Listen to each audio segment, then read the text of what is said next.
cancer care and awareness.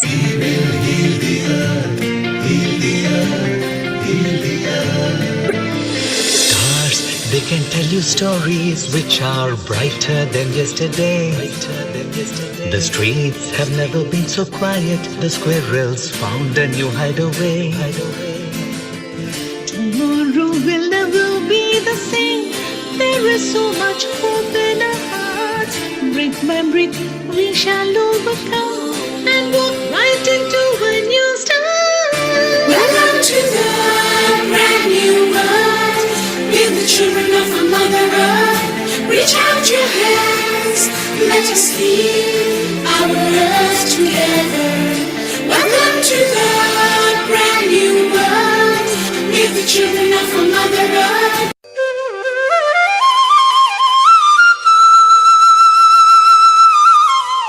Namaste.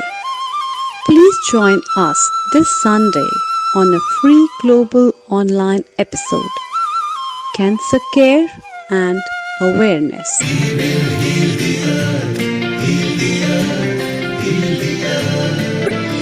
Stars, they can tell you stories which are brighter than yesterday. The streets have never been so quiet. The squirrels found a new hideaway. Tomorrow will never be the same. There is so much hope in our hearts. Brick by brick, we shall overcome and walk right into a new start. Welcome to the brand new world. With the children of our Mother Earth, reach out your hands. Let us heal our earth together. Welcome to the brand new world. With the children of our Mother Earth.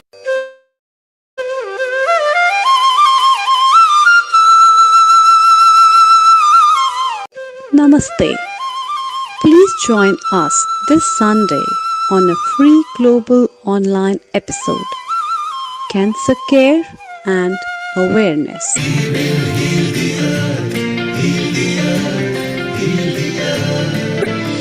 Stars, they can tell you stories which are brighter than yesterday.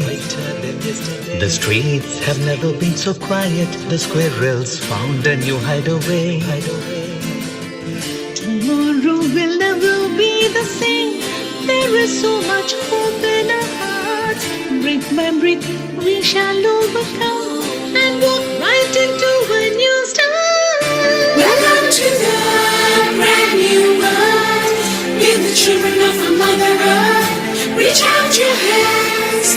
Let us heal our earth together. Welcome to the brand new world. With the children of our Mother Earth.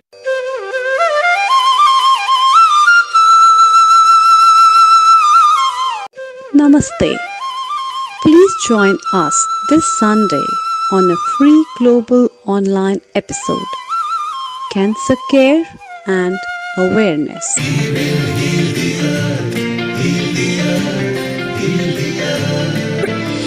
Stars, they can tell you stories which are brighter than yesterday.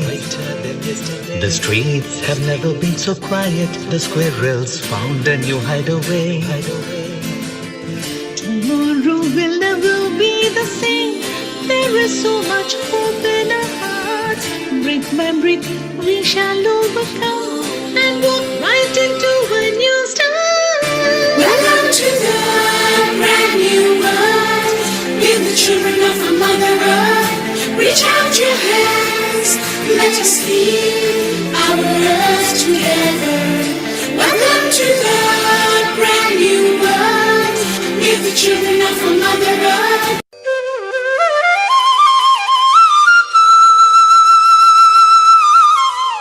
Namaste. Please join us this Sunday on a free global online episode, Cancer Care and Awareness.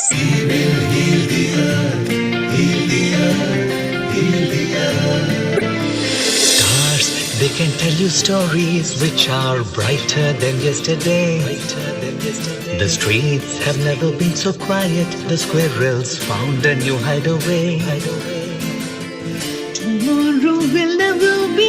same. There is so much hope in our hearts. Brick by brick, we shall overcome and walk right into a new start. Welcome to the brand new world. We're the children of a Mother Earth. Reach out your hands, let us heal our earth together. Welcome to the brand new world. We're the children of a Mother Earth.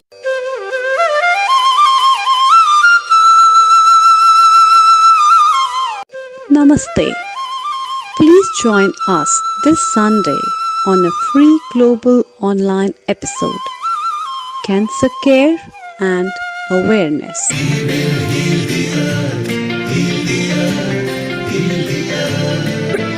Stars, they can tell you stories which are brighter than yesterday. The streets have never been so quiet. The squirrels found a new hideaway. Tomorrow will never be the same. There is so much hope in our hearts. Brick by brick, we shall overcome and walk right into a new start. Welcome to the brand new world. We're the children of a Mother Earth. Reach out your hands, let us heal our earth together. Welcome to the brand new world. We're the children of a Mother Earth.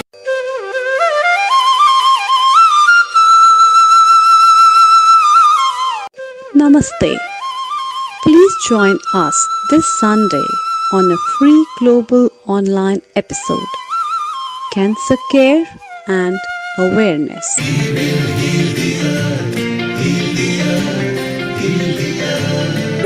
Stars, they can tell you stories which are brighter than yesterday. The streets have never been so quiet. The squirrels found a new hideaway. Tomorrow will never be the same. There is so much hope in our hearts. Brick by brick, we shall overcome and walk right into a new start. Welcome to the brand new world. We're the children of a Mother Earth. Reach out your hands, let us heal our earth together. Welcome to the brand new world. We're the children of a Mother Earth.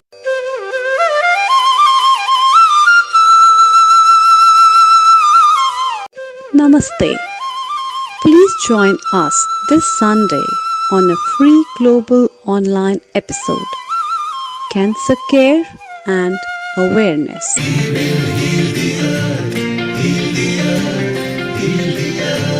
Stars, they can tell you stories which are brighter than yesterday. The streets have never been so quiet. The squirrels found a new hideaway. Tomorrow will never be the same. There is so much hope in our hearts. Brick by brick, we shall overcome and walk right into a new start. Welcome to the brand new world. We're the children of a Mother Earth. Reach out your hands, let us heal our earth together. Welcome to the brand new world. We're the children of a Mother Earth.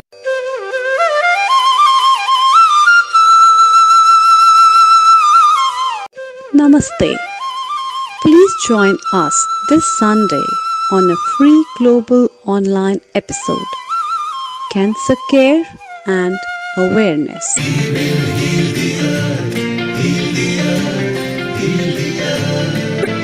Stars, they can tell you stories which are brighter than yesterday.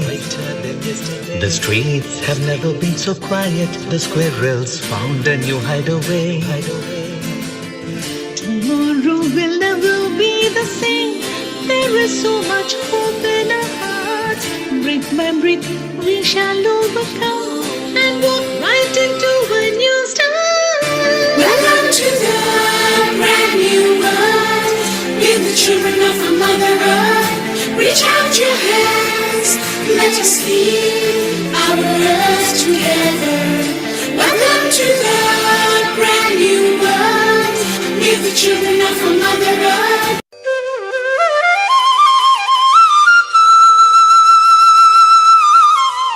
Namaste. Please join us this Sunday on a free global online episode, Cancer Care and Awareness.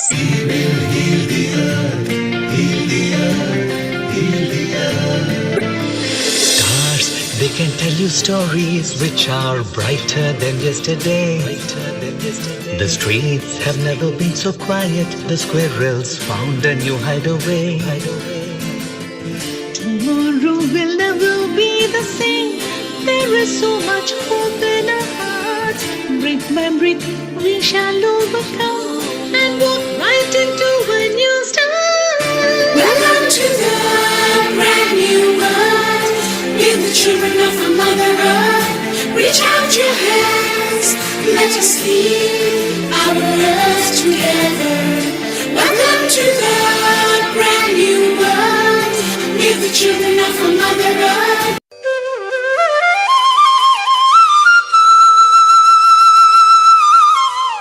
Namaste. Please join us this Sunday on a free global online episode, Cancer Care and Awareness.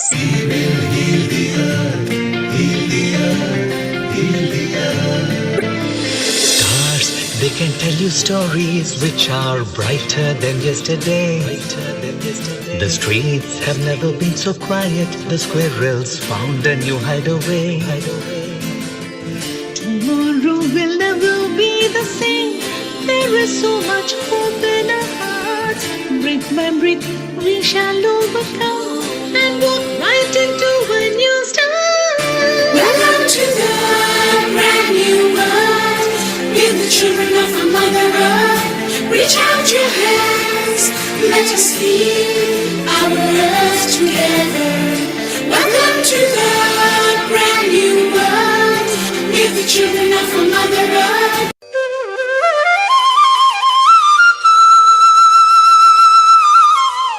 Namaste. Please join us this Sunday on a free global online episode, Cancer Care and Awareness.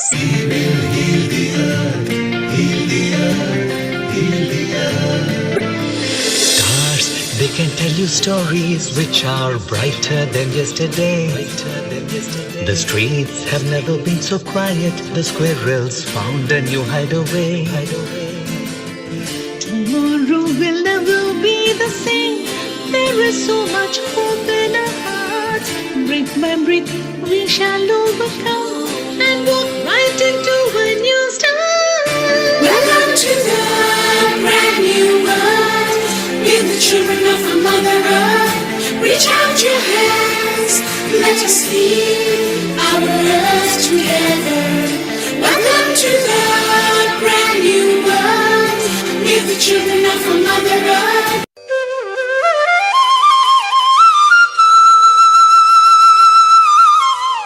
Namaste. Please join us this Sunday on a free global online episode, Cancer Care and Awareness.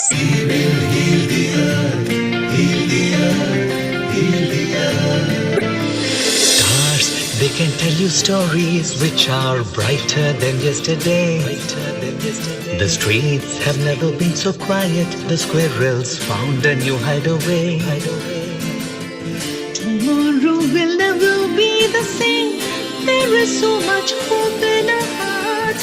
Brick by brick, we shall overcome and walk right into a new start. Welcome to the brand new world. With the children of a Mother Earth, reach out your hands. Let us heal our earth together. Welcome to the brand new world. With the children of a Mother Earth.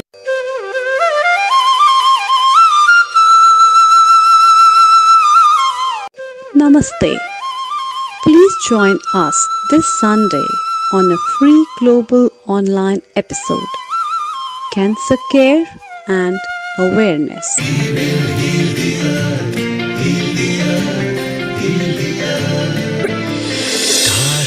can tell you stories which are brighter than yesterday. The streets have never been so quiet. The squirrels found a new hideaway. Tomorrow will never be the same. There is so much hope in our hearts. Brick by brick, we shall overcome and walk right into a new start. Welcome to the brand new world. We're the children of a mother earth. Reach out your hands, let us heal our earth together. Welcome to the brand new world. We're the children of a mother earth.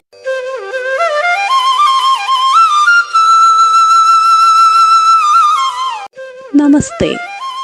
Please join us this Sunday on a free global online episode, Cancer Care and Awareness.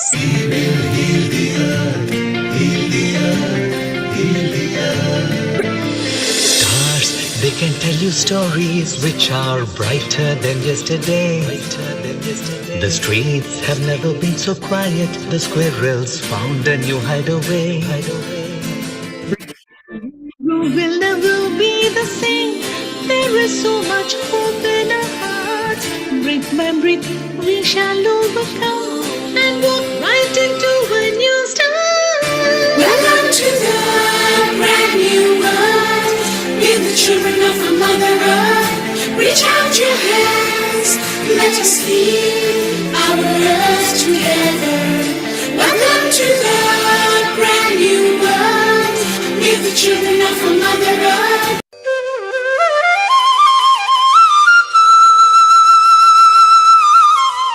Namaste. Please join us this Sunday on a free global 10, 9, 8, 7, 6, 5, 4, 3, 2, 1. Namaste. Good morning, good afternoon, good evening to all the viewers of Healing Our Earth, wherever you are connected to us. This is Dr. Amrita Sharma. I welcome you to 198th episode at Healing Our Earth. Today's episode is Cancer Care and Awareness, acknowledging World Blood Cancer Day and other type of cancers. We have some of the eminent speakers as well as experts lined up for you. Before we start this episode, let us begin with a short prayer. Mine is Gayatri Mantra. You may sing any affirmation that suits you. Let's close our eyes.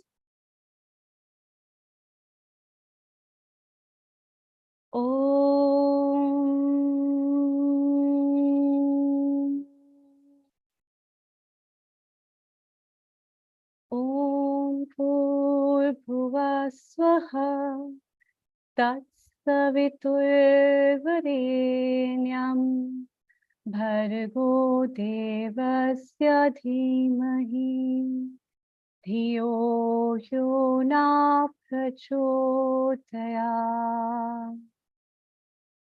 Om Bhurбhuva Swaha Tatsaviturvarenyam Bhargo Devasya Dhimahi Dhiyo Yo Na Prachodayat. Om Bhurбhuva Swaha Tatsaviturvarenyam Bhargo Devasya Dhimahi Dhiyo Yo Na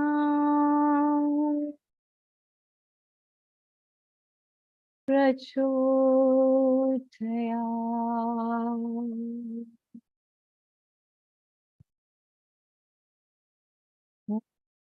Shanti, Shanti, Shanti.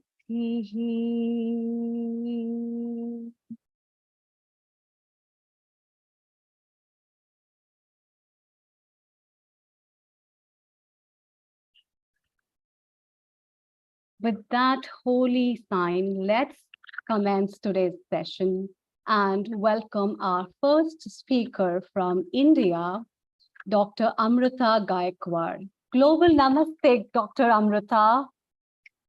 How are you? Please unmute yourself. Global Namaste, everyone. Hello, Amrita ji. I'm doing very well. Hello. How are you doing? I'm doing good.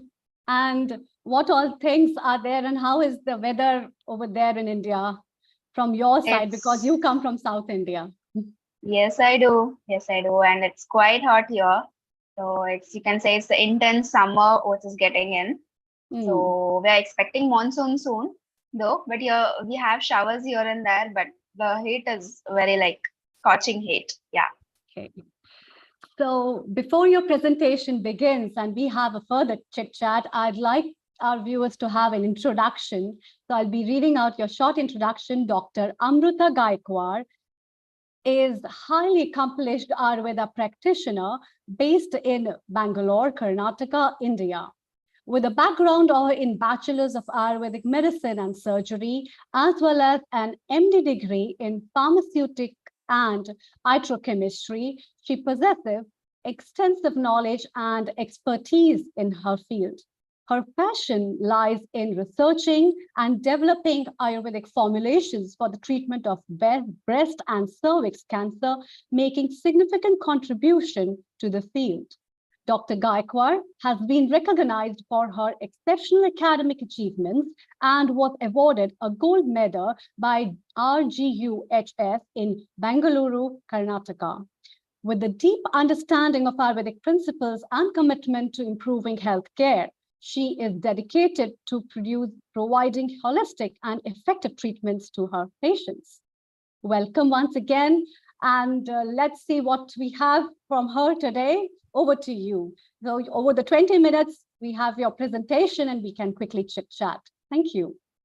Sure. Thank you. Thank you, Dr. Amrita Sharma, for the brief and short introduction. So, global namaste, everyone.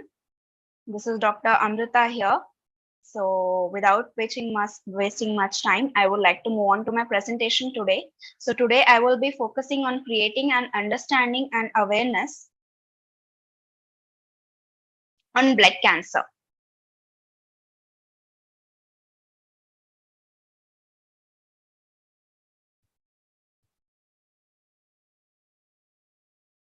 Yeah, full screen.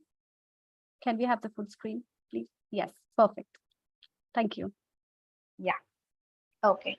So we all know that today we are gathered here on this global platform on the eve of creating awareness regarding the blood cancer. So there, as Dr. Amrita Sharma said, there are various types of cancer already, but today's main focus will be on the blood cancer. So I will be taking you through the journey of understanding and try to create an awareness from my end. Moving on. So these are the contents of my presentation. I will be talking about the blood cancer, the diagnosis, the signs and symptoms, the recommendations, the pathology involved, the treatment, and at the end, the conclusion of the presentation. So to begin with, so what is cancer? So cancer is a serious disease where uncontrolled multiplication of cells occur. So it may affect any part of the body for that matter. So it need not be just blood or even the breast or cervix. It might affect liver, it might affect brain, it might affect eye, any part of the body. There's no part in the body which is untouched, left untouched by cancer. So it's a very serious hazard or a health hazard these days. And the mortality rate is very high when it comes to cancer. So the only thing which is to prevent cancer is to create awareness among the public, among the people about it. So that is the occasion we are gathered here today. So I would like to say that a lot of research work has been going on in all the fields of medicine, irrespective of the system of medicine, be it allopathy, Ayurveda, homeopathy, any system of medicine. Immense research and immense hard work is put out by the doctors and scientists towards the treatment and providing a better healthcare for the cancer patients. So moving on with the blood cancer. So it is also known as a hematological cancer. So what is a blood cancer? So before that, I would just like to take you through the functions of blood, what it means, how it is present, how much is present, and etc. So blood plays a crucial role in our body because it just not just nourishes the cells of the body, but it is also a ton of functions which it performs, like it has the transport function, protection, regulatory, and thermoregulatory. So in transport function, it carries the oxygen and carbon dioxide. In the sense, it carries oxygen from the blood to the cells and brings back the carbon dioxide from the cells back to the lungs to be expired. So this is one of the transport mechanism of the blood. And another one is transport of nutrients and to the cells and taking back the product of metabolism from the cells to the excretory organs such as liver or kidneys. And another function, important function performed by blood is protection. So we know that blood is composed of mainly three components, that is RBC, WBC, and platelets. So here what happens is RBCs are present in a more number when compared to WBC. So here what RBC does is it mainly does the transport function. But when it comes to protection, this is mainly done by the WBC, that is the white blood cells. So here white blood cells are called as the defenders, or they defend our body against the infections of various types, including cancer. So what it does is it protects our body against any microorganism or any attack for that matter, and it protects our body and health. So then coming to the third component of blood, that is platelets. So platelets are the key perform the key role of forming the blood clots. So whenever we bleed, we see that the blood is arrested in seconds. So that is due to the quick action of the platelets. So a formation of blood clots and hence preventing the further blood loss is the primary protective function undertaken by the blood. Then coming to the regulatory function of hormonal regulations. So we all know that there are two types of like we need hormones for the perfect balance in our body. So if we have the perfect balance, to maintain that, we need our hormones to be regulated very frequently or very often. So that function is also performed by the blood. Then the not just the last function, but here I am highlighting the thermoregulatory function. So here what blood does is it maintains the body temperature. So our body temperature is it varies according to the seasons and also the place where we live. So here I am in humid regions, so here my body temperature will be around 33, 34 degrees Celsius. So it depends. When we are in warmer conditions or warmer regions, our body tries to warm up, cool down our body temperature and bring it to normal. But when we are in the colder regions, our body or the blood keeps our body warm. So these are the basic functions of the blood.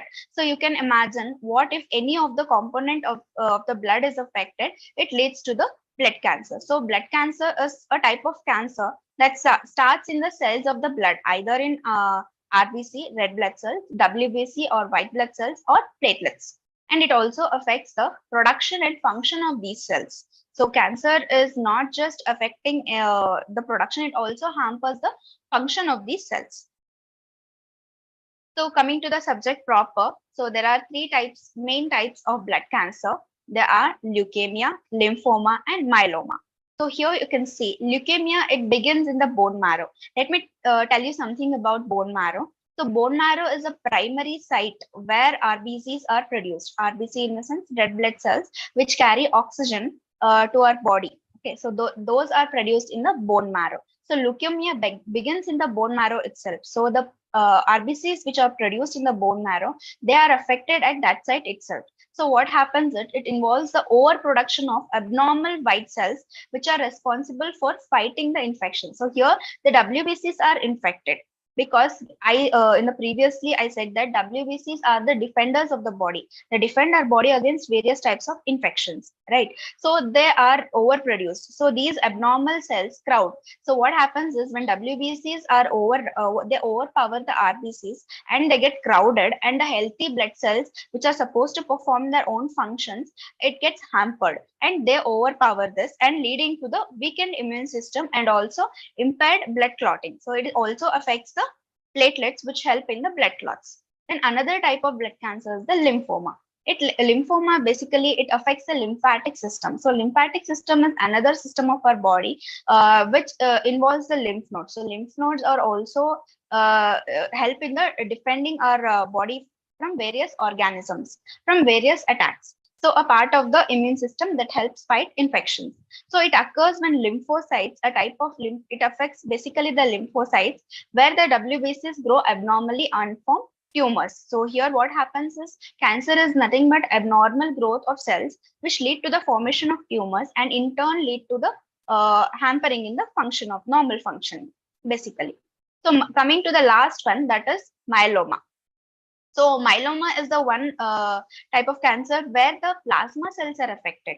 So here I was talking about the types of components of the blood, right? So it is plasma cells or a type of WBCs. So here what happens here is uh,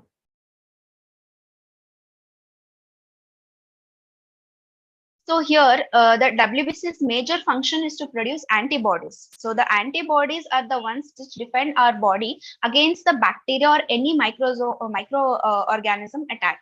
So what it does is, in myeloma, the abnormal plasma cells accumulate in the bone marrow and they form tumor. So the tumor here is formed in the bone marrow itself, where the RBCs are produced, and they form tumors, impairing the production of normal blood cells and weakening the immune system. So you can see in all these three types of blood cancers, the end result or the end we can see is the weakening of the immune system or impairment in the formation of the blood cells, or it might also hamper in the normal production of the blood cells.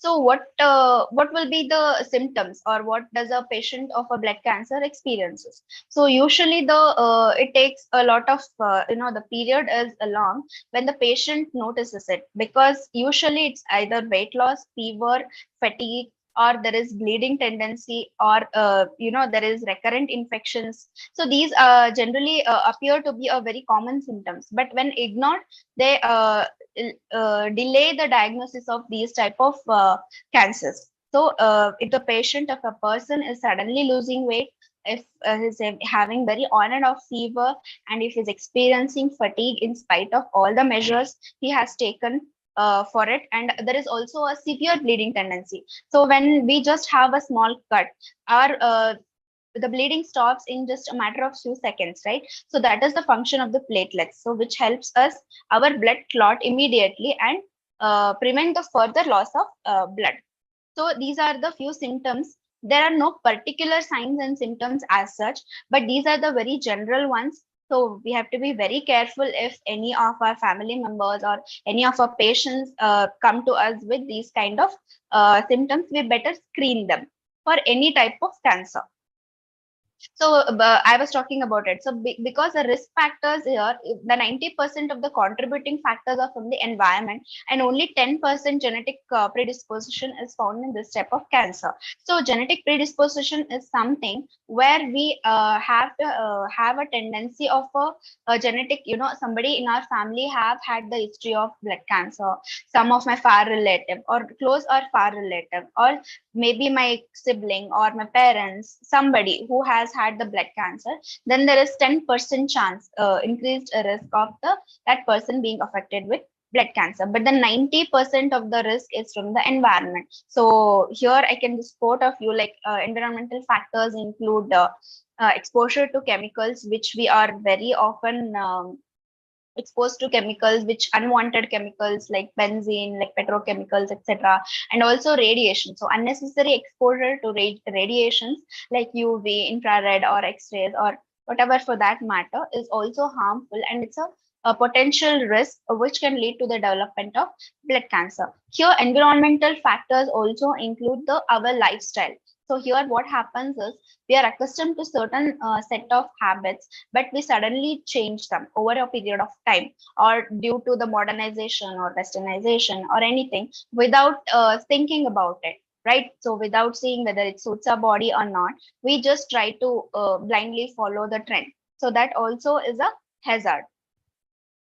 So coming to the diagnosis. So when we have a patient with all those symptoms, then we take a detailed medical history, saying what is this presenting complaint, what are this past illness? Is there any family history, or is there any such incidences has occurred in the past? So this we take a very detailed history for the diagnosis of a cancer case. So this is the first step. Okay. So when we have elicited the probability of of the patient being having a blood cancer, then we take up the investigation. That is the second one is the investigations, where we talk about the tomography, or this is generally called as CT. So we ask the patient for a set of investigations just to rule out in case if he really has or not. Then last step is the biopsy, that is for the confirmation of the presence or absence of the particular type of cancer. So these are the three major steps involved in the diagnosis. One is detailed medical history, another one is the tomography, that is investigations, and the final one is the biopsy. So based on these, once the diagnosis of the blood cancer is confirmed, then various treatment modalities are adopted based on the patient's condition, based on the disease, and based on the availability. So it might be radiotherapy, chemotherapy, immunotherapy, hormone therapy, or stem cell transplant, or gene therapy. So either of these can be adopted based on the stage of the disease, state of the patient, and also the availability or the feasibility. So these are the available treatment options. Coming to the recommendations. So once we are diagnosed with blood cancer, but still, what can we avoid, or what can we adopt to make ourselves or make the patient's life better, or to prevent? So one is the early testing. So whatever the frequent illness is causing, so we'll have to find out the cause. If the cause is not elicited, it's better to go for a cancer screening of any sort. Okay, that leads to the early testing. So it is one of the primary steps which plays a very major role in the detection and even prevention of many types of cancers. Then avoiding, coming to the lifestyle changes, like avoiding alcohol, smoking, avoiding any such bad habits which have a very what I say long impact on the long run. So for example, smoking, it might lead to that sense of pleasure upon immediate action, but it has a very long term hazard on the body, especially not just lungs, even on the blood. So it alters the what do I say, the pH of the blood, and it leads to formation of clots, and it leads to so many other complications. Same goes with the alcohol. And finally, I would recommend adopting to a healthy lifestyle, or rather I would say an Ayurvedic lifestyle, where primary the importance is given to maintaining the healthy lifestyle.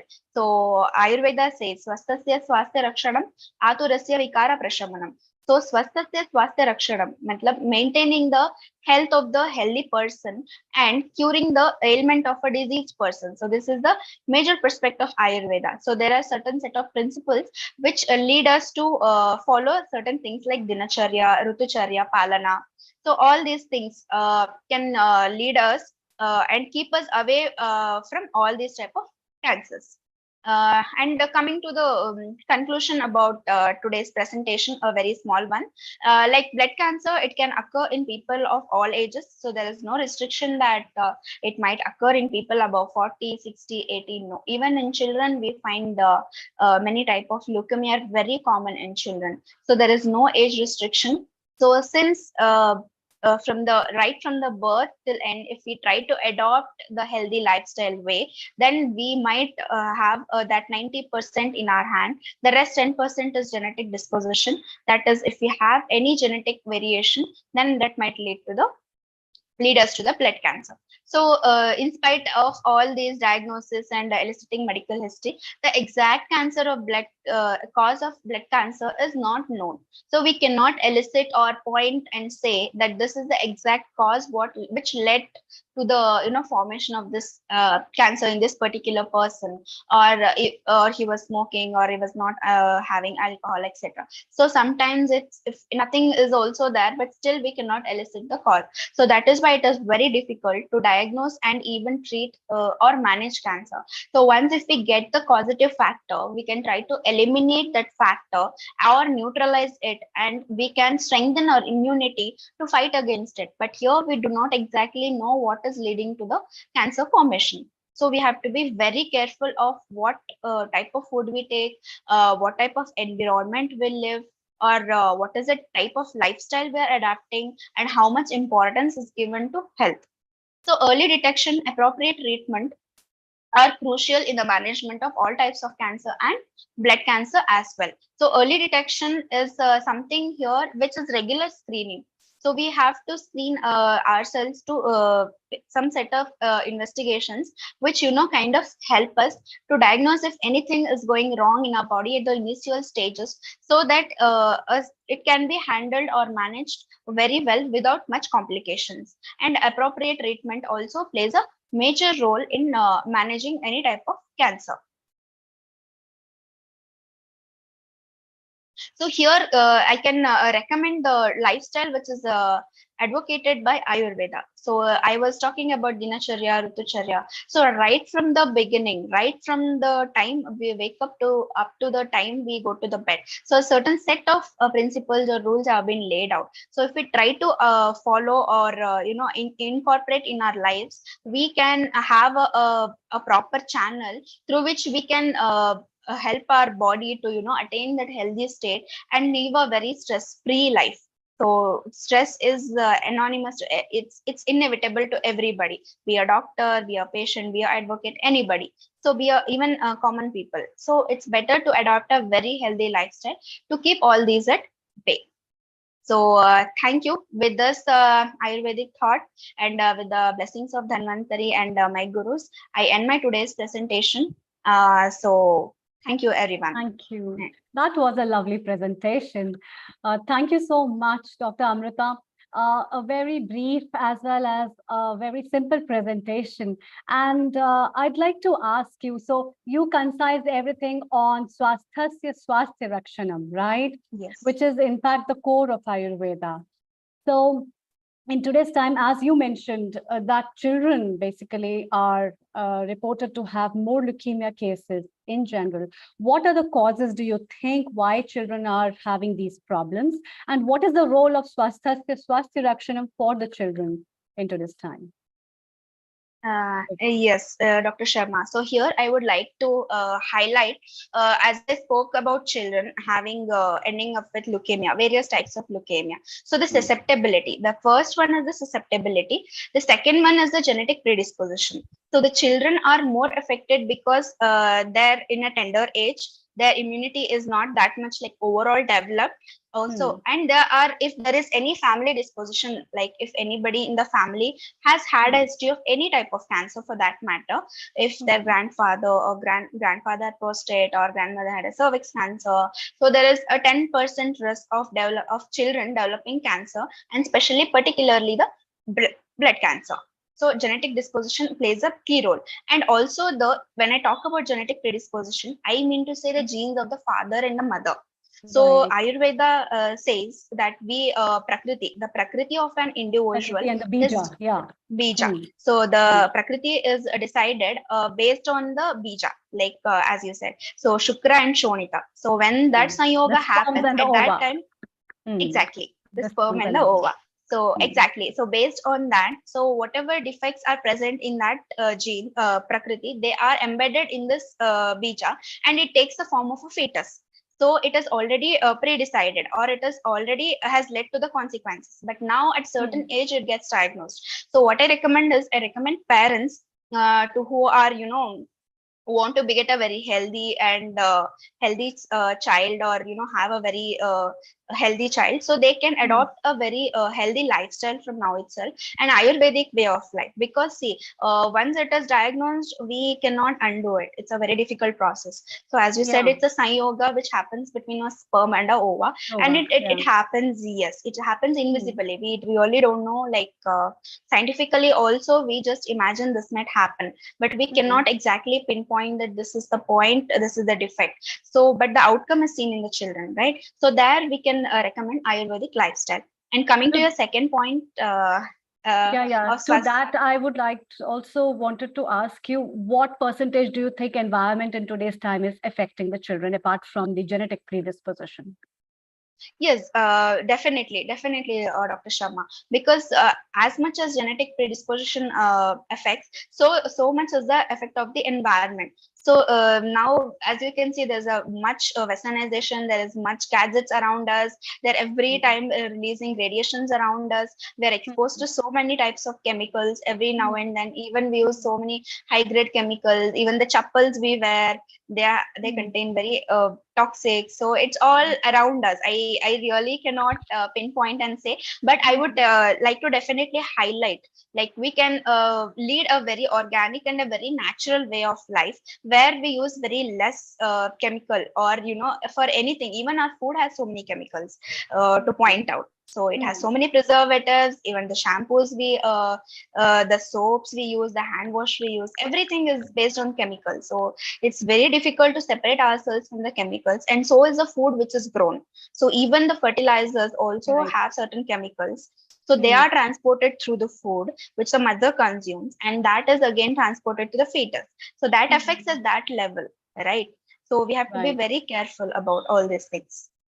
Okay. Before we wind up, what are the 3 tips that you would like to give for the children as well as for general people for the prevention of this cancer? Yes, definitely. Dr. Sharma, first thing is I would like to recommend the Ayurvedic way of lifestyle. So here you spoke about Swasthasya Swasthya Rakshanam. So True. those who are not affected by any type of illness. So here what we can do is to prevent any such episodes in the future, we can adopt a very Ayurvedic lifestyle. So by what I mean by very Ayurvedic lifestyle is the Palana of Dinacharya, Rutucharya, Right. Ratricharya, and Sadvrita. Means daily So I regime, will just seasonal regime, and the night sleeping pattern as well as the day patterns of life, natural cycles of life. Right. yes, Sadvrita True. is also plays an important role Health along and with Dinacharya hygiene. and Rutucharya. Right, Yes, right, yes. right. We have our guest, Dr. Reshma Shah. Good afternoon, Dr. Reshma, and we are honored to have you at this platform of Healing Our Earth. I would like if you can just give some comments on what we have been discussing about leukemia in the children, where the rising cases of leukemia are being found, and what, as per your perspective, is the reason behind these kind of cases found in children nowadays. Over to you, Dr. Reshma. Hello, hi. Thank you so much for having me. That was a brilliant talk, so interesting. And yeah, I mean, I think we're not only seeing it in children, we're also seeing it in adults that the lifetime risk is now higher. It's 1 in 2 lifetime risk of cancer. In adults, I don't know the exact number for children, but I completely agree with what Dr. Amrita was saying, that there are so many environmental lifestyle consequences of more pollution. So there's a lot more smoke in our air. Obesity, we know, is a really strong link to cancer as well. We know that the fat cells have more something called estrogen, and that can cause more growth hormone, which increases your risk of having cancer. And that's why that childhood is so important to try and tackle it. We're seeing more processed food in children's diet rather than vegetarian home cooked food. All of these things are contributing factors, which Dr. Amrita touched on as well. Right. We have Anil Kumar as well. Kindly, please, your comments, sir. Thank you, Dr. Amrita, the episode host. Dr. Reshma Shah, welcome to Healing Our Earth family, and Dr. Amrita in India. Good presentation. Maybe we can use it a bit later, and we'll go a bit slow so that people can grasp it. So stay down, and we need to discuss further. Dr. Reshma Shah, can you please make your camera landscape rather than portrait, so we can capture a better... Like this way? Is that better? Yes, perfect. Yes, That's beautiful. And Dr. Amrita, go ahead and let's introduce Dr. Reshma Shah. Sure. Global Namaste, Dr. Reshma. Again, I welcome you to this platform. And before we move further, I would like to introduce our viewers to her. Dr. Shah is currently a general practitioner at Hackney, London, with a special interest in early cancer diagnosis. Dr. Shah works at Royal London Hospital at the Rapid Oncology Diagnostic Clinic. This is a clinic which is for the patients with vague symptoms that could indicate cancer. And today she'll be sharing with us cancer screening and early diagnosis. Thank you. Over to you, Dr. Reshma. Please give us the wisdom of how important it is to screen the cancer early and how important is the diagnostic part where we can catch up cancer. Over to you. Thank you. Thank you so much. So yeah, what I'll do today, I don't have a presentation, but I'll just talk to everyone, is I'll talk a little bit about all the screening programs that are available in the NHS. And then I'm going to talk about 2 other screening programs which aren't in the NHS, but really go through the symptoms. So that's prostate and lung, because if you have these symptoms, it's really important to talk to your GP and actually, you know, get some more information, get some more tests. True. So yeah, so we're going to start off with screening. So why do we do screening? What's the point of it? So screening is really important because when you're feeling healthy, you might not know that there's something going wrong in your body. And the whole point of screening is by doing these very simple tests every few years, they can pick up the very, very early signs of potentially a cancer, or for example, in cervical cancer, it could be the pre-early cancerous cells. And it's really important that when you engage with these programs and you do regular testing, it means that you would have the chance for an early diagnosis. And the earlier that you have a diagnosis in cancer, the better your outcomes are, the more treatment options are there. You know, your life, your mortality, the number of years that you would survive after you've been diagnosed, you know, would get longer and longer the earlier you get a cancer that's diagnosed. And these are big population screening programs, so it means it's offered to everyone in the whole country, and you know, it's completely fair and it's for everyone. So there's, you know, no discrimination, nothing like that.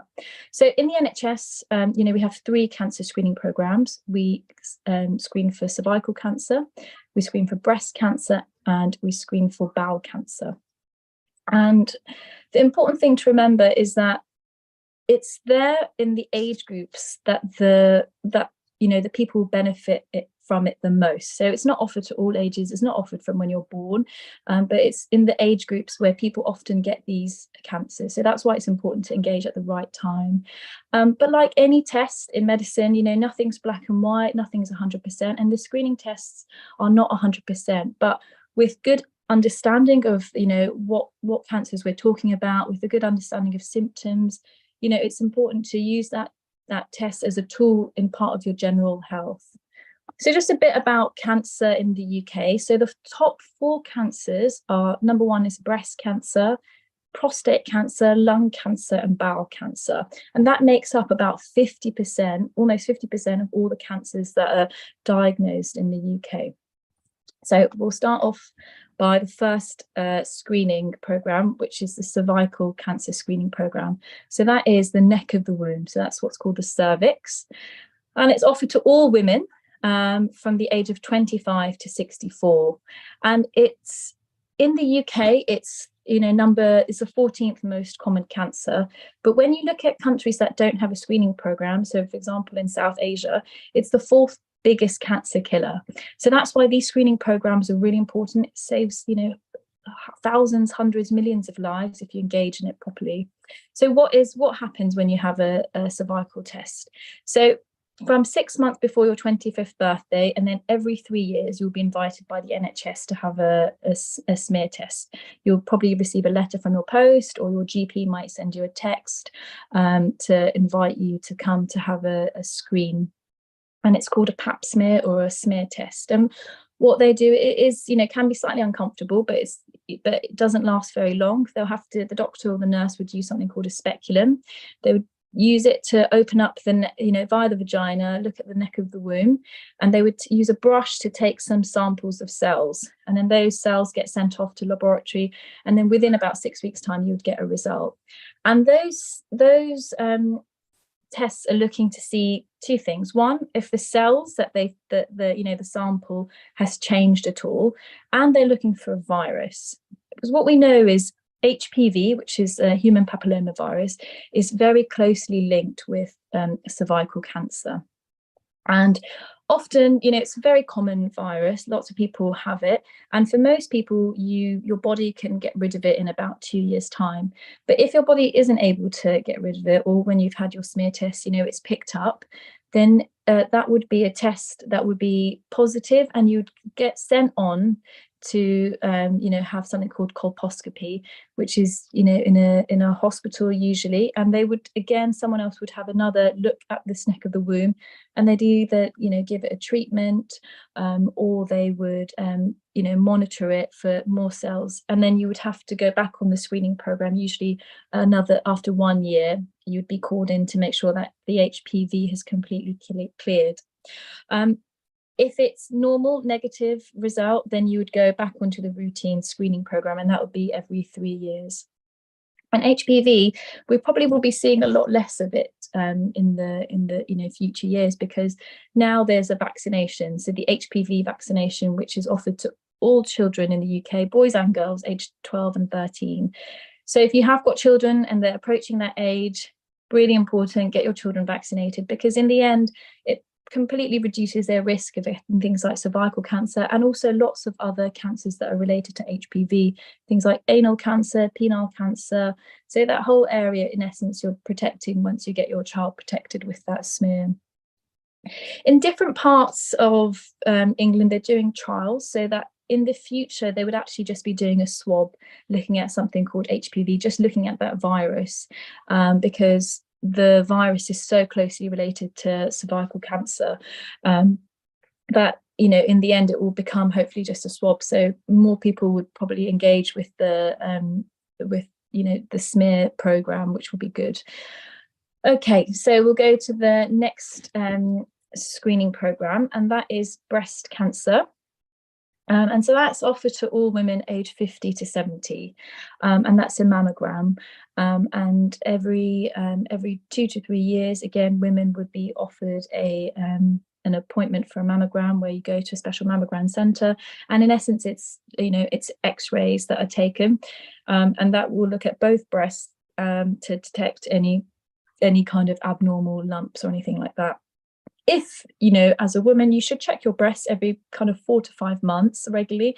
And if you ever do notice a lump, then you shouldn't wait for your screening program. You should go straight to see your GP, so that you can get referred in to, have some more investigations and tests. The third screening program I'm going to talk about is the bowel cancer screening. So there are 2 parts of the bowel cancer screening.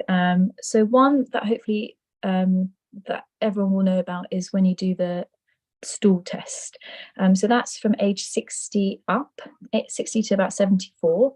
And you would be sent a home testing kit at home, and it would be a little green bottle. And what you have to do is you have to take a very small sample of your stool and put it into the pot.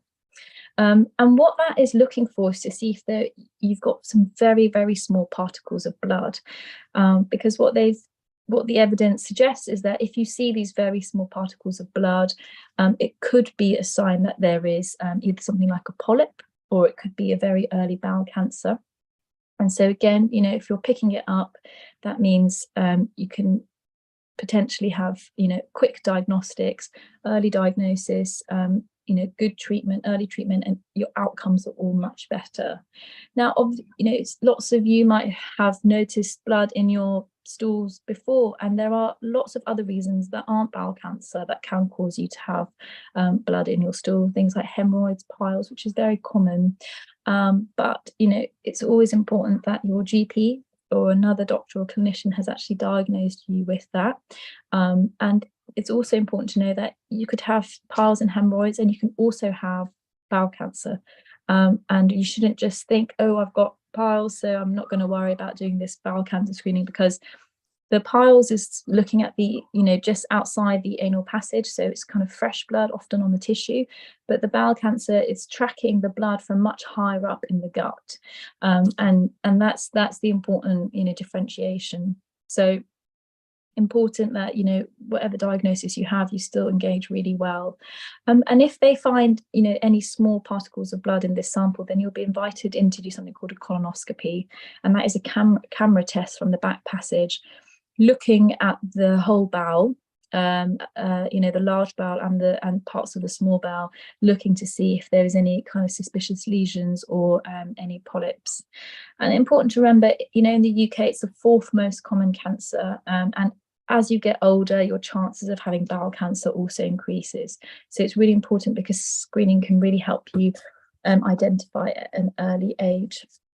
Now, the 2 other cancers that screening programs I wanted to talk to are prostate cancer and lung cancer. And the reason I wanted to talk about it is because other countries in the world offer these screening programs, and we are thinking about doing it in the NHS. You know, there's lots of talk about it, but until it's kind of implemented, I think it's really important that everyone knows what are the signs to look out for, so you feel empowered to go and talk to your GP about it. So the first one is prostate cancer, and if you notice as a man any kind of different symptoms down below, that might be causing pressure symptoms, and I'll go through them in a bit more detail, especially once you're the age of 50. It's really important to go and talk to your GP about them. It could be a very common condition, which is when the prostate just becomes larger, which is common with age, and that can cause pressure symptoms. But it's important just to make sure you go in to see your GP and have this blood test, which is called PSA, because that will give us a better indicator if it could be, you know, something sinister like a prostate cancer or something completely benign like a large prostate. So the signs that you need to look out for, the symptoms include, so if you feel like you need to pass urine more often in the day or at night, if you feel like you're rushing and you have to really quickly get to the toilet, if you find it hard to start passing urine, so you feel, you know, hesitancy, if you have to strain, or it takes a very long time, if your flow has changed, or the feeling that, you know, you've passed urine but your bladder still isn't empty, or if you ever see blood in your urine or blood in the semen, you know, definitely go straight away and see your go and see your doctor to get some more tests for them. And the next one I want to talk about is lung cancer. So in different parts of London at the moment, they are doing a trial to start screening people for lung cancer. And that screening program is actually only offered to people who have a smoking history. So if you've smoked 20 cigarettes for 20 years, then in America, you know, people get screened from the age of 50 onwards to pick up early signs of lung cancer. In the UK, they're running it as a trial in different parts of England and in London, and the criteria to enter this again is if you've had a smoking history, then you would be invited to have these screening tests for lung cancer. And as more funding in the NHS comes through, that screening program will get rolled out. But it's really important that, you know, if you've ever had a history of smoking, but that you you know, you talk to your GP if you've got any of these symptoms. So they would include coughing up blood, if you have kind of recurrent chest infections that just keep coming and you're just not getting better from them, a cough that is getting worse, you know, you should always talk to your GP about that, especially if it's been more than, you know, 3 to 6 weeks. If you get any pain when you're breathing, when you're coughing, if you're feeling extremely short of breath, lack of energy, tiredness, weight loss, all of these could indicate, you know, something that's going on in your lungs. And there are kind of other signs as well. Some of them might overlap with other conditions people have, like things like asthma. So you might notice that you're wheezing a bit more, that you've got swelling in your face, your neck, your voice has changed like a hoarse voice. Again, they're all things that should trigger you to go and see your GP. So they're the kind of main cancers that I wanted to talk about today. So the 3 that are on the NHS, and the other 2 just to really highlight that if you have any of these symptoms, if especially in the age bracket and you've got a smoking history, you must talk to your GP about those symptoms. Yeah, that's me. That's so valuable. Thank you so much. This is amazing, and it is so important as well. because early screening will lead to the protection and prevention. And therefore, Dr. Reshma, can you Yeah, still hear us? Yeah. I can. Yeah, I think. Yeah. Yeah, your video is blurred, just that. Yeah, I'm not sure. Sorry. Yes, Uh, we can hear you. We can. okay. Dr. Reshma, you were Yeah, born lopsided, so if you could upside. Okay, let me. place yourself onto landscape, please. That's perfect now. Better. Okay. Yes, over to you, Dr. Amrita. Thank you. Thank you. Thank you, Neilji. Thank you so much. So, Dr. Reshma, that was very insightful, in fact, and to know about this. So, as you said, these kind of screening programs, which are regularly available at NHS, but there are so many countries. And because through this global channel of ours at Healing Our Earth, more than 100 countries are listening to us probably. And many people must be really aware and must have been educated with what to do. What kind of other tips do you have for general people living across the globe, of what other things they could have, like they can use where the GP availability is not there? Because sometimes in some countries, there's so many long queues of standing and they cannot approach the doctor so early. So in that case, what kind of advice do you have that can be started up before they reach to the GP? Do you mean in terms of a screening program or just general cancer advice? In general, before they Okay. reach to the screening, because sometimes Yeah. screening program becomes too late. Most of the time, what we see in many countries is that before they go for screening, it becomes too late for an individual to know that, and it becomes a matter of a big stake where around 90% of the body is already with the cancer cells, and you are left with no option. So Yeah. in that case, what all other things do you advise people for?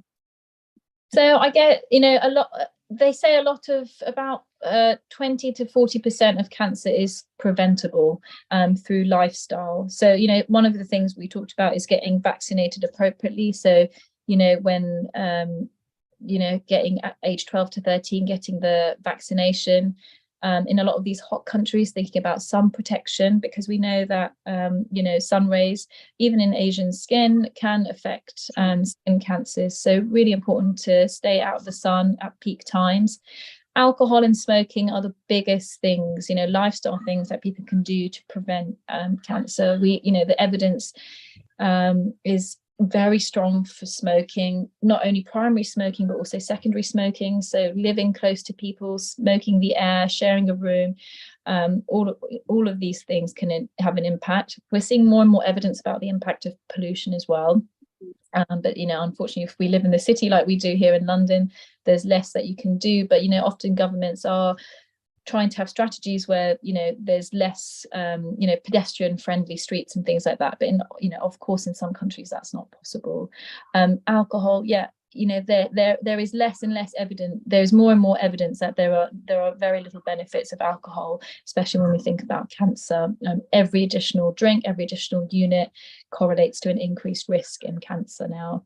And then eating well, and I think Dr. Amrita talked about that, is that in our entire food supply chain, the point of fertilizers to the soil, to the moment it's preserved and it comes to the shops and into our stomachs, there are lots of carcinogens and things like that we wouldn't necessarily know about, but trying to eat as healthy as possible, fresh fruit and vegetables, reducing red meat consumption, processed meat especially, will all benefit people's health in general.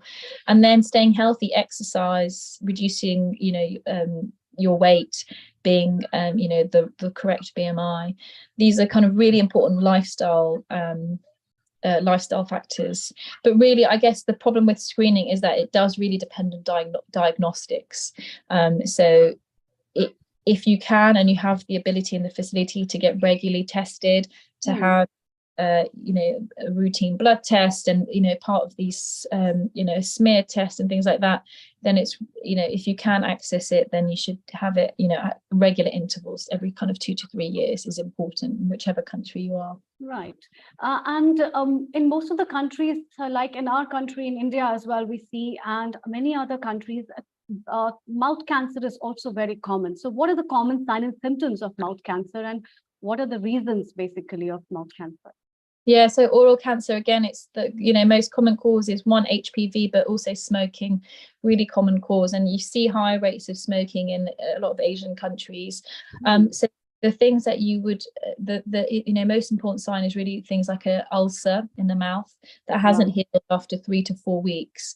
And if you notice any changes, kind of a thick white coat on the tongue or in the upper palate, again, anything that's changing in the mouth, if your voice becomes sore, if you notice swelling in your neck, all of these are, really important signs that you go and speak to your doctor. Anything that's unusual, from when you're feeling healthy and normal, you should always, talk to a health professional about. All right. And what are the basic signs of skin cancer if person has? Yeah, so there's different types of skin cancer. The one that's most commonly related to sunlight is a malignant melanoma. And as people get older, we see things called BCC, basal cell carcinoma. So with skin cancer, what you're looking for is moles, and you're looking for a mole that looks different. So when we traditionally got trained, it's called the ugly duckling sign. So some people have lots of moles in their body, but you're looking for dark mole that looks different to all the other moles, or you're looking for a mole that has changed. So it's changed in size, it's changed in shape, it's changed in color, sometimes has 2 different shades of brown in that mole. And if they're itchy or bleeding, then they should trigger you to go and see your GP for a referral, or straight to see a dermatologist, because often they'll need to look with a special lens to see what is going on at the deeper skin level. And with age, as you get older, your chance of skin cancers like squamous cell and basal cell become higher, and often that can be things like little ulcers near the eye or around the nose, or around the lips. Ears are all common places. And again, any type of ulcering in the skin, you should go and see your GP about, or your dermatologist. Right. And because we see weight loss is one of the common symptoms in most of the time, the cancers. So what are the common cancers in which weight loss will be appreciably seen despite we cannot see the clinical features? So part of my work that I do in the hospital is in this early cancer diagnosis clinic is really about patients who have vague symptoms. And the vague symptoms include feeling very exhausted and tired, having weight loss, pains that aren't explained, ongoing pain, especially in the tummy, abdominal pain, things like that. Sometimes we'll get referrals in from GPs who have done a set of blood tests and they look abnormal, and that's why they've been referred. But really, it's these vague symptoms that are, you're not sure, but you're feeling really exhausted, you're feeling really tired, you're losing weight and you're not sure why. This will be, something, not always cancer, but some significant medical diagnosis might be happening. So either way, it's important to see a clinician quickly. Right. And so apart from these common symptoms of that, with the age group, do you think like there are any other particular symptoms, as Dr. Amrita also mentioned in her talk about the children with leukemias? So, and as you mentioned that HPVs are very common in a particular age group, especially the youngsters, and the cervix cancer, which is pretty common, or penile cancer can be very common.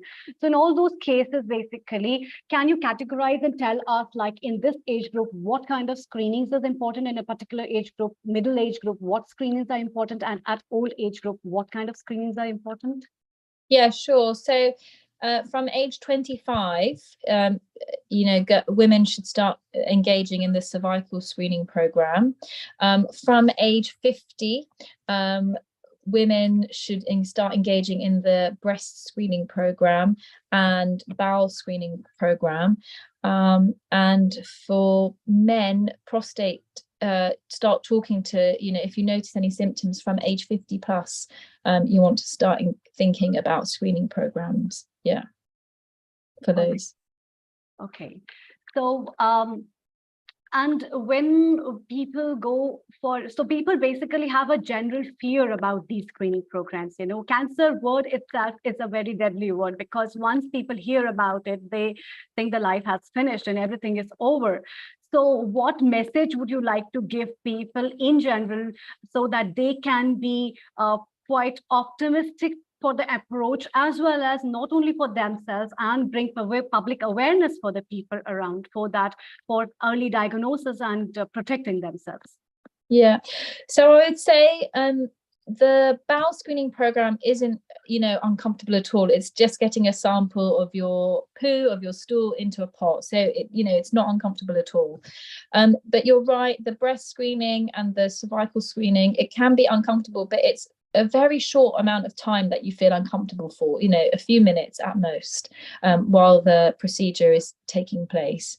And it's those few minutes of uncomfort that might, you might be that one patient that something's picked up on, and it could be the thing that saves your life, or gives you 5 or 10 extra years by having an early diagnosis. So it's a few minutes of discomfort at the most, and when you're in the process, you can always say to them, and you're always in control, that if it's too uncomfortable, you can always say stop, and try again another time when you're feeling a bit more ready for it. Some of my patients who find smears very uncomfortable, I say to them, take some painkillers before you come, half an hour before you come for the appointment. Simple paracetamol or ibuprofen, if you can take that, will make the procedure a lot more comfortable for you if you're very uncomfortable in that area. So yeah. That's good. Yeah, thank you. And we have a question from Meeta from UK, that everybody above 25 years of age should go for the smear test. However, I wonder, is the smear test recommended for both sexually active and non-sexually active women? That's a really good question. And the recommendation is still to have, even if you're not sexually active, even if you're not having penetrative sexual intercourse, you should still have regular cervical screening, because the HPV virus can be passed through very close skin-to-skin contact. So it doesn't have, it doesn't have to be penetrative sex that causes you to get HPV. So the NHS recommendation is still to engage in those programs. Yeah. That puts up a very important question, because so many people are diagnosed with HPV, whether they have benign cancer or they have malignancy. So what are the common causes of HPV, like how it transmits? Just a brief. Yeah, so it transmits through very close contact. Okay. So very close skin-to-skin contact. And you can also get it through penetrative sex, but it doesn't have to be only through that way. You can have had the virus. You could, have married one partner, and you could have had it for many years and not known. So it's still important, whatever your history is to engage with the screening program. That puts up one more question in my mind. Do you think, what's your opinion, that every person, like any woman who has HPV, will definitely develop a malignancy in one way or the other? No, not necessarily. No. So with HPV, for most people, the body will be able to get, shed it by maximum 2 years. But for some people, they will hold on to the virus. But what we know is almost all cases of cervical cancer are linked to HPV, which is why future they will just be doing swabs. But right now we haven't got that technology, and we have to do smear tests, which is taking a brush to take the sampling of the cells. But yeah, almost all cases are linked to HPV. So it is important. And HPV, there are different numbers of HPV, and they can cause other different cancers as well. So different types of head and neck cancer, anal cancer, penile cancer, cervical cancer. So the vaccination is going to be the biggest way to prevent this going forward for our younger generations. So that's brilliant. But for those of us, my age group, for example, who haven't had the chance to be vaccinated, it's important that we have the smear regularly. Okay, thank you. Thank you so much for lovely information. Please stay around. We have another guest waiting for us, and your inputs and comments would be really appreciated. Dr. Reshma Shah, thank you so much. Thank you. Thank Before we move to Dr. Mahesh Kulkarni, I would just wind up that HPV testing is very important. Breast examination by yourself is also very important. If you feel any symptoms after 50 years of age and you are a male with prostate symptoms of urine incontinencies or changes in the urine, again, see your doctors. If any changes in their bowel habits and stuff, again, see your GP. So all these things are very important. Global namaste to you, Dr. Mahesh Kulkarni. We are very pleased to have you at our Healing Our Earth platform. So we have Dr. Mahesh Kulkarni from India, and we'll be shortly having his presentation. Before the presentation begins or his talk begins, allow me to have his short introduction. Dr. Kulkarni is well-known Ayurveda practitioner specialized in Panchabhatik Chikitsa, which is a 5-elemental therapy method for last 34 years. He is discipline of Brihatray Ratna Vedya Datta Shastri. He specialized in Ras Aushadhi Nirman, like Swarna Bhasma, the gold medicine. Dr. Kulkarni frequently writes in daily newspaper papers and magazines, and also in the social media platform about the health in Ayurvedic perspective. He was invited for Ayurveda lecture series in San Diego, USA, for his with his wife, Dr. Renuka Kulkarni. That series well received and appreciated by all the audience. Thank you very much for coming to that platform of Healing Our Earth. Dr. Kulkarni, so what do you have for us today? Yes. Namaste all, and global namaste for all. Myself, Dr. Mahesh Kulkarni, practicing 34 years. Just you have introduced us. And thank you, Dr. Amrita, for introducing me. And thank you, Dr. Neil, to giving opportunity for me on this platform. And today's our topic is, just a moment, we'll share screen. Yeah, today you are talking about leukemia, I think, through Panchabhatik effects. Yes. Yes. Okay. Yes. Okay. So that'll be an interesting thing to know. Yes. Yes. All right. Maybe now, have full can you screen. see the screen? Yeah, please Yes. full screen, please. Yes, that's good. Okay. Please, over to you, sir. Thank you. Yes, yes. Thank you. Thank you all.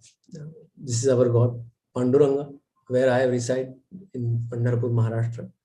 So first, I will pray for him. Guru Brahma, Guru Vishnu, Guru Deyo Maheshwara, Guru Sakshat Parabrahma, Tasmai Shri Gurave Namaha. Today's our topic is Panchabhatik aspect of chronic myelogenous leukemia, a case study.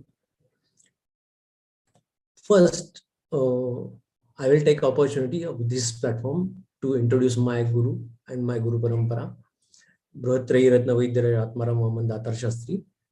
In short, I will introduce him.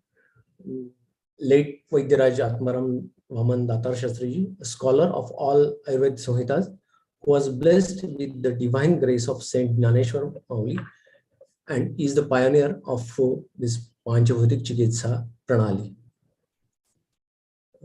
He believes Tridoshas originate from Panchamahabhutas, considering this as the base. Respected Datar Shastriji laid the foundation of Panchamahabhutik Chikitsa Pranali, which of course suggests that he had deep knowledge about Tridoshas and he researched in further depth. His basic main highlights of his Panchabhatik Chikitsa Pranali, I will shed light on this. His special technique was the Udara Parikshan.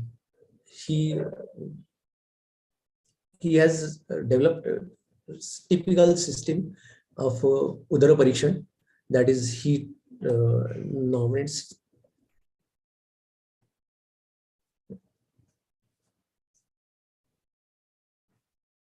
Udara Parikshan is Agni Samstha. He was believed that liver, spleen, and kidney, these are main affected by Agni, and Agni is represented by these three organs. Also, he invented his own Nada Pariksha, that is novel method of abdominal percussion. His one more specialty is that he considered previous childhood diseases such as chickenpox and measles in latest diagnosis of disease. Also, he is famous and he was awarded Ratna for his Amlakshara Siddhanta.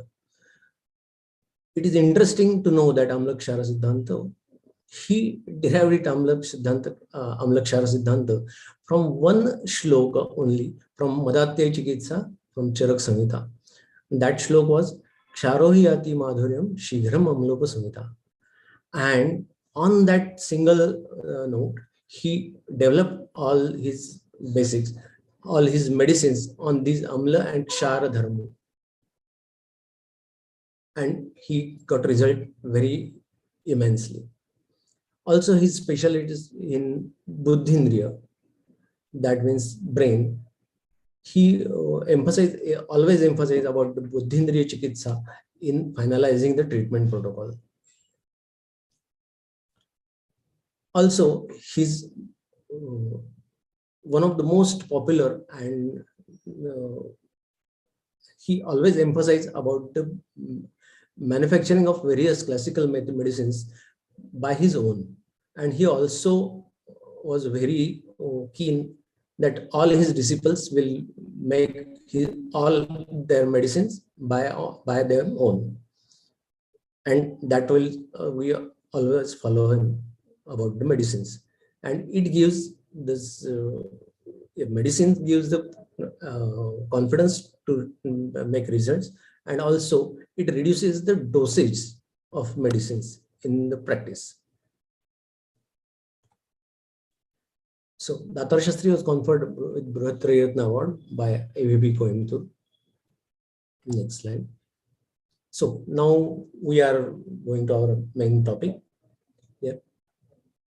But before going to our main leukemia case, we will see the basics about Panchabhuta. It is Ayurveda always believe that man is a miniature of nature, or yatha pinde tatha brahmande, yeah, brahmande tatha pinde. So these primordial elements like Panchamabhuta that are always present in the outer universe, as well as they are present in our body. So Prithvi, Aap, Tej, Vayu, and Akash. These are basic five elements which contributes in the development of universe as well as development of our human body. And when any imbalance gets in this Mahabhuta's equilibrium, then the disease forms. So first we will see the Prithvi, that is Earth Mahabhuta. We will talk about the basics of Prithvi Mahabhuta. It is a solid state of matter. It gives stability, that's prerequisite for leading a healthy life. It gives permanence, rigidity. In our human body, we will see that rigidity, stability, and permanence in bones, teeth in human body symbolize the earth. Also, it is this Prithvi Mahabhut has the special attribute is Gandha, that is smell guna. So it represents our nose, or our Ghanendriya represents this Gandha guna in our human body. Now we'll go to next Mahabhut, that is Apa Mahabhut, that is water element. What are the basics of Jala Mahabhut? Its basic guna is fluidity. It provides a medium for binding, moistness, gives the feeling of satisfaction, blood, lymph, sweat. These are the main representative of Apa Mahabhuta in our human body. It maintains moisture in the body. This always we will see in our, when dehydration state occurs in any patient, we'll see that his skin and his internal organs get dry, And when it is replenished by water or fluid, it gets regain its moisture. This is a always seen example. Also, Apo Mahavut soften the stool. It helps in bonding of two dry elements. It is always observed and experienced in our outer nature as well as our body. Rasa guna or taste is the prime characteristics or guna of Apo Mahavut, and it represented by our tongue, Jiva. Third Mahavut, which is very important in our journey, it is Teja Mahavut, that is fire element. In the universe, sun represents this fire element, as well as our digestive fire inside the body represents this Teja Mahavut in our body. Rupa is the main attribute of this Teja Mahavut. We can visualize with the help of this element that we can see, we can acknowledge the other person's aura, or say it helps in by Teja Mahavuta. It is useful for conversion of macronutrients into micronutrients. Also, Teja Mahavuta is responsible for digestion. It is also responsible for digestion as in human body, as well as it is responsible for conversion in nature. It is responsible for aura, complexion, glow, glare, bright appearance of human body, vital power, etc. It is the main key factor in 5 Mahabhutas, and all balance is in 4 Mahabhutas. It gives equilibrium in by help of Teja Mahabhuta. Next Mahabhuta is also very important. It is Vayu Mahabhuta. We cannot see direct this Vayu Mahabhuta or direct, but we can feel this element. Movement is the most characteristic feature. Vayu Tantra Yantradhara. This is described in our text. That means Vayu is all the characteristics, all binded by this momentum and Gatitmak Kriya in our body. This always we can see in Vayu Mahavata, that motion of clouds in sky, cool breeze during chilly morning in our universe. It helps in division and multiplication of cells. There is one shloka that Pitta and Kapha dosha are immobile in nature, but only due to Vayu or Vata Maha, they can move from one place to another in our body. Also, it is a better example we can see that in when embryo is developed, that zygote, it is developed into morula, it is also developed blastula, and so on. It is to mature garba. This development occurs with the help of Vayu, that is Vata Mahabhuta. And next, final and fifth element is the Akash. Akasho Apratihata. That is means Akash. It is always available in all universe. It gives space. That means the planet, moon, earth, sun accommodates in the space. That is Akasha Mahabhuta. It corresponds to empty space or cavities inside the body. It is responsible for free flow of nutrients as well as rasa rakta from the channels, that is srotasa. Helps in creating space between the cells. Its main guna or main attribute is the Shabda guna. It is Akasha Mahabhuta's main characteristics. Also, we can see here on the slide, dosha is the macro concept. Tridosha, that we always we are familiar with Vata Pitta Kapha. When Ayurveda is there, then Vata Pitta Kapha is there. We always familiar with these terms. But Panchamahuta is the very micro concept, and it is a very precise way of thinking to lead to a healthy life or lead to a perfect diagnosis.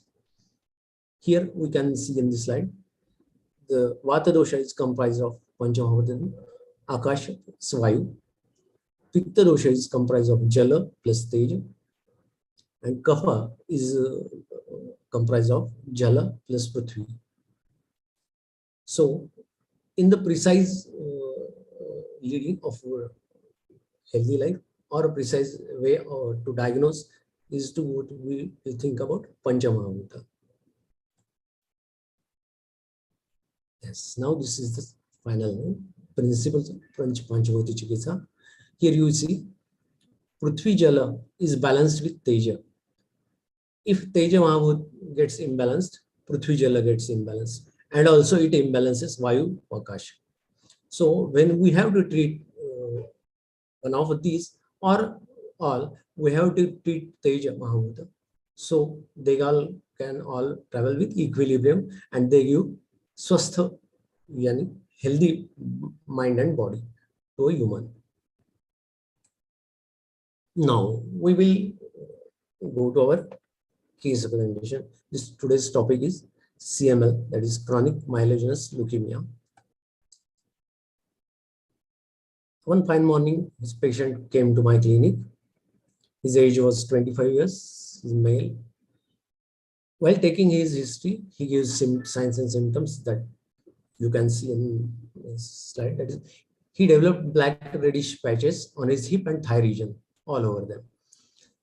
These patches have bruising like pain. He got high fever for continuous 3 days, and he got weight loss in 3 days, that's 6 kg of weight. With him, he brought investigation reports to my clinic, which shows raised WBC levels up to 1 lakh, and also one special report that BCR ABL1 fusion transcript test for CML is positive for T922 time. After detection of CML, he has one midterm 45 days of gap, and he came to my clinic for Ayurveda treatment.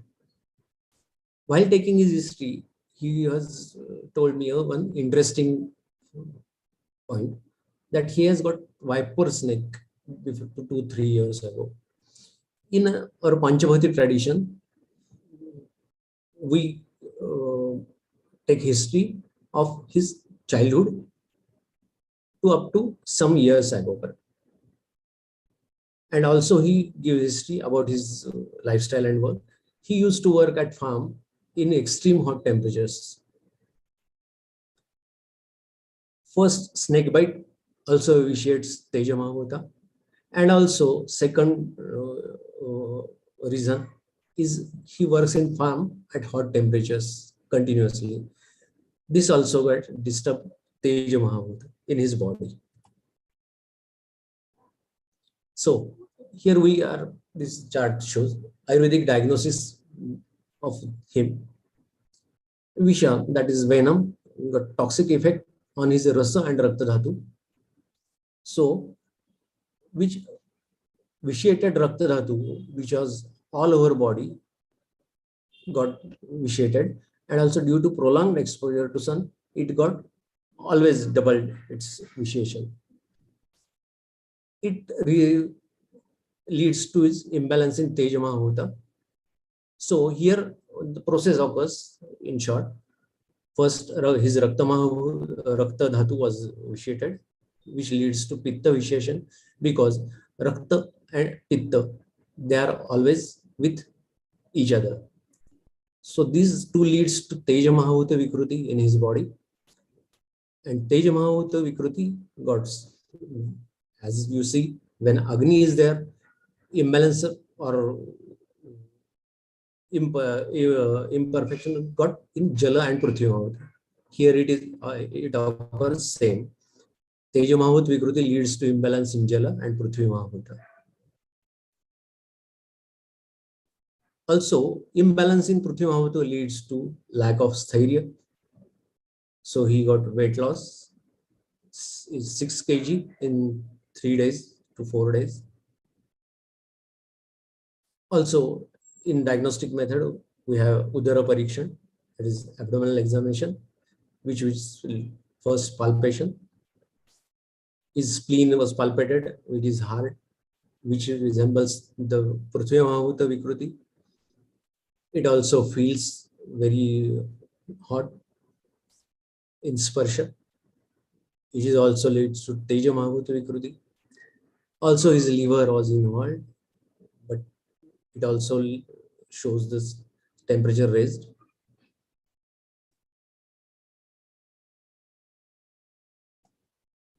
So now, considering these factors, Teja Mahavuta and Vikruti in Jala and Prithvi, first we have to treat the increased Agni. In our uh, in our outer nature, we always see that if there is Agni, it is with fire, which is not required, we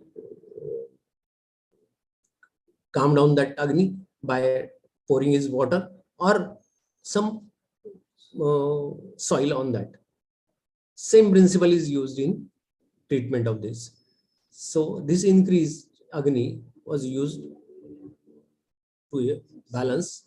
We use Prithvi and Jala dominant medicine, Vidrumakitta, which is our traditional medicine in Panchabhuta Chikitsa Pranali, which was invented by Vaidya Datar Shastri.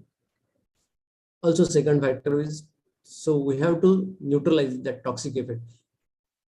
As it is, we see that it was 2 years to 3 years ago, but the effects of that toxic venom was seen on Rasa and Rakta Dhatu.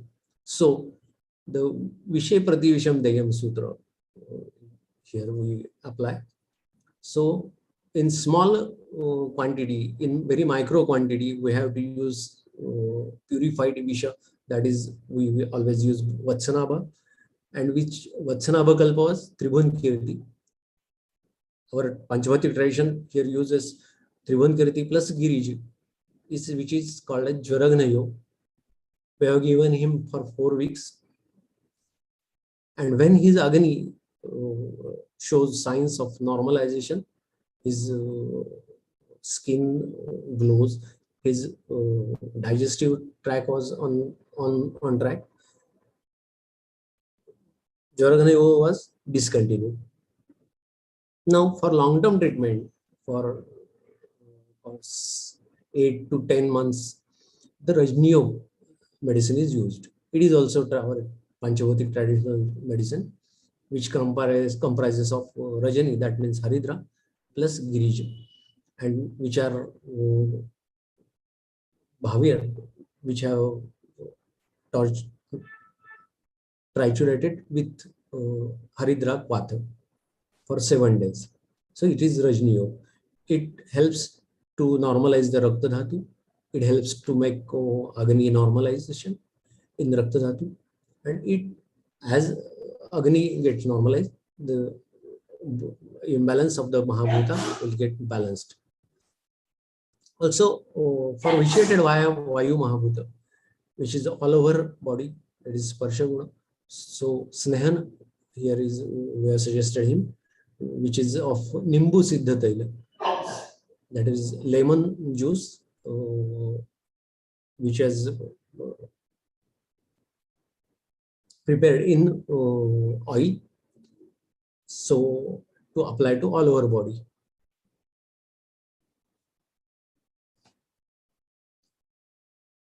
So here we are at the final results was very impressive. He was very response from his body was very courageous. His bruising pain reduced after 6 months of treatment. Patches were completely vanished after 1 year of treatment. And for a prolonged period, Rasayan Chikitsa continued after, so there will be no possibility of recurrence. But this Rasayan Chikitsa is now is still continued for him.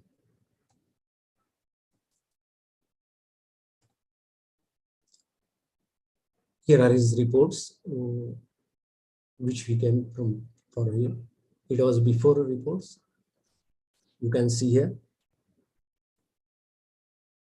And also, after our treatment, these are recent reports.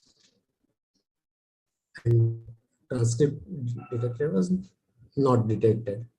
And also available observed copies were 15,900. It is very important and it is helpful for us. Namaste. Thank you for patience. Thank you very much, Dr. Mahesh Kulkarni. That was a very informative and very nice presentation, in fact, of a case study. So I have a question for you in fact, that's a marvelous presentation based upon the Panchabhatik concept and how, in a simplified form, you explain the 5 elements and how these 5 elements play a role, in which the fire element has a major role to play in every individual's body. That is the governing factor which will be affecting your fire, affects your water and earth element. It also affects your air and space element. So to balance them is so important. So apart from this case, like this patient of this kind of a presentation, what is the mode of treatment for the patients with general leukemia at your place?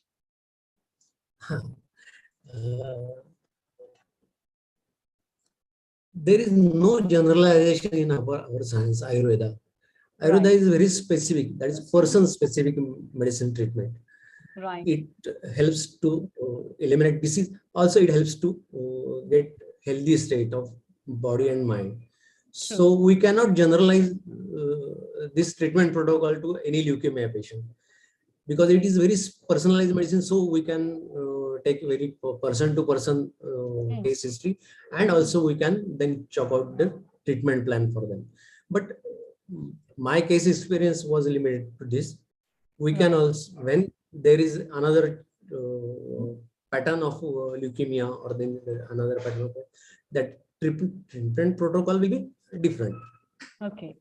And what kind of Rasayan therapy did you use for this patient? And in general, what are your recommendations for the Rasayan therapy? Rasayan therapy, to tell our viewers, is like the rejuvenators that are used. So basically, what is that? Yes. For Rasayan treatment, I use here, after long term of Rajni Yoga, I use here Swarna Bhasma. Right. With some Madhura Pak, that means Kushmanda Valeha. Right. To get strengthen his body, to get Bala Vardhan of that patient. Right. And then it is continuous still today. But now here in India, it is summer season. So I have to discontinue Swarna Bhasma for 3 weeks. And I was up to Vidhomekitten again for Rasa Rakta Dhatu Prasadam. And after rainy season, we will again continue on Swarna Bhasma. But I have to watch this patient for minimum 1 year. So we have, here we say you have seen the reports after 1 year. Yes, sir. So we have to follow this protocol for Thank you very much, Dr. Mahesh. Thank you for your contribution. Please stay around. Your comments as well as your opinions are much appreciated. And we have a question for you as well. We'll take over in a couple of moments. Please stay around. And let's welcome Dr. Swapnil Mane. Global Namaste, Dr. Swapnil Mane from Mumbai. And Dr. Swapnil, we are good to see you at the platform of Healing Our Earth. Most welcome. Dr. Mane, how are you doing? Yeah, fine. Absolutely fine. Thank you so much for your support and this one. So myself, yeah, so Dr. Swapnil Mane, before you start up, let me introduce you to our audience of Healing Our Earth. Dr. Mane graduated from the Tata Memorial Hospital, Mumbai, and later joined the hospital as a fellow in gynecology oncology. His commitment towards his profession, his patience, and his clarity to the poor inspired many others like-minded doctors to join him in his noble cause, and his collective initiative resulted in the formation of Dr. Mani Foundation and Research Center in 2011. The primary aim of starting such a national social secular NGO was to provide cancer care and support to those who could not afford it. Prevention is an essential part of our mission. Through public education, clinical preventive services, and research, we strive to reduce the incidence of cancer and serve people who may never be our patients, says Dr. Mane. What a beautiful word. So, Dr. Mane, as I was reading your profile and you have loads of awards in your pocket Thanks and so loads much. about to come, I think so. So what do you have for us today for our viewers? Yeah, viewers, I would like to say something, say hi. We Sure. are a charity organization and we are much concerned with the rural people, rural Indian people and rural community. That is my main motive. When I was working for the Tata Cancer Hospital and the KM Hospital, Mumbai, till 2010, when I was doing my post-graduation, I seen the plight of the rural patient, the Indians, the rural village and people, very difficult to reach the Mumbai for the further treatment and to go for. And everyone knows, ma'am, doctor, the prevention is better than cure, but very less likely implemented practically. That is my opinion. Yeah, Yes, I have I seen that agree. scenario. And that's why I started a small organization, small cancer hospital, a 30-bed hospital in outskirts of the Maharashtra, the Western Maharashtra, and started practicing for the people.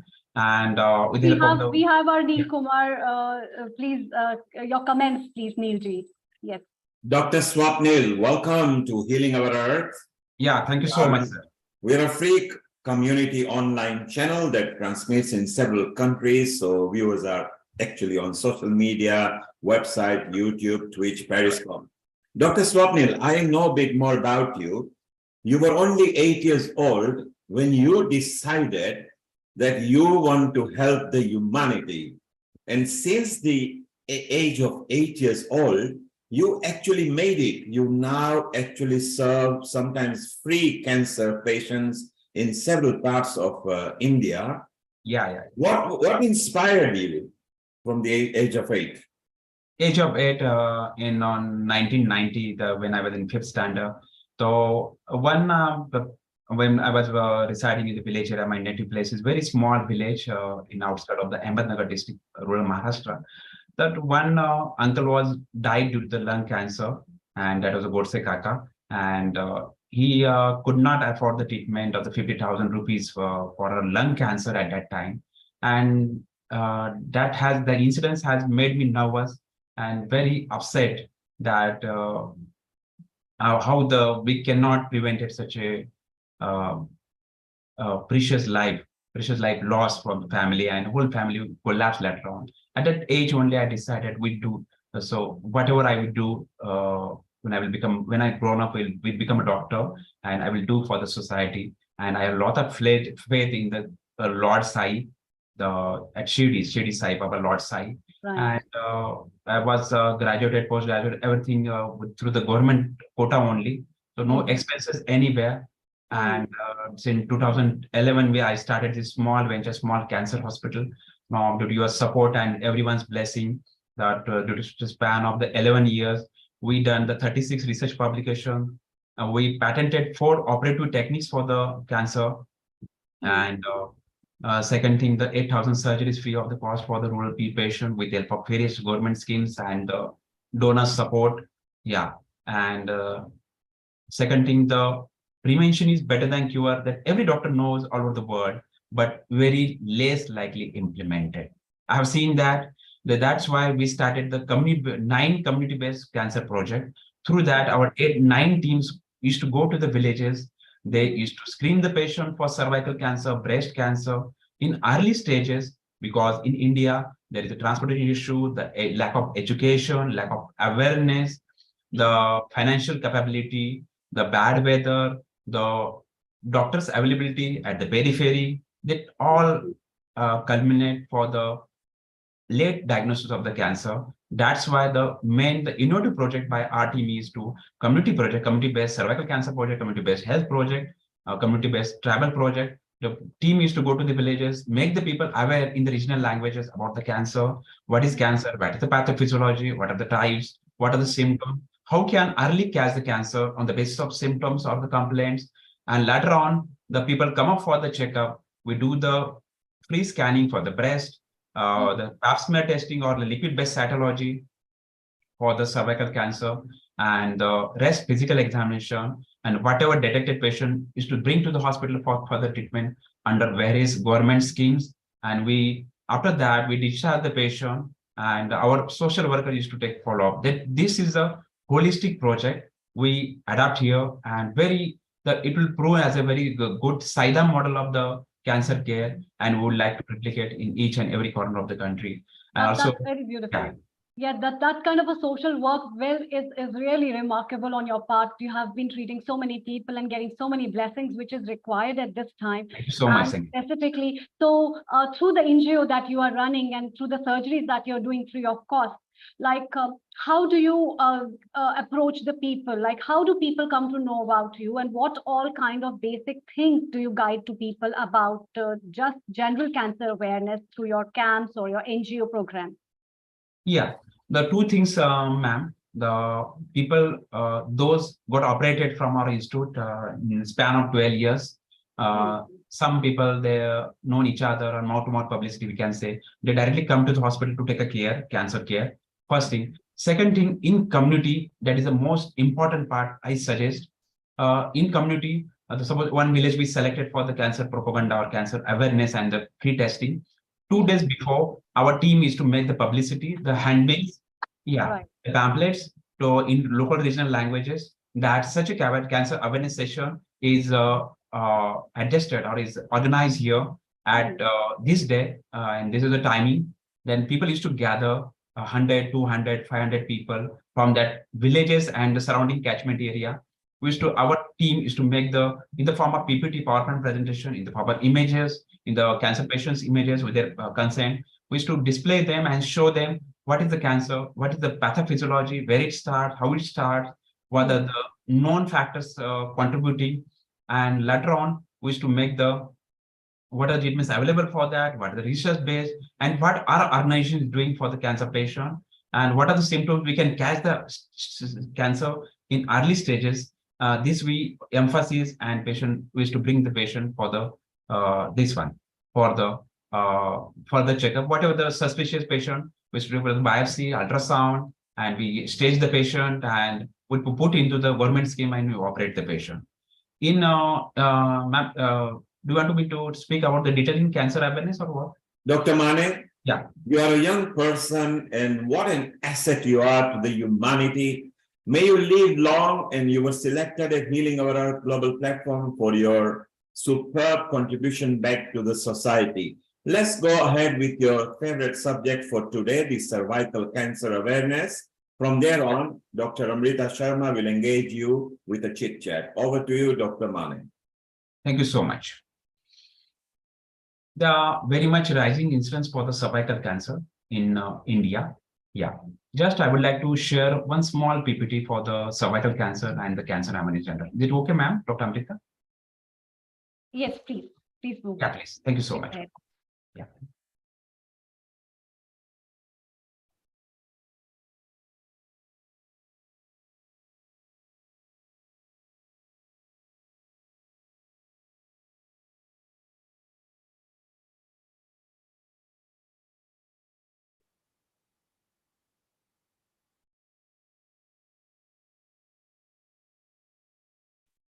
So this is Dr. Mane with his presentation. Thank you, ma'am. Is it visible to all? Yes. Visible, no? Yeah, thank you.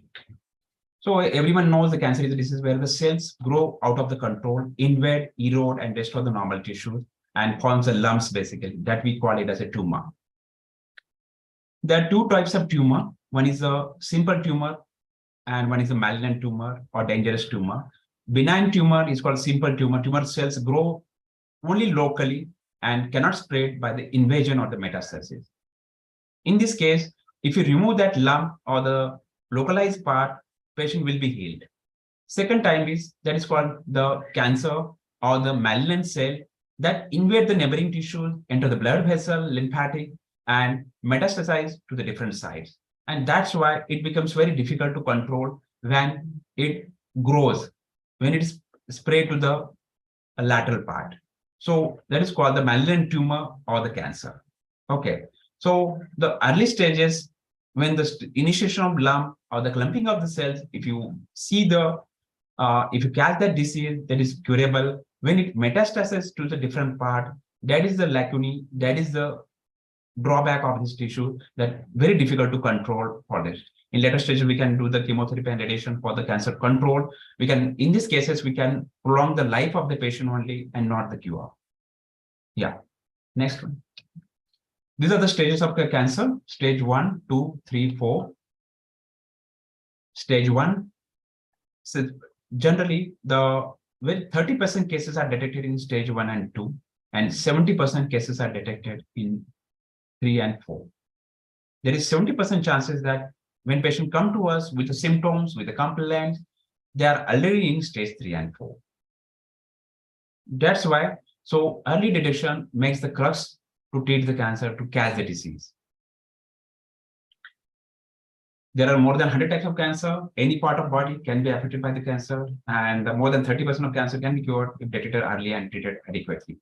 And more than 30% of cancer could be prevented mainly by avoiding the tobacco and allied products and having the healthy life, being physically active and preventing infection that may cause the cancer. Cancer is second most common cause of death worldwide.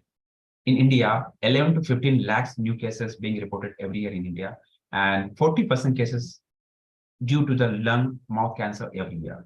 Around 1,25,000 women affected by the cervical and uterine cancer. Cervical cancer is the most common cancer found in rural India, and breast cancer is the second most common. And breast cancer is the most common in urban area in India. So that is the incidence, or there is a ratio for that. And everywhere in India, the 50,000 women die due to the cervical cancer each year. And 60% patients come to the treatment when they goes in advanced stages, that is 3 and 4, where the chance of cure is very less. So this is situation, this is a drastic situation for the cancer. The types of cancer: lung, breast, colon, endometrial, pancreatic, endometrial, prostate, thyroid, leukemia, out of which we'll focus on the cervical cancer. So there is a junction of two different epithelium at the mouth of the cervix or the mouth of the uterus, that is called cervix. There is scamocolumnar junction. Here the cancer gets started here and spreads laterally. This is the characteristic of cancer that spread laterally. That's why when it invades the parametrium, when it invades the lymphatic, when it invades the lateral pelvic wall, it becomes very difficult to cure. So merely the removal of uterus or doing the radical hysterectomy, the removing the uterus, lymph nodes, the related appendages may not be sufficient. That's why this is the agony of cancer is spread laterally. That is a dangerous thing for the cervical cancer. Yeah. It's a very simple test, doctor. In India, even the gynecologist doctor or any ladies doctor also, very less doctor used to perform this test, very less to go for the test. This test has to be performed after marriage every year for consecutively for 3 years, and after that every 3 years we can perform the test. That is called the pap smear test. In this test, Dr. Amrita, the cells are scraped from the cervix and examined under the microscope by the pathologist for the disease or problem. We examine the nucleus size, the shape of the cell, any abnormality, any clumping, that is examined by this test. This is called a pap smear test, and this test we perform routinely in the community camp. Near about 420 camps we conducted in 428 villages in the Indian rural population, and around 3 lakh patients we tested for this cancer, and we got a detection ratio of 2.1 to 2.2% in rural women. That is a very drastic incidence for this cancer. Second thing, we can scrap the cells and put it in the this is called the liquid-based cytology. There is another way, but there's no difference in the two tests. The test remains the same. Just we are testing the cells from the cervical area or the mouth of the cervix. We can get for the in layman's language. Yeah, this test has to be performed after marriage each and every moment yearly. That is very important. Knowingly, unknowingly, anyone can get cancer. That is the scenario for this. That's why this test is very much important. And this is the only one cancer in the world that is vaccine preventable. So any girl from 9 to 26 years of age should undergo a vaccination, a compulsory vaccination for the cancer, 3 doses, 0 to 6 month doses, either Gardasil vaccine or the Cervarix vaccine. Very much important because it is preventable. We got an additional advantage that this is the internal organ, first thing for the community. Second thing, the vaccine preventable. Then why don't we go for the vaccine? That is the crux behind this situation. Then these are the naming of cancer. These are the common chemicals, radiations, and bacteria. These are the routine, the cause for the cancer in Indian population, including cervical cancer, the tobacco abuse. Very routinely, the people are addicted, rural tribal populations are addicted for the tobacco, gutka, mawa, and very allied product like cigarette smoking, bidi smoking, very much. The cigarette smoking has smoke has a 45 types of cancer, carcinogenic elements, and very dangerous. If you smoke the cigarette, that is 20 packet for 20 years, you are 100% going to reduce the lifespan by the 20 years. And some may have the abnormal sequelae and may go for the serious consequences like cancer. Second thing, alcohol abuse. Alcohol is very good for the health if it is taken in the restricted amount, very small amount, like 20 to 30 ml per day, maximum 12% alcohol as the recommendation by the World Health Organization. That is good, very good thing. But unrestricted pathology, the unrestricted behavior, the main use of the alcohol abuse is people don't have restriction for alcohol. When they start the alcohol abuse, the very infrequently, any birthday party, anything else, any occasion, any festival, they should take alcohol. Then it becomes very routine. The people is drinking daily, then twice a day, then morning, evening, and they become alcohol abuse. And that is not a good point for the cancer pathology. Dietary factor, the complex carbohydrate diet, the fatty diet, or the pure carbohydrate diet is responsible. Weight gain is responsible for the cancer rise. Second thing, the occupational exposures in the chemical industries, when there is unprotected job or unprotected the job posting or the whatever the activity, there should be a sufficient safeguard for the occupations that are deals with the chemical industries or the asbestos, anything else. Viruses, the hepatitis B virus infection, the liver, maybe the cause for the liver cancer. And parasite infection also documented in Indian customs, habits, and lifestyles. In rural area, I have seen Neil sir and Dr. Amrita, very early marriages are going to happen in the tribal population. Like 14-year girl, 15-year girl, 16-year girl, 17-year, they're not physically competent for the marriage. Physically and psychological, they get married. And that's why the early sexual intercourse started. And that is the cause that is the most probable etiology for the cancer. Second thing, as everyone knows, that the transmission of the human papilloma virus from the male to female in couples, male to female, there is a transmission during intercourse, the human papilloma, there is HPV virus, and that affects the scamocolumnar junction, and that lead to injury to that part, sensitive part of the cervix, and that the next sequel is the cervical cancer. That's why the protected sexual intercourse is very much important. Early marriages in women. Second thing, multiple pregnancies in short span of time. Very common in Indian population. That is also one of the predisposing factor for the cancer. And this has to be prevented. Second thing, the inhygiene of the private parts. Regular shaving, inhygiene. Some people use the chemicals to remove as a hair remover from that private area. That should not be used. We should use the razor or blade, whatever the blade or razor for the hair removal from the private.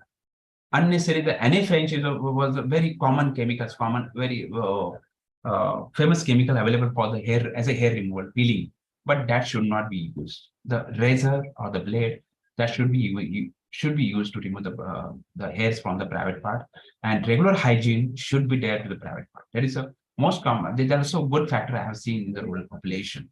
Then the lack of sunlight exposure, the great pollution, indiscriminate use of the drugs, or the counter use of drug, very common in Indian population. That may be the reason for other tasks. Genetic one, the retinoblastoma in children and the leukemia in Mongols. These are associated with the genetic factors. See, cigarette smoking is a suicide, merely a suicide, I can say, in my opinion and my view. Because due to the peer pressure, due to the small kid parties, birthday parties, whatever, the school children get a habit of the cigarette smoking, video smoking, whatever, and they land up in the fulminant complications later on the line. They're habituated for this and they get addicted for the cigarette, and they may not be knowing the consequences at this stage. That's why there's the duty of the elderly people to monitor the child, to see the child, what the child is doing, what he or she is going, what they're doing, any untoward complication also has to be looked for. This is the duty of the elders. Yeah. Then this is the risk for smoking. Every cancer, including cervical cancer, there is a risk. Each and every part of the body is affected by the smoking. So my sincere opinion to the community that we should avoid the smoking in any form. Any form, we should avoid the smoking. That is my sincere request after doing so much research and so much work in the cancer sector. Yeah, this should be strictly avoided.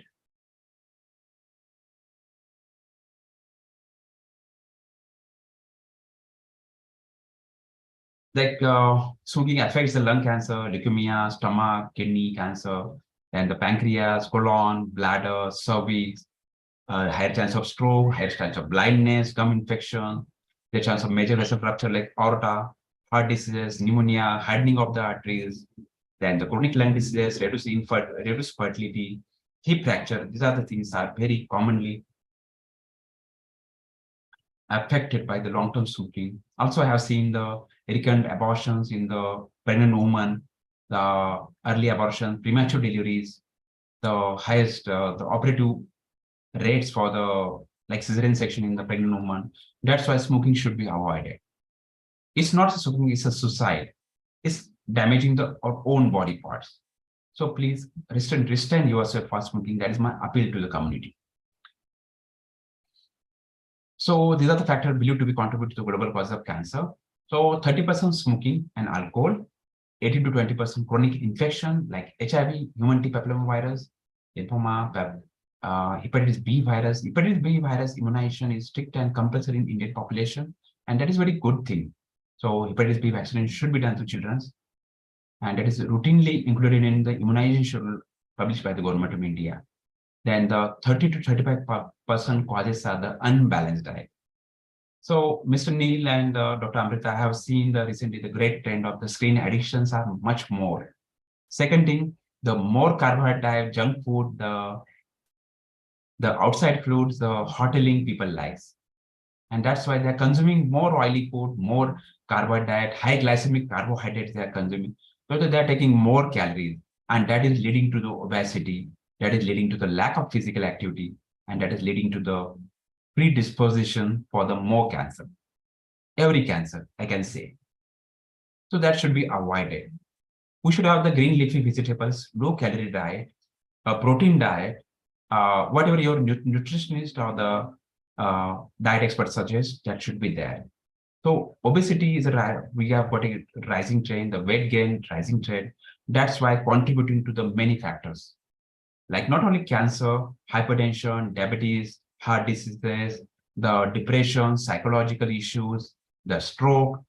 So lots of issues are related to the lack of physical exercise, sitting job. That is called that we should not sit at chair for more than 8 hours, more than 6 hours. By sedentary lifestyle, by sitting on the office work, by sitting at the chair in comfort, doing the comfort of work, whatever work you're doing, we should not sit at prompt because it has seen that scientists say that there is a coagulation system get activated, the coagulation of blood, the venous system get coagulated at the dependent part of the body, and lots of things, the chance of the obesity, we are not expending the not making expenditure to the calories, and that will rise to the obesity and again prediction for the variants. 8 to 20% causes lies in the hormonal imbalance. 2% accumulation, 1% pollution. That is the most important part in the metro cities, that we are getting such a great pollution, and more carbon particles in the atmosphere, we are getting the more incidence of the deadly disease like cancer. So what are the early signs for the cancer? Early cancer doesn't have any symptom. First thing, that's why our team has adapted 9 community projects, and the effort is to save the Indians, to catch the people in the early stages and cure the cancer, and completely we eliminate disease. We can eradicate the disease by this simple measure. So prevention is always better than cure. So that's why we are catching the early cancer very initial stages. When there is intestinal cancer, change in the bowel habits, and in cervical cancer, the main thing is Mr. Neil and Dr. Amrita, the white discharge per vagina. Second thing, unusual bleeding or discharge. The bleeding after characteristic thing is the bleeding after the sexual intercourse. Fourth thing is pelvic pain, the pain in the lower abdomen. Sometimes we get a very foul-smelling discharge from the vagina. The sixth thing is the lower back pain. And these are the things: the change in the menstrual pattern, the pain, great pain during the menses, the pain before the menses, after the menses. Please look for the cervical cancer. That is my request to all gentlemen, and please go for the pap smear testing once. That is the most simple criteria to diagnose and track. Okay. Skin cancer and lung cancer, that is the persistent curve for the worsening is more than 21 days may be the cause for the lung cancer. The recent change in the warts or mole color of the skin, that is responsible for the skin cancer. The screening. What is screening? A scientific term. If you catch the cancer in early stages, there are some tests available, common tests available to catch this disease. Not each and every one, but some tests are available to diagnose the common cancer, like pap smear testing for cervical cancer, cell-based examination for the breast cancer, oral examination by the expert for the oral cancer. So these are the tests available for the next one.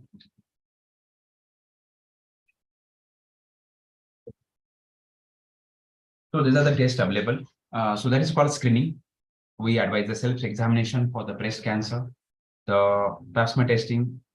Those suspicious pap smear, we go for the biopsy, and X-ray, CT scans, MRI. These are the more related to stage the cancer, PET scans, ultrasound scan. Okay. Treatment option available for the cervical cancer, the stage 1 and 2, or still stage 2A. We can immediately go for the surgery. That is the radical hysterectomy we perform very nicely. And after that, the whole uterus, lymph nodes, ovaries, we send it for the pathological examination. And on the basis of the lymph node invasion, on the basis of the lymph node involvement, on the basis of the margin of the specimen, on the basis of the physical ability of the patient, so we go for the chemo radiation. We plan for the chemotherapy and radiation. So chemotherapy, generally we plan the 6 chemo cycles as per the report, and radiation, 32 radiations. So we go for the patient, so that patient should not have the recurrence. Patient have a good lifestyle. Patient should be disease-free. Patient should be cancer-free. That is the purpose behind that. Most of the patient do the surgery and they are free. That is not a point. Surgery may only helpful for stage 1 up to 2A, but later on treatment is very much important. That is radiation and chemotherapy has to be completed. That is my request, that the whole treatment should be taken. I have seen that lots of rural patients, they've seen that the surgery is done, they're feeling better, they're good, and then later on they leave the treatment and they don't listen to doctor. that is not a point. The treatment has to be complete. If you are disease-free, if you want to disease-free, everything the oncologist, whatever say, that we have to agree and we have to consider. And in holistic approach, we have to complete the everything, including follow-up. After the chemotherapy and additional cyclotherapy, that every 6 months we have to take a follow-up with the doctor for any recurrence we have to see. That is very much important. So, what are the preventive measures for cancer? In that, the physical activity. Early morning, wake up, and please go for the jogging, exercise, gym, whatever, swimming, whatever do you want to do. The physical activity should be there. In young age, the sweating should happen. Whatever you do, sweating should happen. You can go for the slow yoga, fast yoga, meditation, whatever do, but we should sweat. That is the basic priority. That will keep away yourself 90% fit and 90% chances that you will not get anything, any disorder in future life. So sweating, the physical exercise, merely the walking may not be sufficient in young ages. The walking is the exercise of the old age, basically 50, 55, 60, above 55, 60. That is a good exercise, but young ages, we should sweat. That is very important.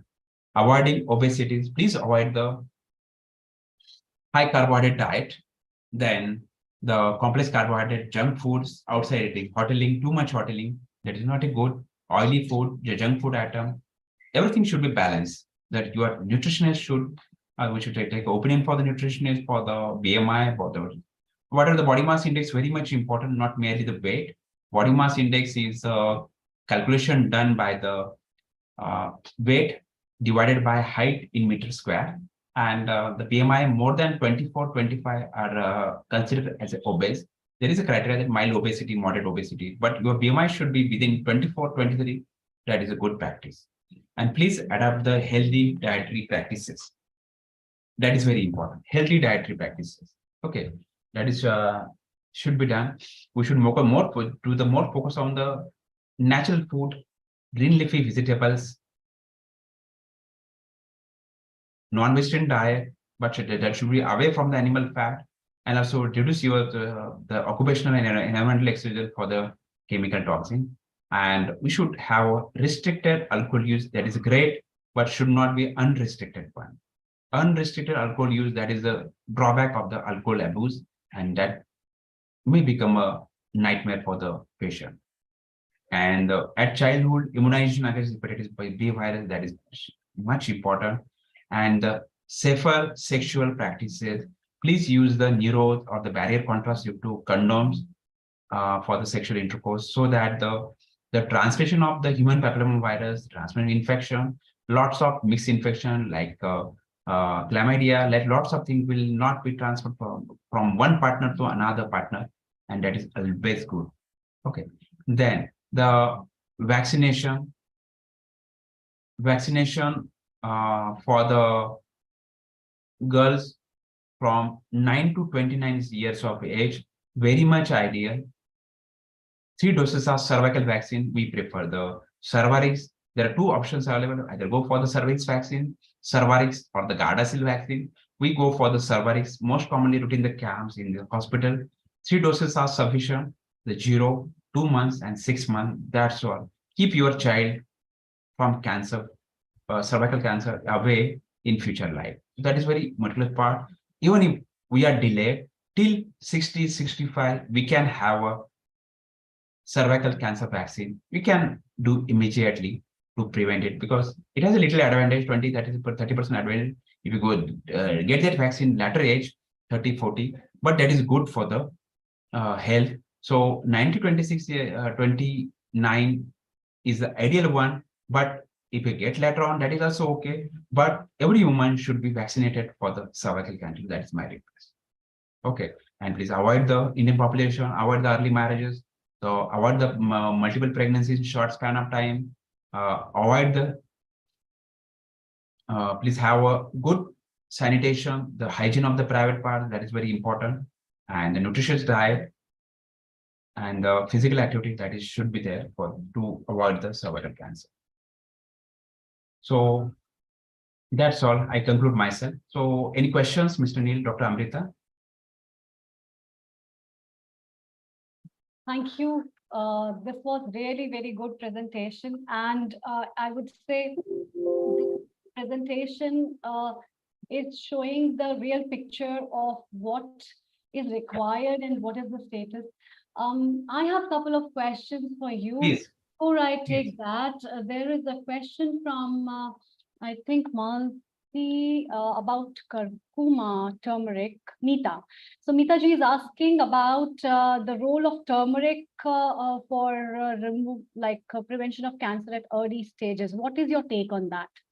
So, ma'am, I practice the allopathy, the modern medicine, the universally recognized medicine. So whatever do, we should have the evidence. That is the first thing. Turmeric has a lot of great advantages. I understand, and it has an antioxidant property. It has a anti-infectious property. That is good. In our great science, Indian medicine, turmeric has a great importance, but I don't see any valuable support in the cancer care. Yeah. I wanted to ask you, what is in your opinion, because nowadays, as you stressed a lot upon with your through your NGO upon public awareness and public education related with the basic things that people should know about preventing cancer, but the prevalence of smoking and alcoholism in female population has widely increased in a couple of years, as we see in India. And what is your studies as per your counts on the population, that how much that has affected for the prevalence of cancer in women folk related to cervical cancer for these people? Very few cases, doctor, because cervical cancer is very much rampant in the rural population, and alcohol abuse and the cigarette smoking very rarely seen in the rural area. That is the issue of the semi-urban and urban area, but that has increased. I have seen that 10% rise in the population addiction in the urban and semi-urban area, but rural area has a different addictions like mishery and the different tobacco. These are the patterns available in the rural area. So not significant in the rural area, ma'am. So we have Mr. Neil Kumar with us to have some comments. Yes, Neilji, please. Thank you, Dr. Amrita. What a lovely presentation, Dr. Swapnil Mane. Let's share with the people that it's not only that you are an expert oncologist, and apart from your chosen subjects, your organization does a lot of outreaches that are so beautiful. So let's share with people about Saidam Hospital. We can show them over here that not only do you do oncology, you also do free cancer awareness camp in rural India. Why rural? Because those people are very underprivileged and they need that thing. And when you were young, you decided that you will reach the people who haven't got a chance to survive or the money. So I love it. And this is your website, Saidam Hospital. You can reach there. And also there is training for gynecologists. So it is not just oncology. You go through a training of gynecology where not only yourself, but some of your colleagues who have actually now joined you, together you bring out a very good structural method and also medical skill development, which is very useful because that is generally akin to anything to do with medicine. So this is a lovely website. You were involved in the COVID time during the free COVID. What a wonderful contribution. So the viewers can connect to you. Thank you so much. Learn about your initiatives and contact you as well. So Dr. Swapnil Mane, tell me, what is your latest project? And are you planning to branch out in most of the states of India? Yeah, it's a great the great pride to serve the Indians.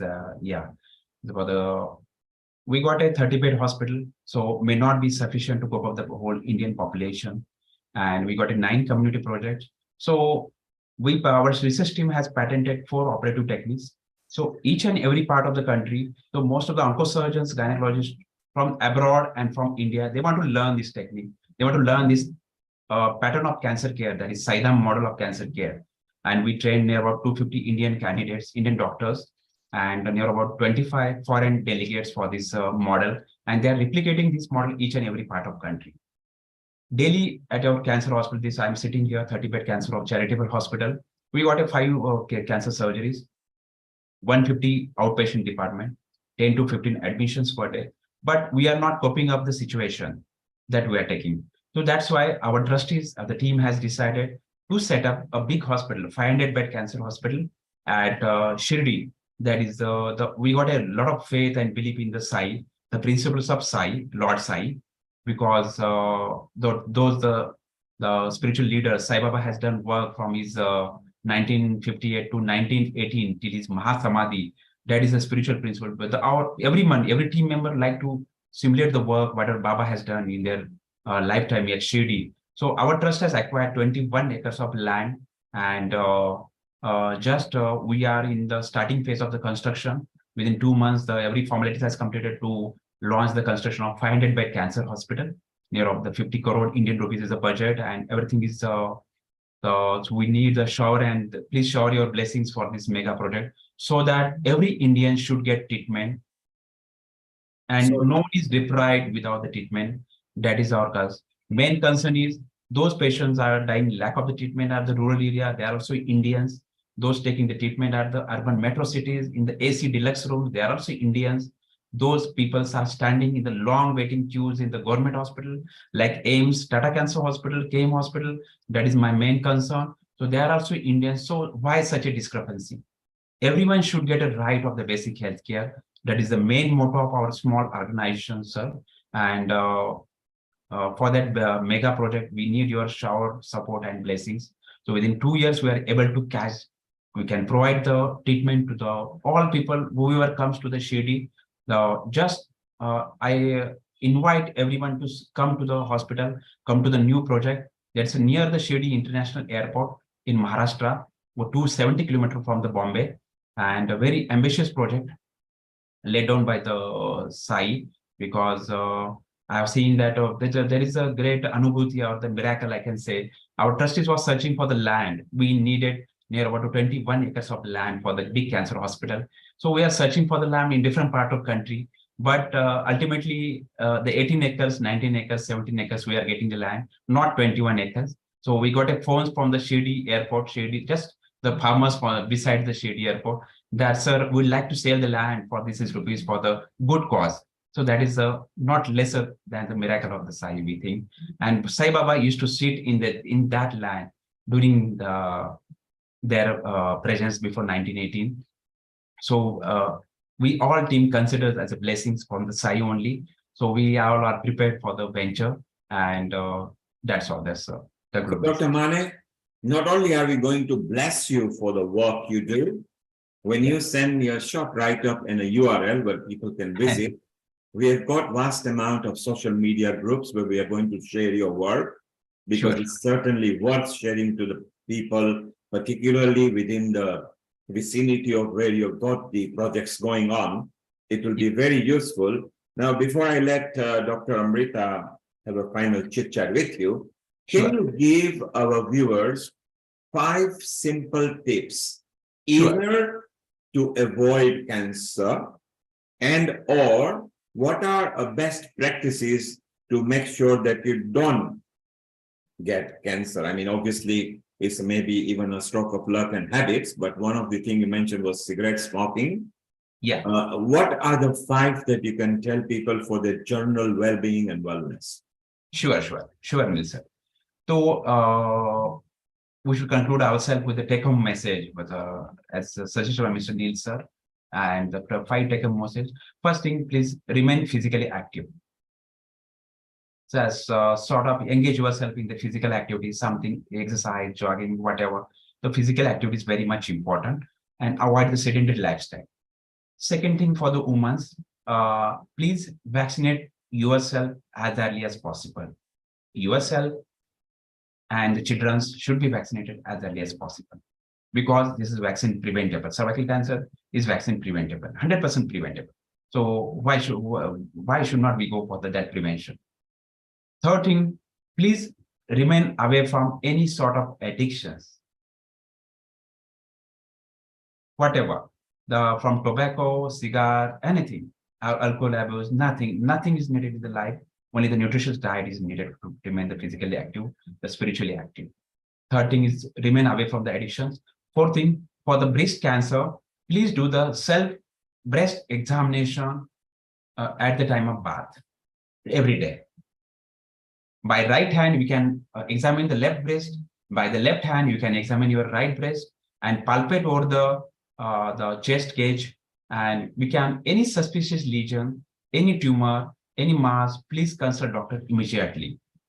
That is the most common cancer in the metro cities, urban area in women. So that is a self breast examination. That is more important. And fifth thing, for the rural Indian population, please marry at the right age for the childbearing, and please have a sanitation or keep a hygiene of the private parts. That's all, Mr. Neil. Thank you, Dr. Swapnil. Wonderful tips. Dr. Amrita will also prompt you for a question. Just before we move over to our next guest, and we're going to leave India and go to United Kingdom. Sure. Before I introduce, or before Dr. Amrita introduces the next guest, which is here on the screen, Dr. Kirit Mistry, who is a resident contributor at Healing Our Earth. He's also at the South Asian Health Action Group in UK, which actually marries the community with the National Health Services for various kind of medical ailments. I would like to introduce you to him, Dr. Swapnil, because I'm now also going to introduce him offline on a WhatsApp to you. So you will be able to share, exchange ideas on your project of cancer. He comes to India as well, and maybe he can adopt or have a chat with the local authority over here and see what we can exchange with each other. So first, let's say hello to him. And here we go to Leicester, United Kingdom, to Kirit Mistry. Global Namaste, Kirit, and how are you? Global Namaste, everyone. Nice to see you all, and great presentation so far. So really amazing to hear the excellent work and the Healing Our Earth family, the people that we have within this family, the expertise, the passion, and most importantly, to serve our community and our fellow human beings is what we're here for. And you know, you're giving up all your time to do this. So congratulations, and really great work, Neil Bhai and Dr. Amrita, in terms of the whole way you put these programs together. It's amazing. So I'm really glad to be part of this family. Thank you, Kirit. Kirit, I want to directly introduce you here to Dr. Swapnil Mane. He's in Mumbai. He has come very highly recommended through one of the sources. And actually, the original source was our own homeopathy expert, Dr. Mukesh Batra, whose friend Archana is the one who recommended Swapnil to us. Kirit, can you, when I give you the contacts over the WhatsApp to both of you, exchange ideas and see how we can help each other, how we can promote each other's work? And of course, when you go to India, when you land into Mumbai, make sure you give Swapnil a buzz and go and see him and see how we can encourage each other to engage into more sort of a work over here. Just before we go ahead with you, Kirit, and Amrita will introduce you. Amrita, your conclusion word for Dr. Swapnil Mane in Mumbai. Yeah, Neilji, just a second before we conclude, I think Lataji raised her hand and she has some questions. Lataji, do you have any questions for Dr. Swapnil? Namaste, everyone.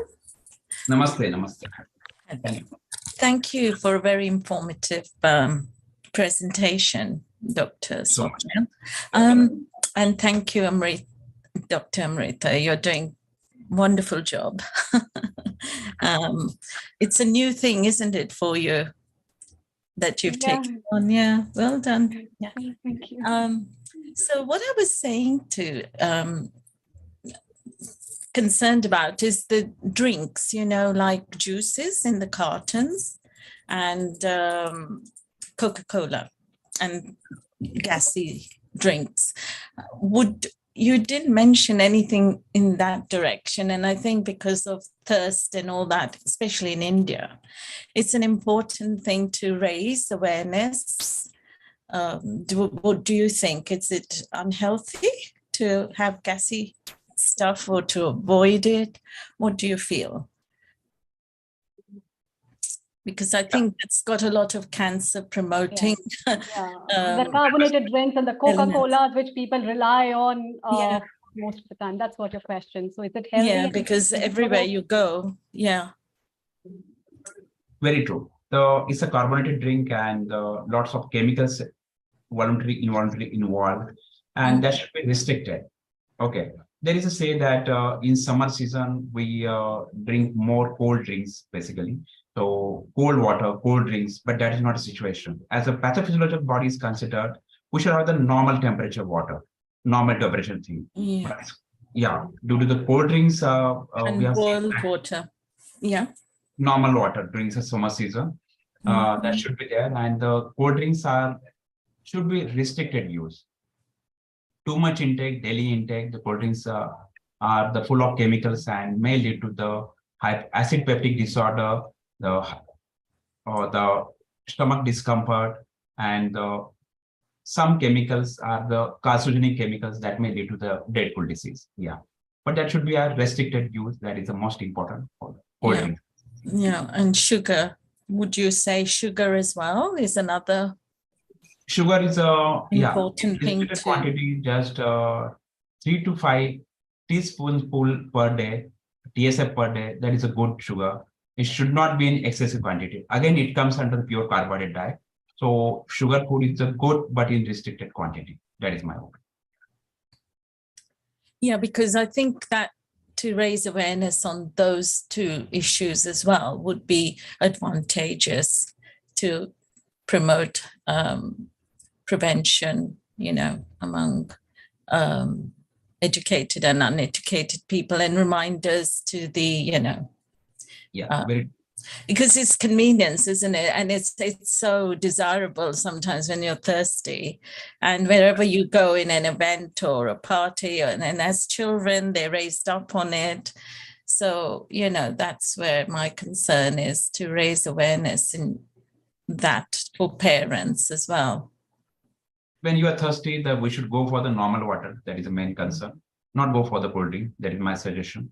Because the cold atmosphere, like ice creams, cold drinks, whatever, when you take it immediately, they will decrease the immune response at the throat level, pharynx level, tonsil level, and the oropharyngeal defense ring is there.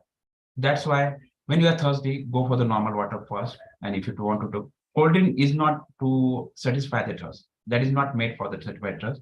That is the additional high calorie diet. So water intake should be fruitful. Normal water always better. We don't want to drink the warm water. We don't want to drink the too cold water. That is the situation for this one. Thank you. Thank you so much, Dr. Swapnil. You are doing a wonderful job.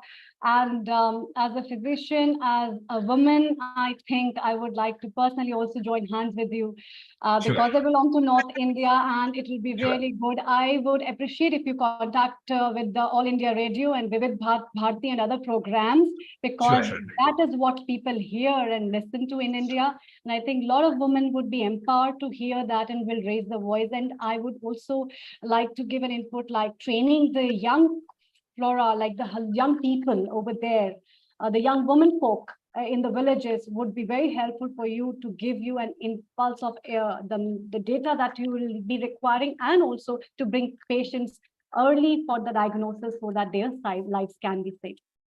So all the very best from our team, from all of viewers of the Healing Our Earth, as well as myself personally, and from Neilji as well.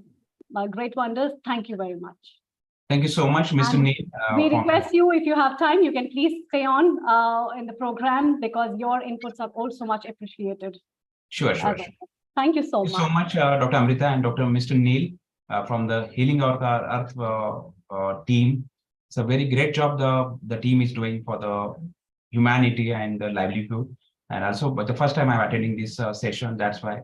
So great congratulations and a lot of blessings to team and Mr. Lin. The very great job they're doing. Thank you, sir. We will be requiring more inputs. We'll be bringing you very more frequently on the screen, so that many people can hear and know about your experiences and can make you best use of the social service you have been doing to your age. Thank you so much. Thank you. Global Namaste, Kirit Mistry ji. Namaste, Global Namaste.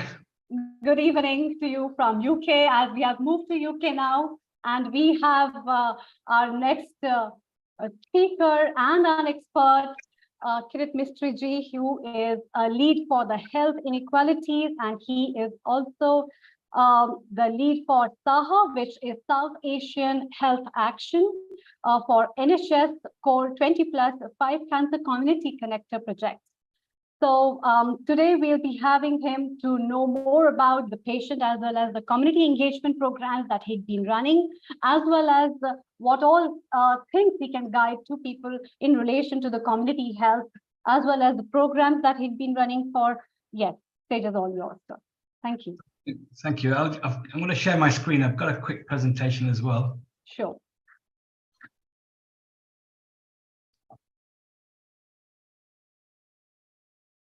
So thank you for the kind introduction. I was just wanting to kind of go back down memory lane. And when I was working in 1990, I was doing a lot of work around drug addiction and alcohol addiction. And I got an opportunity to go to Rajkot for our twinning. They're our twinning city in Leicester. And we were having a challenge at the time with a number of people coming from India to Leicester and chewing a lot of tobacco. And we were seeing a lot of Gutka products. As health workers, we were kind of concerned about the age groups that these products were available. So we decided that we needed to do some research, go back to India, and we were fortunate that we were supported to go and do some, go to the oral cancer conference, but also go to Rajkot, go to the cancer hospital, and start to make the links around what are these products, what do we need to do? And we brought back a lot of samples of these products and got them to be tested within our environmental health, what the kind of concerns are. And you know, this was an exciting partnership we did with our Rajkot municipality, which with our local city council as well. And it's frightening to see, going back to Rajkot in January this year again, and making the links with the municipality and the mayor, that you know, the people in Rajkot is the capital hub for cancer, mouth cancer and oral cancer, particularly due to gutka and tobacco chewing. So, you know, we really need to be doing, you know, it's good to hear the great work that Sapulji is going to be doing in terms of giving free treatment to people suffering with cancer. And I hope mouth cancer is going to be a big part of support there. So I just wanted to give you a bit of a background to, I've been working in health for quite a few years, so I don't want to show my age, but so I presented this before, but in the UK, we have a national program by the NHS tackling health inequalities. And the reason why this program was initiated, because through the pandemic of COVID, we knew that some of the communities, South Asian communities and the minority Black communities, there was a lot of disparity around their health inequality needs. So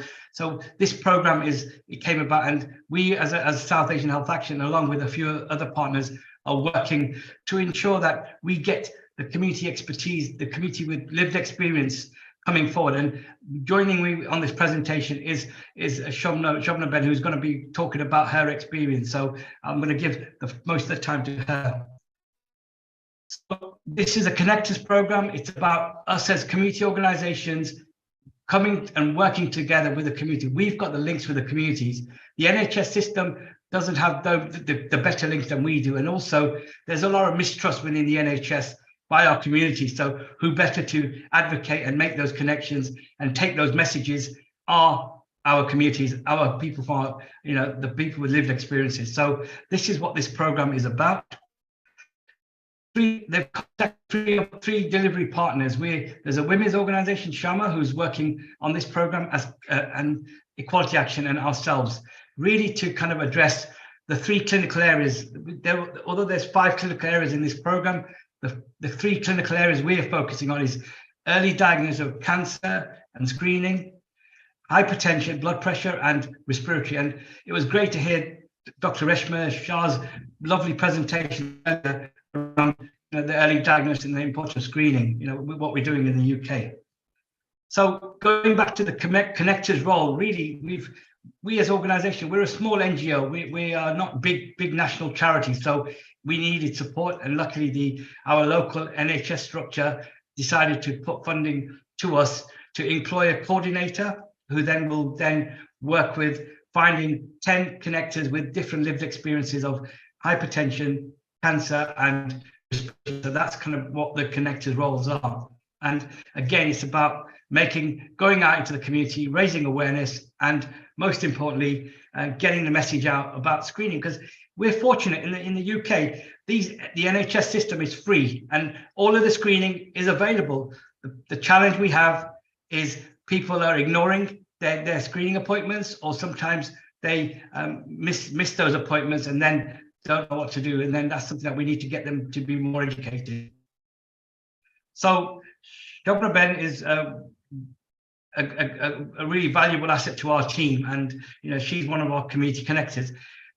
We were working on this national program recently. It was a cancer bus that was going around the UK, and it was coming to Leicester. So they asked us to get our connectors to be available on the bus to interact with the community, and particularly we have a high Gujarati speaking population. So luckily it was important to get to speak different South Asian languages there, to be able to connect with the people in the community in the city centre around raising awareness of cancer and screening and diagnosis. This is the one work that the connectors do. They go to various community events. They get the communities really engaged to pass the message out, and hopefully at the same time raising awareness. They also pass the message of this project. But most importantly, Shobna will tell you more about the role that she's doing. So I just want to give you a flavour of, and Priti is one of our coordinators, and she goes around with not a flashy poster, but she's written she's written on a flip chart about getting people to interact with her, because it's word written and it says, do you want to know about cancer? And people will come to her. So give you these are social media handles, and people are welcome to contact us. I want to give the most of this time of this presentation to Shobna Ben, because she's the main person here today to share her experience. So thank you to Healing Our Earth for this wonderful opportunity to give a short presentation, but now give the opportunity to Shobna Ben, our community connector, to carry on.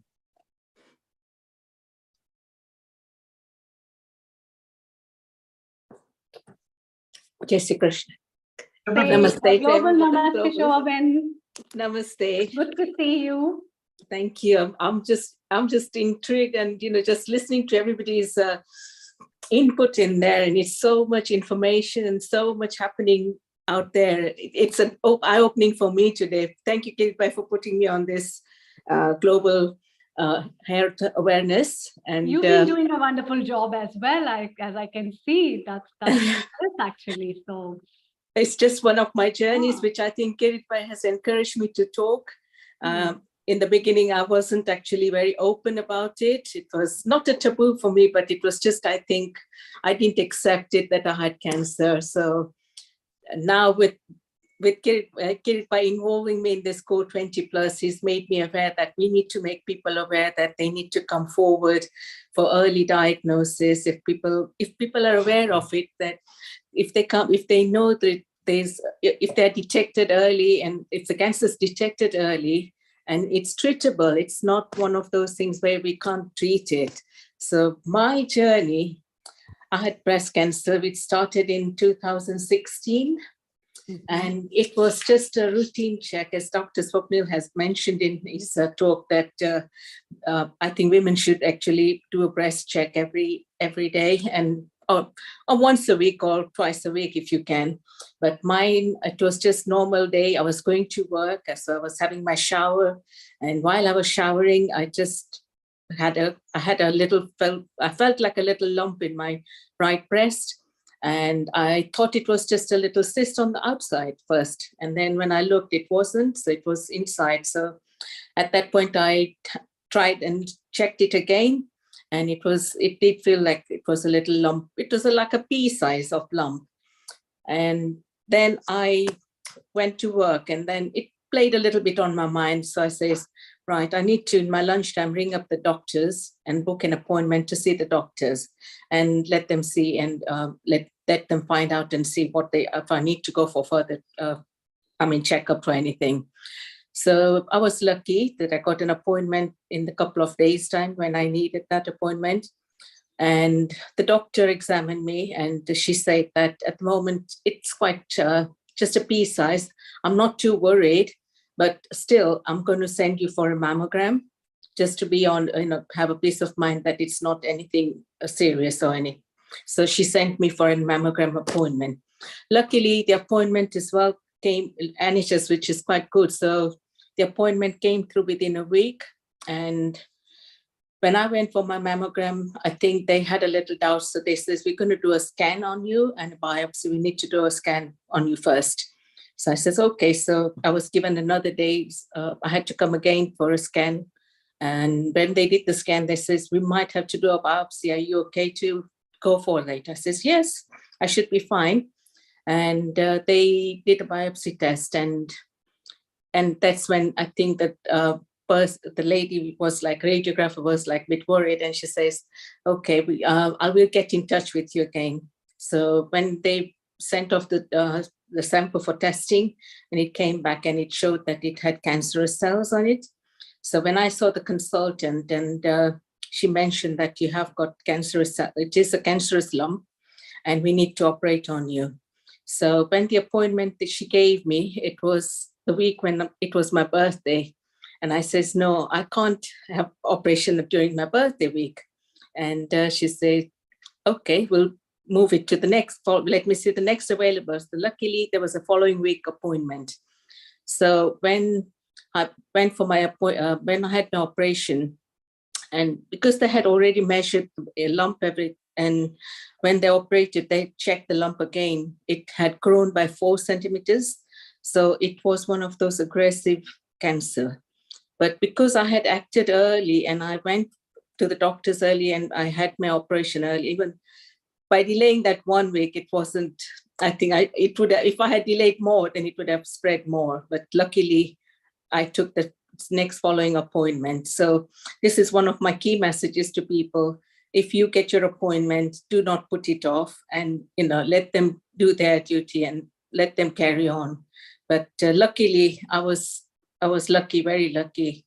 And when they told me that we would, because it is an aggressive one, we will have to do a chemotherapy and radiotherapy.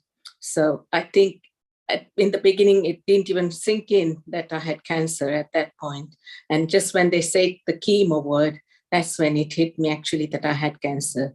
But they assured me that because it has been detected early and, we can treat, it's treatable. So I went through all my treatments after that.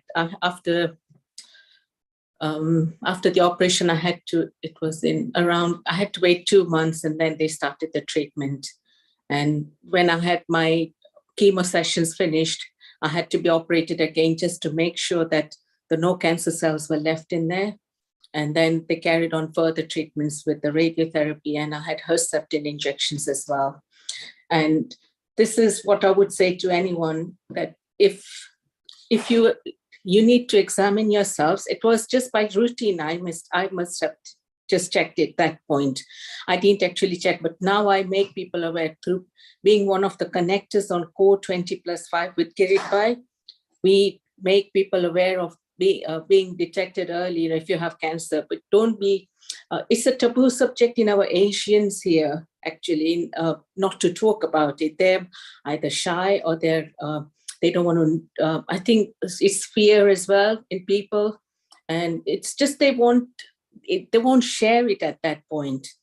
Or they're scared about the treatments maybe. But treatments are harsh, but if it is caught early, it is treatable and you can manage yourself exactly.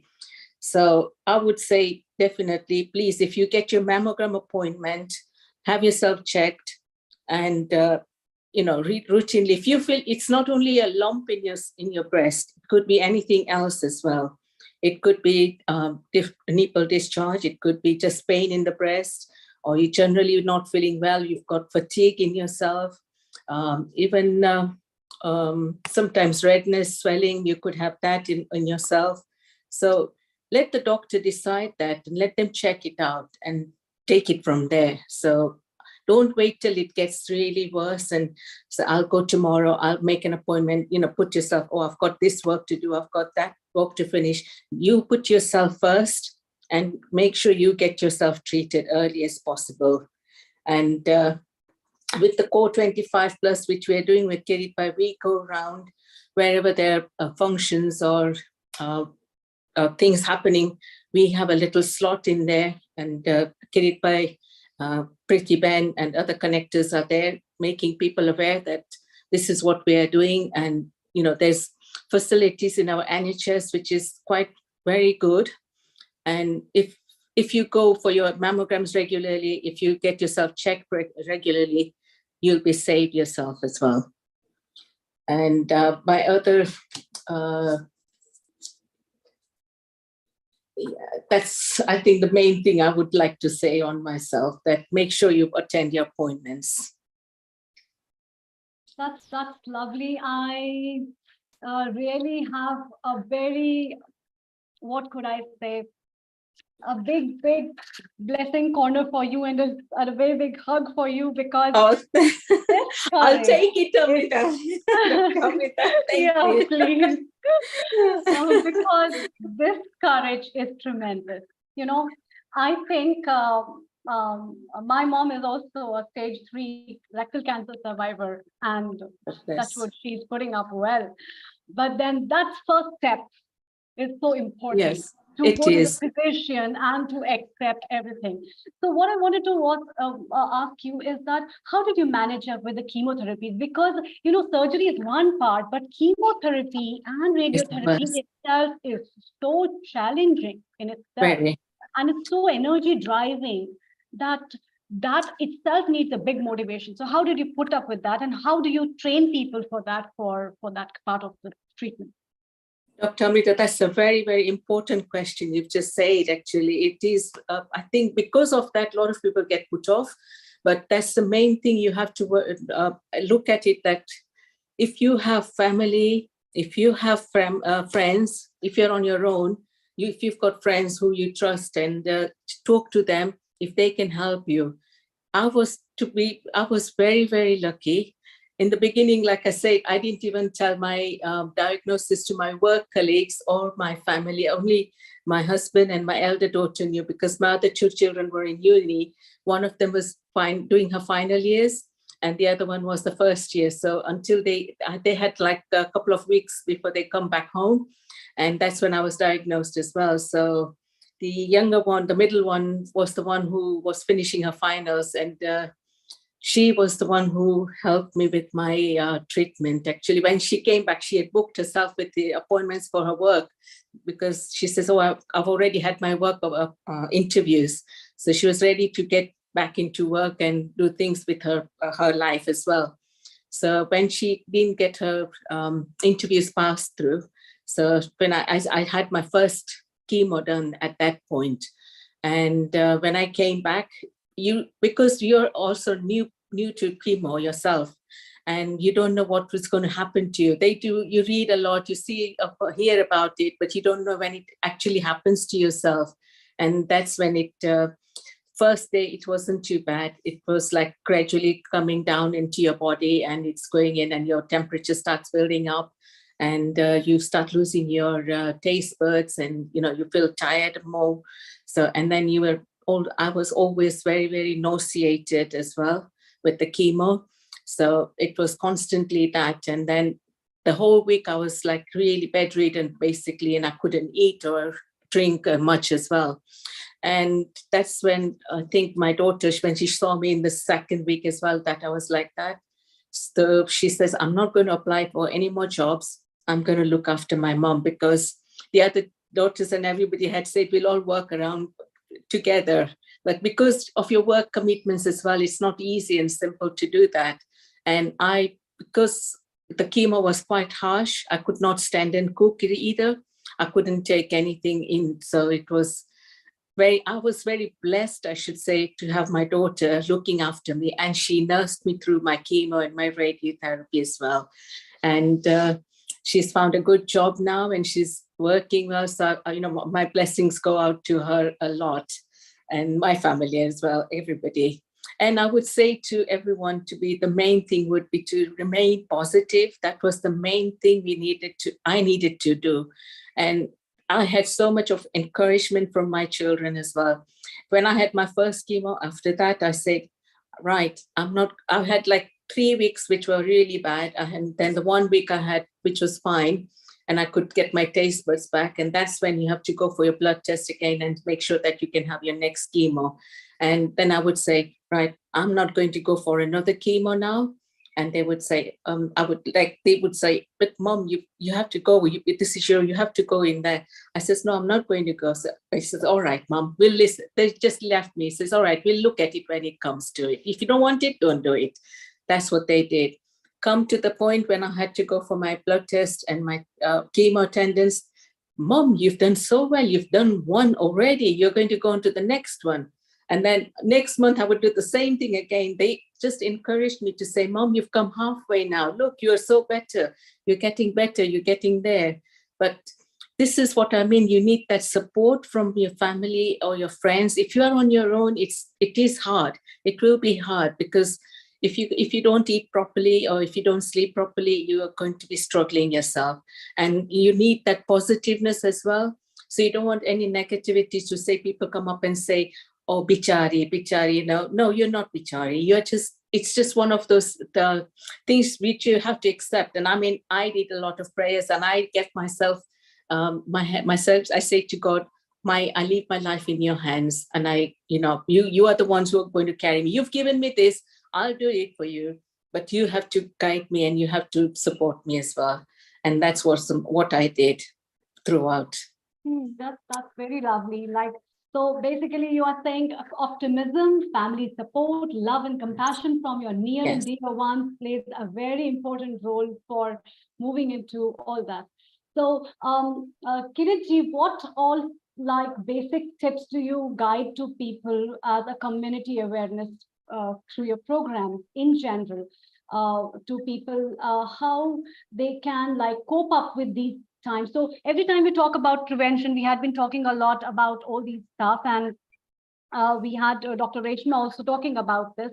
So what are your tips and guidances for people in general community who are taking the treatments, and how to prevent other kind of illnesses, because there's so many side effects that come through chemos and other stuff and the disease itself. So what is your take on that? Thank you. So thank you. Firstly, thanks to Shobnaben for giving her personal journey about her lived experience. And I think I've been a fond for some time I've been doing this work for many years. I'm a fond of having people with lived experiences telling their story and getting the message out, because they live it, breathe it, they've gone through it, and they're the better people.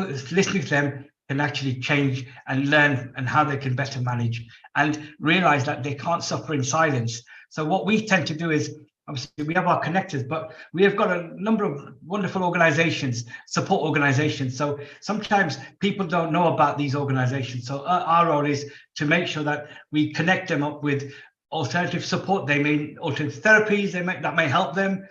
We may find they may be struggling with certain money issues to get some support. So again, we will connect them with organizations that can help them for that purpose. But I think our role is, we're a patient care community-led NGO, and that's our focus. We work with the institutions, we work with our healthcare professionals to ensure that those healthcare professionals connect with us, and then we lead them to the communities to pass the professional message that they should be, and the medical message. We're all we advocate, don't advise, and that's our core focus. And since my journey of doing this health promotion, where our SAHA works on a number of areas, from diabetes, kidney disease, organ donation, blood donation, and most importantly now with this NHS cancer, hypertension, blood, and mental health. So if you've heard what Shobnaben has said, when you're firstly diagnosed, that has a real impact on your mental well-being. And, that's where the support needs to come as well, and organizations that can help deal with that. And sometimes, with our faith is important. And obviously this family of Healing Earth, the kind of meditation and the alternative ways of dealing with, challenges in your life is something that we should be guiding people to. And again, we're fortunate in Leicester, we have Brahma Kumaris, a big, spiritual organization, and we have our local temple, gurdwaras, and mosques. So people at this time, when they've given the challenging news, I won't say bad, but given the challenging news of a diagnosis, they turn to their spiritual kind of context of looking for that advice and support. So we combine a holistic support to ensuring that they get the right medical support. But final message really is our kind of hashtag is going to be screening saves lives, because our work is about saving lives, and that's what we need to ensure people know about the screenings that they should be entitled to. And that's our constant mantra. When we go out into the community, we ask them their age and we say, okay, have you had your screening letters? If they hadn't, then we will then help them to make sure that they proactively seek that from their GP or their local hospital. Thank you. There is a question from Meeta G, and she's asking, the UK Cancer Research website has listed below some of the things which are lacking in scientific evidence, and special cancer diets. There are many types of diets. Some claim to cure cancer that are very beneficial, and there is no strong scientific evidence for some of them. Below diets are Gerson therapy, alkaline diet, ketogenic diet, macrobiotic diet, fasting, organic diet, and dairy. So what is your take on that? So we're fortunate, we're working with our National Institute for Health Research, and again, we need to work with universities and people who are carrying out research to get, the Ayurvedic and the kind of alternative, ways of treating certain conditions more evidence-based. And that's our biggest challenge in the UK around evidence-based, options. And again, we can only further collaborate with people who've got the expertise through the Healing Our Earth family and the institutions to say there has to be, an approach around getting evidence of, Ayurveda, getting evidence on turmeric and all those kind of herbs that we are kind of used to, and do that properly in terms of having some clinical research around that. But again, it's going to take time. It's going to need a lot of lobbying. But luckily, I sit on these boards to try and influence, our South Asian perspectives.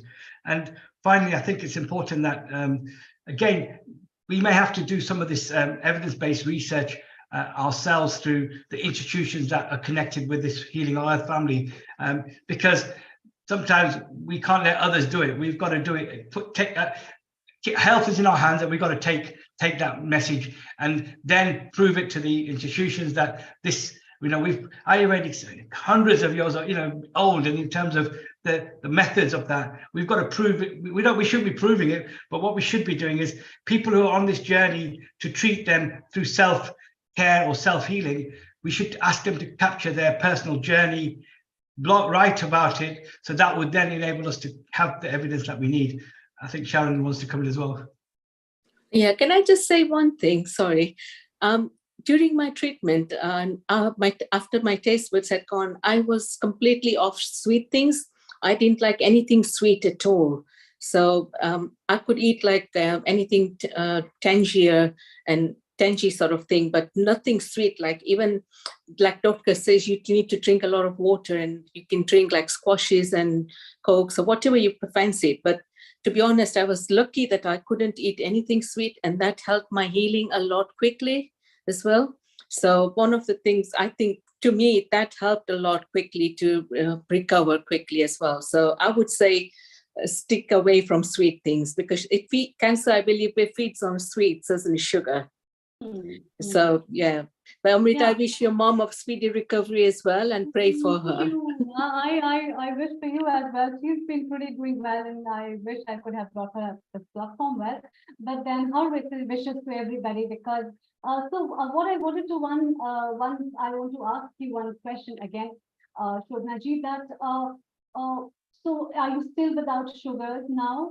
And what kind of checkups do you go for? Because this after checkups are so important. People think they have been cured, the chemo, radiotherapy are done, and they just lose everything. Now it's up for me going to the hospital. I won't be going up again. How important do you think is to getting yourself checked after all this has happened? Right. I had my last checkup in 2020 when I came back from India on my holiday, and I had a couple of days later I had my appointment. So the consultant appointment was there, and after that I had during the pandemic I had quite a few well, every year I had my mammogram come through appointment. So I used to have my mammogram appointments. And if I feel that something is not right within me, I would straight away book an appointment. So you do get a yearly checkup after the treatment. And then it would turn to 3 yearly after that. But like in between, if you're not well, you can still go. And I still have not stopped myself from examining myself. So I would suggest to people, if you feel that you're not still well, or you still need to examine, you still do. Yes, you do still need to look after yourself. And I think with all the treatments you do, I've got now arthritis, so it is one thing leads to another, but I'm still here and I'm still well. That's what it is, because I have been examining myself completely, and I keep a lookout for it as well. And mostly exercising, they say, and walking, and good diet. That is it. But now I can eat my sweets, so I am a little bit naughty at times. Yes, but yes, I would suggest those who are on treatment, if you can avoid sweets, it would be better. Have it, but in little moderation, I would suggest. Thank you very much. Thank you very much, Dr. Amrita. Thank you very much, Kirti. Lovely to have you both, and I look forward that you all come to the stage again, and let's make this platform a global platform to share health and wellness through empowering people like you. Thank you so much. Thank you very much for having me. Thank you. Thank you, around for more comments and chit chat. Please don't go away. We need your blessings as well as comments. Thank you. Let's move to US. Sharon, you are looking so pretty. Okay, we have our future events which are coming up. And before we move to Sharon, we'd like to remind our viewers that we are having our World Environment Day on Sunday, 4th of June, 2023, 2 p.m. BST onwards. And then we follow up with our next celebration of well-being and wellness episode, which is on 11th June, 2023, 2 p.m. BST onwards, which is followed by International Yoga Day. And that Yoga Day special, which is on 18th June, we are celebrating 2 p.m. BST onwards. And continued with our second episode of International Yoga Day celebration on 25th June, 2023, 2 p.m. BST onwards. So don't miss this opportunity to hear us live with our experts on different things and topics which are very vibrant, which are coming. Guru Purnima special, which is on 2nd July, 2023, 2 p.m. BST onwards, where we will be having the blessings of the gurus with the students. So that's what. And now we move to Sharon at USA, where I would say her good morning. And Sharon, I can see your outfit is pretty similar to mine, with that tie and dye stuff and the beautiful necklace. And you look so gorgeous in this red and yellow. And global namaste to you all today. Namaste, global namaste to you as well.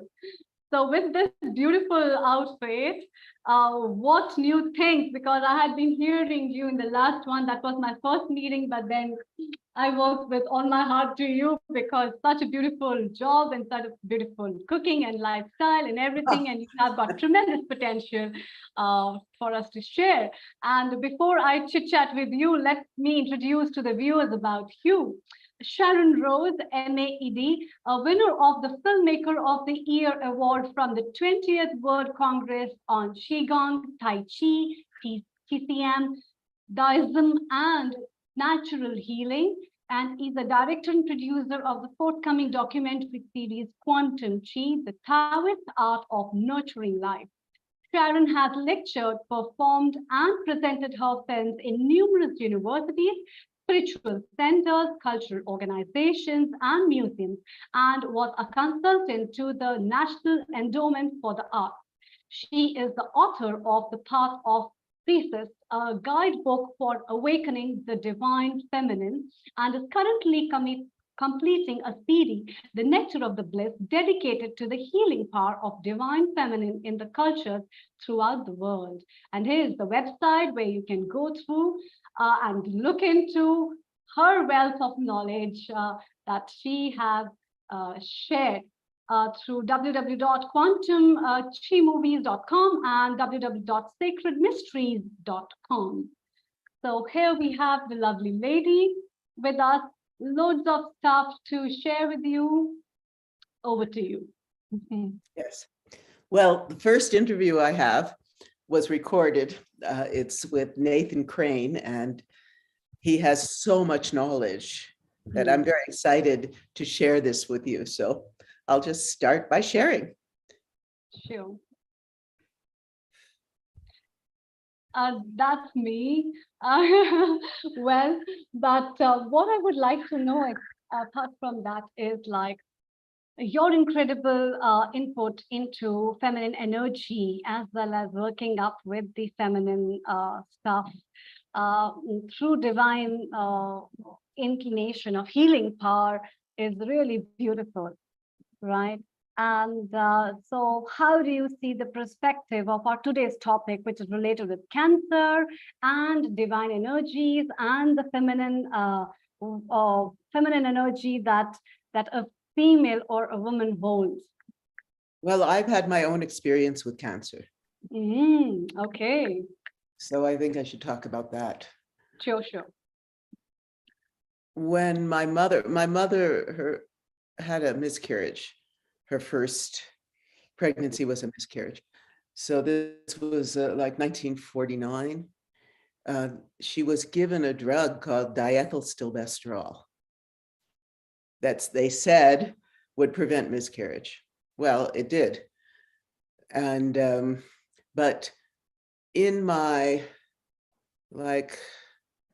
early 20s, I started having like cramping and all kinds. I always had very painful periods. And so I went to a doctor. They said, "Oh, you have a strange cervix.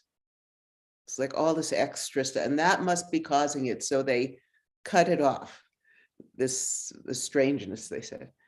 But later, a number of years later, when I was living and dancing in New York City, I went to a female gynecologist, and she asked me, "Did your mother take DES?" That's the name for it. And so I asked my mother, and she said yes. So then the doctor said, "Well, you're going to have to be very careful, because they found that in women, it causes a rare form of cervical cancer, very rare. And in men, it causes men to grow breasts. And that you'll never be able to have a child." Well, that wasn't true. So I had my child. I was fine, but I was always aware. I was getting pap smears, always aware. And I did a lot of alternative. Like if it was a little bit off, there were all these suppositories. And then I even did, in India, you'd probably understand this, douching with urine really helped. And it would always come back. And then I was making a film. I'd made all these documentaries, but this was a feature film, and the stress was outrageous. And I found, I started bleeding, and I went to, and they said, "Oh," the doctor was like, "Oh," and sent me to a gynecologist. And she said, "Oh, you have cervical cancer." I said, "Well, what's the prognosis?" She goes, let's see, what was it? Radiation, chemo, surgery, and death. That's what she said to me. And I said, "Well, I'm not going for those. I'm going alternative." So I completely changed my diet. And I had an acupuncturist, actually, who put me on this drink, this green drink, I'll call it. It's got incredible components. And I'm still doing it now, my husband and I. And I did a lot of meditation, a lot. This is Tibetan. There's specific ones for healing, for cancer even. And they sent me to an alternative doctor. Oh, you can go to this woman who deals with people like you, right? So I went and had a PET scan, and she said, oh, it looks like there's nothing there. And you'll find this interesting. So I was sitting there and I had my mala, and all of a sudden my mala broke. I'm like, what's going on? So my husband said, well, maybe you should do an exam. And they did, and she found this little piece of cancer. And then they thought I should just have surgery, which I did. Probably if I'd had more support, I would have not had surgery and kept going. But the whole experience with the medical profession, except for the surgeon, was horrible. It was just horrible. And, I've been involved with alternative chiropractic, acupuncture, Ayurveda, etc., for many years, since I was like in my 20s. And this whole experience of being an experiment for the medical profession, from giving my mother this drug, has turned me, I'm very skeptical, and I try to do everything I can. I work with naturopaths, I work with acupuncturists, etc., everything I can to maintain my health in that way, because I don't trust them. I have that experience. So that was in, let's see, how many years? It's about 12 years ago. And I'm fine. I keep doing everything to.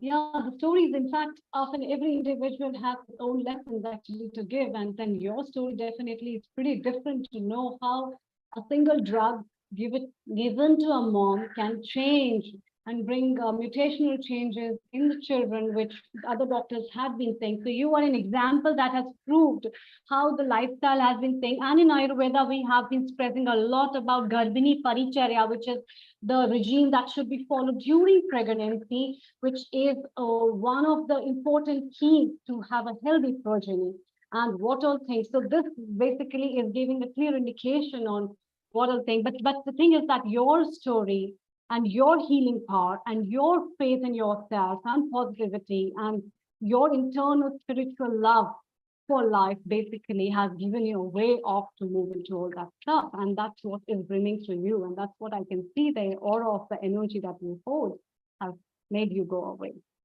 All right. Well, one more thing I want to say, because you mentioned the divine feminine. And during that period, first of all, I was living in this another amazing community, and I had everybody praying for me. And I had a friend, Robert Lawler, who was a very knowledgeable in metaphysics and religion and cultures, and he'd lived in Pondicherry. Taking out, because it was radical hysterectomy, they called it.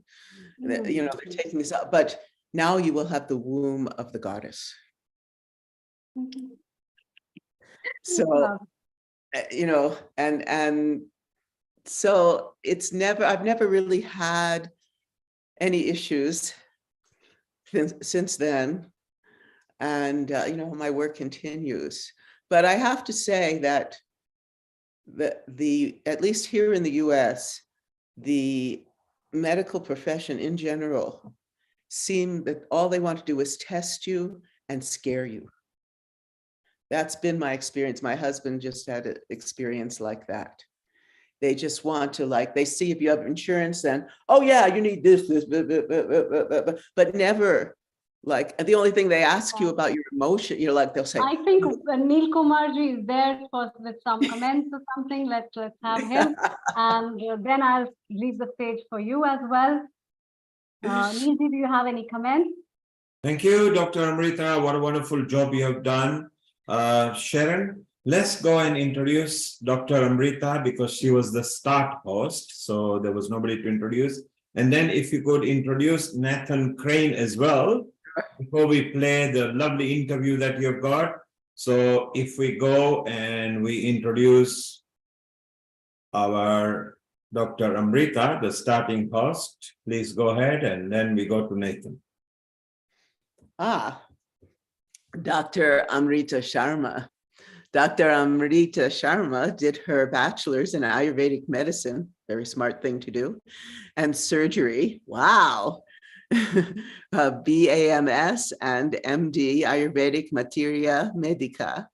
Her interest in studies took her back to explore more on alternative medicine, acupuncture, alternative therapies, naturopathy, and courses on food and nutrition. She is registered with Yoga Alliance for E500 hours and YACEP. She has trained thousands of students from over 20 countries. She has more than 15 years of clinical and teaching experience in fields of yoga, Ayurveda, and holistic healing therapies. Dr. Sharma has presented paper and moderated numerous national and international conferences. Through her radio talks and podcasts, she has shared her experiences, well-being tips, and lifestyle leads in day-to-day life through yoga, Ayurveda, and holistic healthcare. How wonderful. Thank you. Thank you, Sharon. That was wonderful. Thank you, Dr. Amrita. You can have a bit of your evening snack or something. Be around to chat with Sharon, because Sharon has got a very exciting video lined up. Another way of talking about cancer and another guest. So thank you, Amrita. Sharon, let's go and introduce Nathan Crane so that okay, it's in the video, so I'll just get the video. I introduce him in the video. Perfect. So, go ahead, please.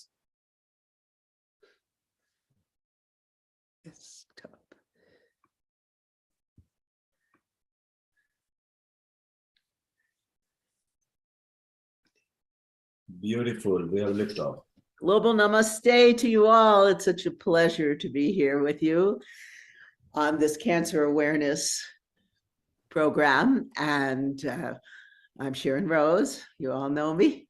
And today I have an incredible guest who's gone so deep into cancer, healing cancer, working with cancer. His name is Nathan Crane.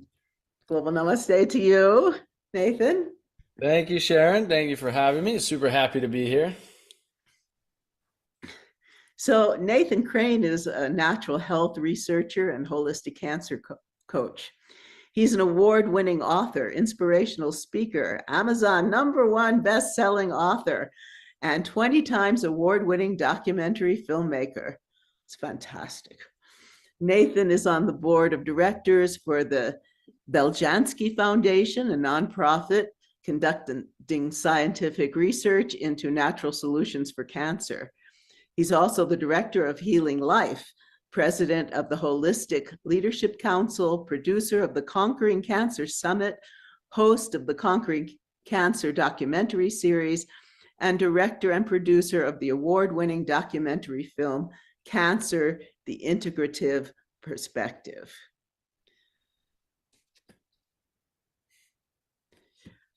Wow. Wow. What a wonderful guest to have today.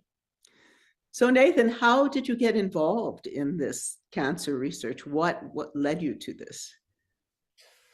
Yeah, so the short version of that is my grandfather was diagnosed with cancer, and when I went to go visit him in Arizona, I believe it was around 2012, he had been already pursuing the conventional methodologies for cancer treatment. He had leukemia, so he was doing chemotherapy and radiation. And before he started treatment, you know, he had some symptoms and he had some clear health issues, but he was still fairly active. After the treatment, it just destroyed him, destroyed his body, his mind, his spirit. And when I saw him, he was in so much pain from the treatment, he could barely walk to the bathroom, 20 feet away. And I knew there had to be natural solutions for him that I could guide him towards, because I had been in natural health research for 7 or 8 years up to that point, cleaning up my own health, my own past addictions and health challenges, meditating with gurus and monks and Tibetan monks, and learning about spiritual practice and cleaning up my own life, my own mind, body, and spirit for about 7 or 8 years up to that point. But I realized I didn't know anything about cancer. And when I was sitting with him, it was like I knew there had to be solutions for him that could help him to ease the pain, ease the suffering, maybe improve his immune system, improve his ability to fight against the cancer instead of just trying to destroy it with chemicals and radiation and drugs that were actually killing his body as well as killing the cancer. But I didn't know anything about it. And so I sat there helpless and hopeless and didn't know what to say, honestly. And in 2013, he passed away. So that's about 10 years ago now. And that led me to obsess about cancer. What causes it? How do we create it in the bodies? Where does it come from? Why is it exploding all over the world at rates we've never seen before? Why are children born with it now when they never were born with it before? Why are populations just exploding with cancer everywhere?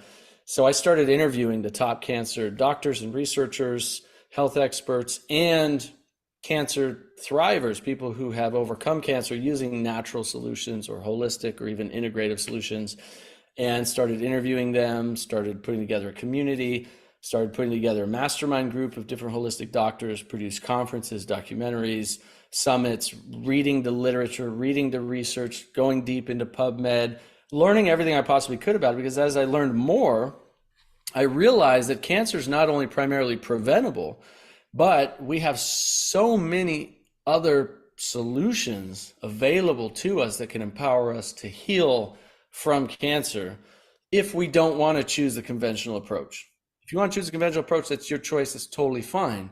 But I'm a person that believes in natural and holistic solutions first, and discovered that, wow, there are so many things we can do naturally, holistically, non-toxic, that don't kill our body, but in fact empower our body and mind and spirit to fight against cancer and to help remove the cancer cells from our body. That's when I just knew I had to keep doing this work to help as many people as possible. So as I learned from myself and my family, we, and heard incredible stories of people reversing stage 4 cancer, sent home to die. Prognosis is you have 3 months left to live. Get your will and testament in order and go die. And here they are 12 years later, cancer free. How did you do that? How did you do that? And so as I started meeting these people and interviewing them and researching it and noticing patterns and noticing similarities and noticing, oh, this is what they did with their diet. Here's what they did with their mind and emotions. Here's what they did with their spiritual practice. Oh, look, they all have these things in common, every single one of them. Okay, so now you put together these patterns and say, okay, actually there's a blueprint emerging here. And so that's kind of what I've identified over the last decade is what is that anti-cancer blueprint? Whether our goal is to just never have a cancer diagnosis, or hopefully if we do, it's not until the very, very end of our life, and it doesn't really matter anyway, because most cancers have very few symptoms. People don't realize that. Some cancers are very painful and they do have symptoms. Many cancers have no symptoms or very few symptoms and are not very painful at all. And then we go down the path of, trying to destroy it like an invading army, nuke it and attack it. And we destroy our bodies at the same time. And we go from somewhat healthy people to even worse unhealthy. So you can't be fully healthy and have a cancer diagnosis. They just don't go together. And we could talk about what I've discovered that actually causes cancer and what I've discovered, the solutions we can help our bodies, prevent cancer and help fight against a cancer diagnosis. But as I meet more and more people who have reversed cancer, and now with a coaching program I've put together with documentaries, with series, with an online community, I'm super blessed to get emails and calls and case studies from people who've been following my work for years now and say, hey, I've been doing everything you've been teaching, the past year, past 2 years, and now my cancer's gone. Thank you so much. And it's like, it's like you save somebody's life. How can you not keep, doing that kind of important work? So for me, it's like, it's become a little bit of a life mission, and something that I feel is really important, that people get the education they need that they don't have access to from conventional medical, the conventional medical industrial complex, because that's not part of the training. Conventional medical doctors, certainly here in the West, I'm in the United States, they don't get trained on nutrition, on diet, on spirituality, on emotional healing. That's not their training. Now, if you're an Ayurvedic doctor, or you go and train in functional medicine or integrative medicine, you will start to learn those things. But majority of conventionally trained oncologists today get less than 6 hours of nutritional training in all their years of school. I mean, I've spent thousands of hours learning about nutrition and diet, and I'm not even a doctor. And our doctors today get 6 hours, and it's for things like vitamin C to help prevent scurvy. It's like things that it doesn't even really matter today. That's like the kind of nutritional things that people, obviously vitamin C matters, but scurvy is like, come on, we solved that with the Mayflower, right? Like you realize, hey, everybody needs vitamin C. Okay, done. So anyway, my mission is just to educate and empower people so they know the options that they have, so they can make an educated decision for their own health. Well, here at Healing Our Earth, we're very much into alternative healing methods. And so we would love to hear about some of the insights that you have achieved through all this work that you've done, particularly in the areas of like diet, emotions, how to deal with the mental aspects of it. Because, I know from having had cervical cancer myself, that the minute you tell someone that you have cancer, unless they've had it or someone else in their family or close to them has had it, they act like you have some horrible contagious disease. I found that very difficult to deal with. I bet. Yeah, I can imagine. I mean, and that's how I was. It was like, cancer, whoa, what is that? I don't know anything about it. All I know is, like when my grandfather was like, all I remember is this flashback of when I was a kid, and my best friend's aunt had cancer. She went through the conventional treatment, lost all her hair, got sick, and died. And so that's what I thought of cancer since a little kid, right? You lose all your hair, you turn pale white, you get skinny, you get sick, and you die. And it's like, we think that's cancer, but that's actually not cancer. That's the conventional treatment for cancer. So it's also about bringing truth into the mainstream public, in education or re-education about what cancer actually is and what causes cancer. Because the more we know about it, it's like, okay, the less we're afraid of it. And the more we can understand somebody who has a cancer diagnosis, who doesn't need to be sheltered and coddled. And it's like, no, we need, and to realize, like you said, people kind of like subconsciously, they know it's not a contagious disease. Consciously, people know it's not a contagious disease. Subconsciously, people act like it's a contagious disease. And part of that is the language programming that we have. She got cancer. He got cancer. You got cancer. You got it. You got it from where? From out there? Somewhere out there came in and you got cancer? Right? So we have to start thinking about it and speaking about it differently. You didn't get cancer, you made cancer. Your body makes cancer. Our bodies make cancer every single day of our lives. Dr. Thomas Lodi, good friend of mine, he's a doctor out of Thailand, has a successful clinic in Arizona. And one of the things he said to me that will always stick to me, he says, look, I teach my patients how to stop making cancer. Because it's not about going in and removing it, or you can remove it with surgery, remove a tumor with surgery, but if you don't stop making it, it's going to come back, and usually comes back with a vengeance. So how are we making cancer? Well, through my research, I've discovered there is 5 main causes of cancer. If people tuning in, if you want to write these down, it might be a good idea. But the first one is chronic inflammation. We'll touch a little bit into each one of these. The second one is an unhealthy diet. Third one is sedentarism. Sedentarism, being sedentary. The fourth one is toxic burden or toxic overload. And the fifth one is stress. And stress encompasses all of mental, emotional stress, trauma, childhood adverse events, even spiritual stress or spiritual disconnection, loneliness, not connected to a purpose in life. I group all of that under stress because all those things are stressful. If you're not connected to a higher purpose in life, you're not connected to a higher, spiritual outlook of your life, of the earth, of the universe. All of those things cause stress, cause loneliness, depression. So those are the four main causes. When I look at all the literature, all the research, as well as all the case studies, and interviewed literally over 400 doctors by this point, I really boiled it down to those five: chronic inflammation, unhealthy diet, sedentarism, toxic burden, and stress.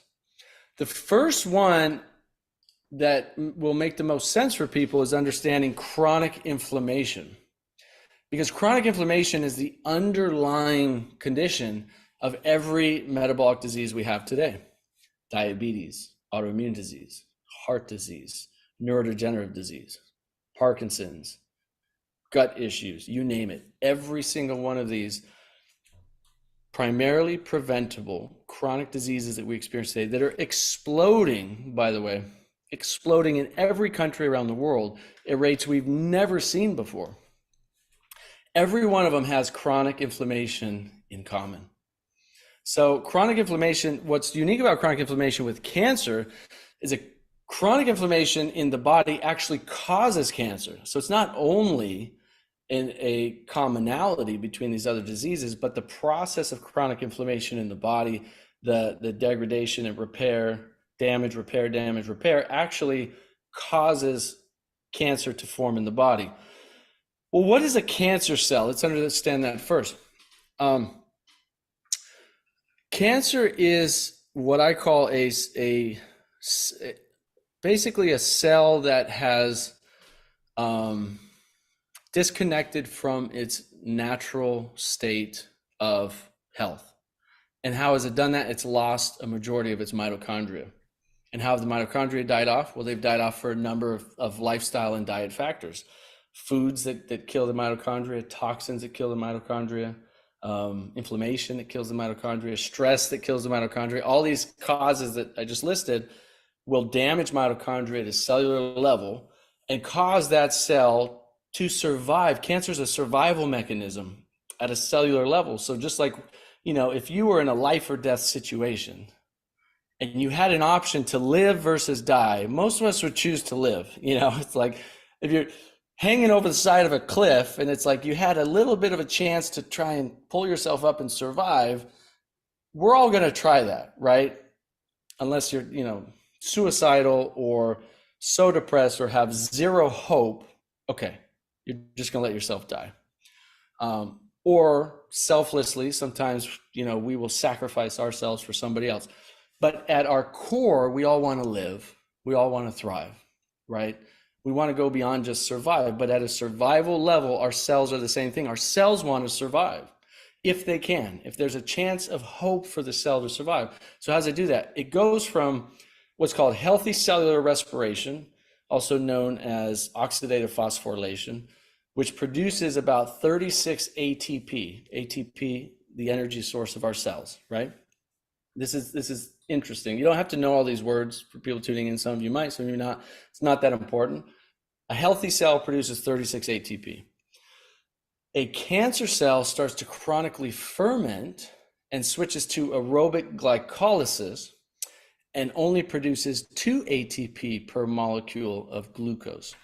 All right, so we need glucose, we need sugar, ideally healthy sugar, from fruits and vegetables and good carbohydrates, beans and legumes and all of these things.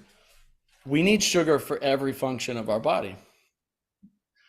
A cancer cell rapidly produces to stay alive, to survive, by fermenting, which is highly inefficient.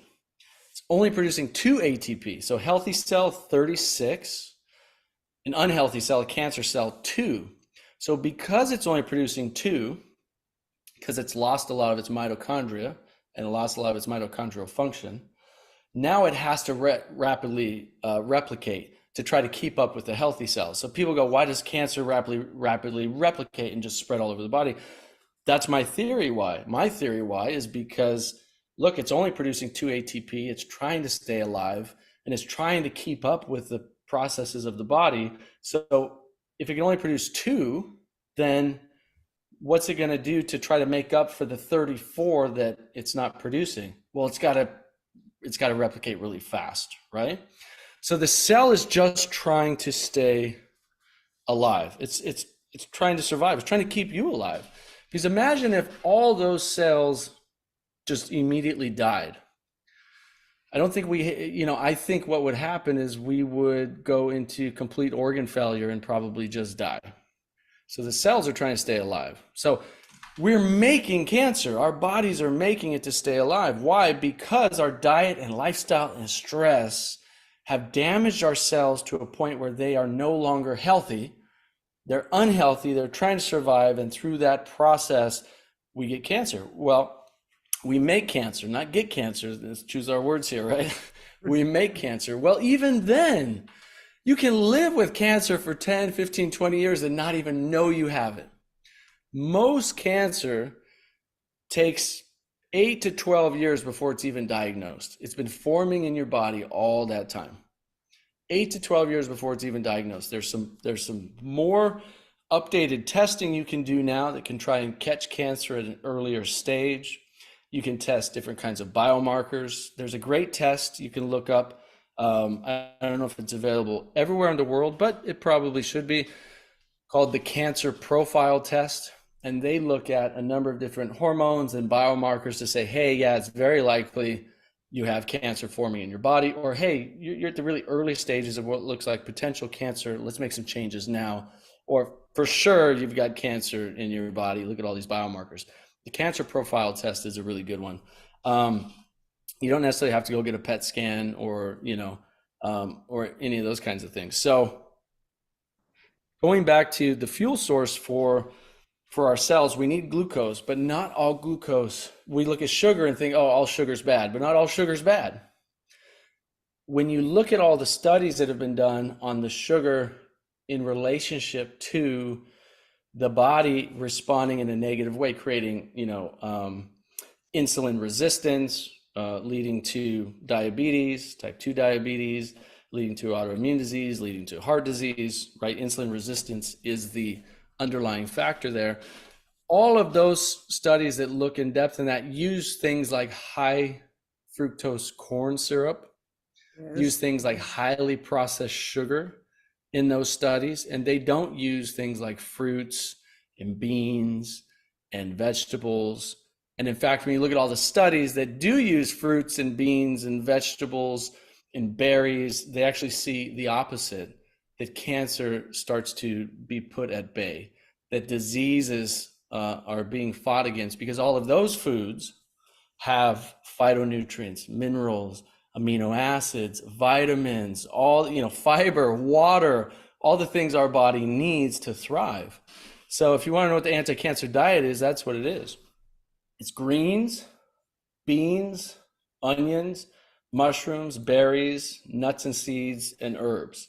That's the best anti-cancer diet, and in a nice variety of that every single day. We know through tons of studies that increased meat in the diet can lead to cancer. We know increased dairy in the diet can lead to cancer. We know that processed meats are for sure carcinogenic and they lead to cancer. Dozens and dozens and dozens of studies. And we know that when you increase plants in the diet and reduce animal products, and you get a good diversity of these plants, they have, like the green vegetables, the cruciferous vegetables full of sulforaphanes. Sulforaphanes are highly anti-cancer. You get the berries in there, which are full of antioxidants and fight off the free radicals that can damage, the cells. You get the mushrooms in there, which are incredibly anti-cancer. A lot of good medicinal mushrooms, maitake, shiitake, basically any mushroom that you can, any edible mushroom, you cook with it. You can take powders, capsules. Reishi Ganoderma is a really famous anti-cancer mushroom that has tremendous immune system protective value as well. So the underlying, so we're primarily on the physical here, and then we'll touch some mental, emotional, spiritual, as you talked about. But the other piece to that is we've been talking a lot about chronic inflammation. Well, how do you get chronic inflammation down in the body? Well, you get the inflammatory foods out of the body and get the anti-inflammatory foods in, which is primarily all those plant foods we just talked about. But how else do we get the inflammation out of the body? Well, we got to get the chemicals out of the body, the toxins that are coming in from the water, from the pesticides that are sprayed on the foods, from, you know, the chemicals that are in the air, the chemicals that are in our homes. So, you know, if you live in a house, there's a study done by NASA that 1 plant per 100 square feet. I see those plants behind you. I don't know if they're real or not, but I'm sure you have real plants in your house. 1 living plant per 100 square feet will help clean up the VOCs, volatile organic compounds, in that part of your house, so that you're not breathing those in, causing inflammation and potentially, you know, carcinogenic effects in the body. So if you have 1,000 square feet, and I don't know what that is in meters for our international folks, 300 square meters, I think. If you have 1,000 square feet, then you have 10 plants spread throughout the house, 1 plant per 100 square feet.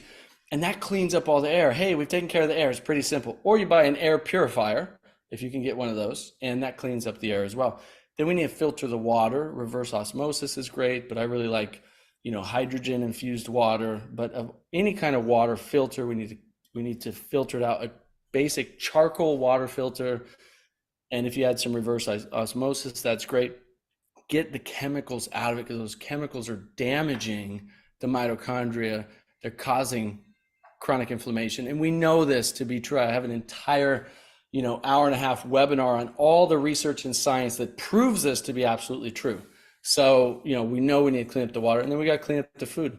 Eat the healthier, alkaline, anti-cancer foods, ideally grown with no chemicals, because we know those chemicals, those pesticides, some of them are carcinogenic, some of them are endocrine disruptors, disrupt our hormone system, cause major inflammation in the body, cause our hormones to go out of whack, which can lead to cancer formation in the body.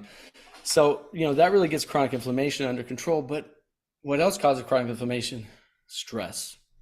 So people don't realize it, but stress is so inflammatory to the body because it activates an adrenal response, right? The adrenal response is the fight or flight, the sympathetic nervous system. That feeling you get when you're angry or upset or yelling at somebody, or you're scared and afraid, or you're depressed and sad. All of these emotional experiences activate a sympathetic nervous system response, which downregulates our immune system. And again, going back to Dr. Lodi, a good friend of mine, he said in my documentary, he said, there is a cure for cancer. It's called the immune system. And when you have a fully functioning immune system, you never have to worry about a cancer diagnosis. And it's absolutely so true. Our immune system is designed to find, destroy, and recycle and remove cancer cells from the body. That's one of its main jobs, in addition to finding and destroying viruses and bacterial cells and infections in the body. Our immune system is so intelligent. Could you imagine if we had to like direct our immune system? Hey, all right, let's produce this lymphocyte and then this leukocyte and this inflammatory and this T cell and this natural killer cell. And then we gotta go find this cancer cell, gobble that up. Let's recycle it through autophagy, and then let's repurpose the mitochondria and da-da-da. And it's like, our body does all that by itself if we just give it the right environment. We give it the right foods, we nurture it with stress-reducing activities. We sleep well. Sleep is an essential component. 8 hours. The studies have shown 7 to 9 hours is basically the sweet spot when it comes to the amount of sleep we need for our bodies to do what it does, enter a state of autophagy in the deep sleep portion of our sleep and clean up these abnormal cells and these cancer cells. Well, if you're only sleeping 4 or 5 hours a night total, you're missing out on a significant amount of healing power that your body has. So we know that when we practice stress reduction practices, yogic breathing, meditation, pranayama, qigong, just relaxation, sitting, observing nature, going out and forest bathing, which was made popular by the Japanese culture, going out and walking in the forest, no cell phones turned on. When we go walking out in the forest, I bring my phone in case there's an emergency, but I turn it off completely, right? So, a little smart trick there for hack there for people. It's like, don't go out and be by yourself, out in nature 5 hours away from everything and not be able to reach anybody, but go out and be out there and turn your electronics off and just be in nature. It's incredibly healing and soothing. But a lot of Elaine Gibson is a good example, a good friend of mine. She's in her 70s. And when she was diagnosed with stage 4 cancer, they told her, she was in her 60s then, and they said, you won't see your grandchildren grow up. That's what the doctor told her. Terrible thing to say to somebody, and good thing for her, she didn't accept that, which is one of the qualities of the 12 exceptional healing attributes as identified of cancer survivors, not accepting the prognosis. I do not accept that 3-month prognosis or that 1-year prognosis. I call it the fake expiration date that the doctor gives you. Those who overcome the fake expiration date, every one of them said, no, I don't accept that. I'm going to find another way. And so that mental shift is so important and so essential. I'm going to learn about it. I'm going to talk to other doctors and other people. I'm going to read other books. I'm going to do everything I can to learn everything I can about this, to beat this. And it's the same for prevention. Everything we're talking about for helping heal the body is the same thing that we do to prevent against cancer in the first place. It's the diet, it's the stress reduction, it's the sleep, it's the cleaning up the toxins. These things are all essential. But the thing that Elaine told me was she started meditating 1 hour every morning and 1 hour every evening, doing all different kinds of meditations. And she knew that was one of the biggest determining factors for her to get her stress under control, to get her body in a state where it's healing, at a significantly higher rate. And she did lots of green vegetable juice and exercise and sauna and cleaned up her water and air, all the things we talked about. But one of the biggest things that she talked about, as well as another friend and colleague of mine, Dr. Veronique Dessanier, who reversed her breast cancer, same thing. I started meditating an hour every morning, an hour every night, same thing. And both of them had a recurrence before that. So the cancer came back and I said, well, what did you do different this time? I started meditating. Like what, that's a common thing that I see again and again. Parkinson's disease. And I said, what did you start doing differently to reverse Parkinson's disease? Well, I started practicing hours a day. She was practicing Qigong 3 hours a day. Her Parkinson's went away. Bianca Mole. What did you do to heal dysautonomia and chronic fatigue and bedridden for 10 years? I started practicing Qigong, meditation, sound healing, breathing practices, etc. for 2 hours, 3 hours a day.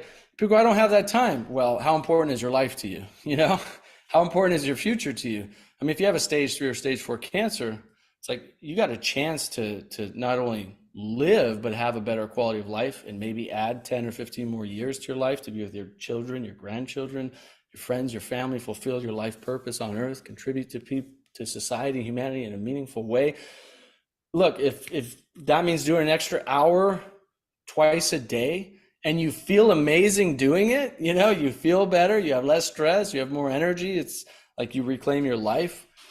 Who wouldn't want that? But for prevention, you should have a practice. You should have at least a daily practice of something, pranayama, qigong, yoga, something where you are, and not necessarily the physical yoga of the West, even though that's incredibly beneficial. But when I'm saying yoga, I'm talking about more of the ancient yogic practices from India, which is a lot more meditation and deep breathing, as many of you know, right? So the practice of being still, quieting the mind, helping our bodies to heal, that's so essential. And I know we're running out of time, but that's basically, we talk a lot about body, mind, and spirit, and it's all intertwined and essential. And our modern science, our ancient ancestors have known this for thousands of years. Our ancient, the Vedas and our ancient yogic gurus have been teaching this for thousands of years. On the East side, the ancient Qigong masters have been teaching this for thousands of years. But what's interesting is that our modern science is now explaining the physiology behind how all that works and proving it to be true from a scientific mechanistic viewpoint, even though many people already know it to be true in their own heart. Our modern science has finally caught up to it, and it's a beautiful thing. Yes, yes. Well, this has been really wonderful. First tell us about, I know you have a new site, Healing Life. So tell us about that, because I know that you're going into all these different realms of healing, and it's very exciting. Yeah, so along my journey, I've just discovered how powerful energy healing and energy medicine is for healing not only cancer, but all chronic health conditions, depression, stress, anxiety, physical ailments, Parkinson's disease, as I said. And so, I had this vision come through. I wanted to create a wonderful online community of master Qigong teachers and connect with people who want to learn energy healing and energy medicine, and put it all together in one place. So we started as a educational membership site that teaches diet and nutrition and all forms of different healing, Ayurveda, Qigong. We bring practitioners in to answer members' questions about whatever health condition they have going on in their life. And so it's a great educational resource. And over time, it's becoming a practice resource. So we have energy medicine yoga happening 3 times a week right now, live classes as well as recorded classes. We're launching new energy healing master classes that have teaching and practice. And over time, we will have a lot more live classes in there of different energy healing modalities, different forms of group healing, different forms of healing circles. So it's going to shift, or it's morphing into its next level of basically online community of people who want to learn more and experience the power of energy healing. And so that's what it's becoming. And it's beautiful how it's kind of starting to morph into that butterfly right now. It started as one thing and it's now transitioning into its higher level of what it's meant to become. But yeah, that's Healing Life. People can try it for free. There's a free trial. That's at healinglife.net, and it's all over the world. We have people in, I think, 50 countries a part of our membership. So how do people get in touch with you? I know that many of our audience would be very interested, and I'm sure you'll get some invitations to speak in some very interesting places from this interview. Well, thank you. I appreciate it. I love speaking. It's one of my favorite things to do, is to research and learn and then share it with others. So, my website's probably the best place to get in touch with me, nathancrane.com. And there's an email there. If somebody wants to reach me for speaking, like a speaking engagement, podcast, at a conference, whatever, there's an email there for that. And then there's also my ebook you can download. Anyone can go download for free. It's an Amazon best-selling book, but I just give away the ebook version for free. You can go download that at my website too. That's just nathancrane.com. Excellent. Well, it's been a joy to have you here. And we hope to bring you back in the future. And thank you so much. Namaste to you. Thank you, Sharon. Thank you for having me. I appreciate it. And much love and many blessings to this beautiful community you have here. So thank you.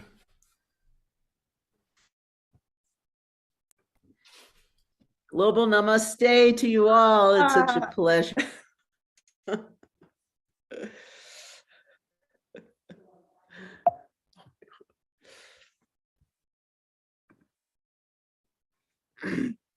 And Sharon, here is Nathan Crane's website. As he said, nathancrane.com. It's a wonderful website where you can visit. It's very easy and simple, and you can also contact Nathan on there. And he has also got lots of his associates who are also associated over here. So well done, Sharon. That was a lovely interview. Yes, he's very knowledgeable. I mean, so many years of research and bringing people together and documentary filmmaking and, you know, online summits. So I was really happy that he could join us today. Hi, Keith. Nice to see you here.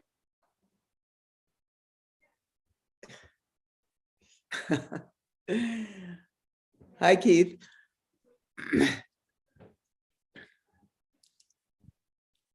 Okay. You can Well, unmute yourself, Keith. You need to unmute, yes. Okay. Sharon, hello. Hi. So have you met Nathan? He's very involved with the Qigong and Tai Chi community. I have never heard of him, right? But that is not a failure. It is a learning process. I am absolutely amazed at the number of specialists throughout the world, including yourself, and listening to Dr. Amrita, all right, okay, is that you know that I am not a specialist. I love listening to people and thinking, I never knew that. I've written down a question here. How do we sell the promises and the enthusiasm of Nathan Crane and his work to the health authorities and subsequently to the general public?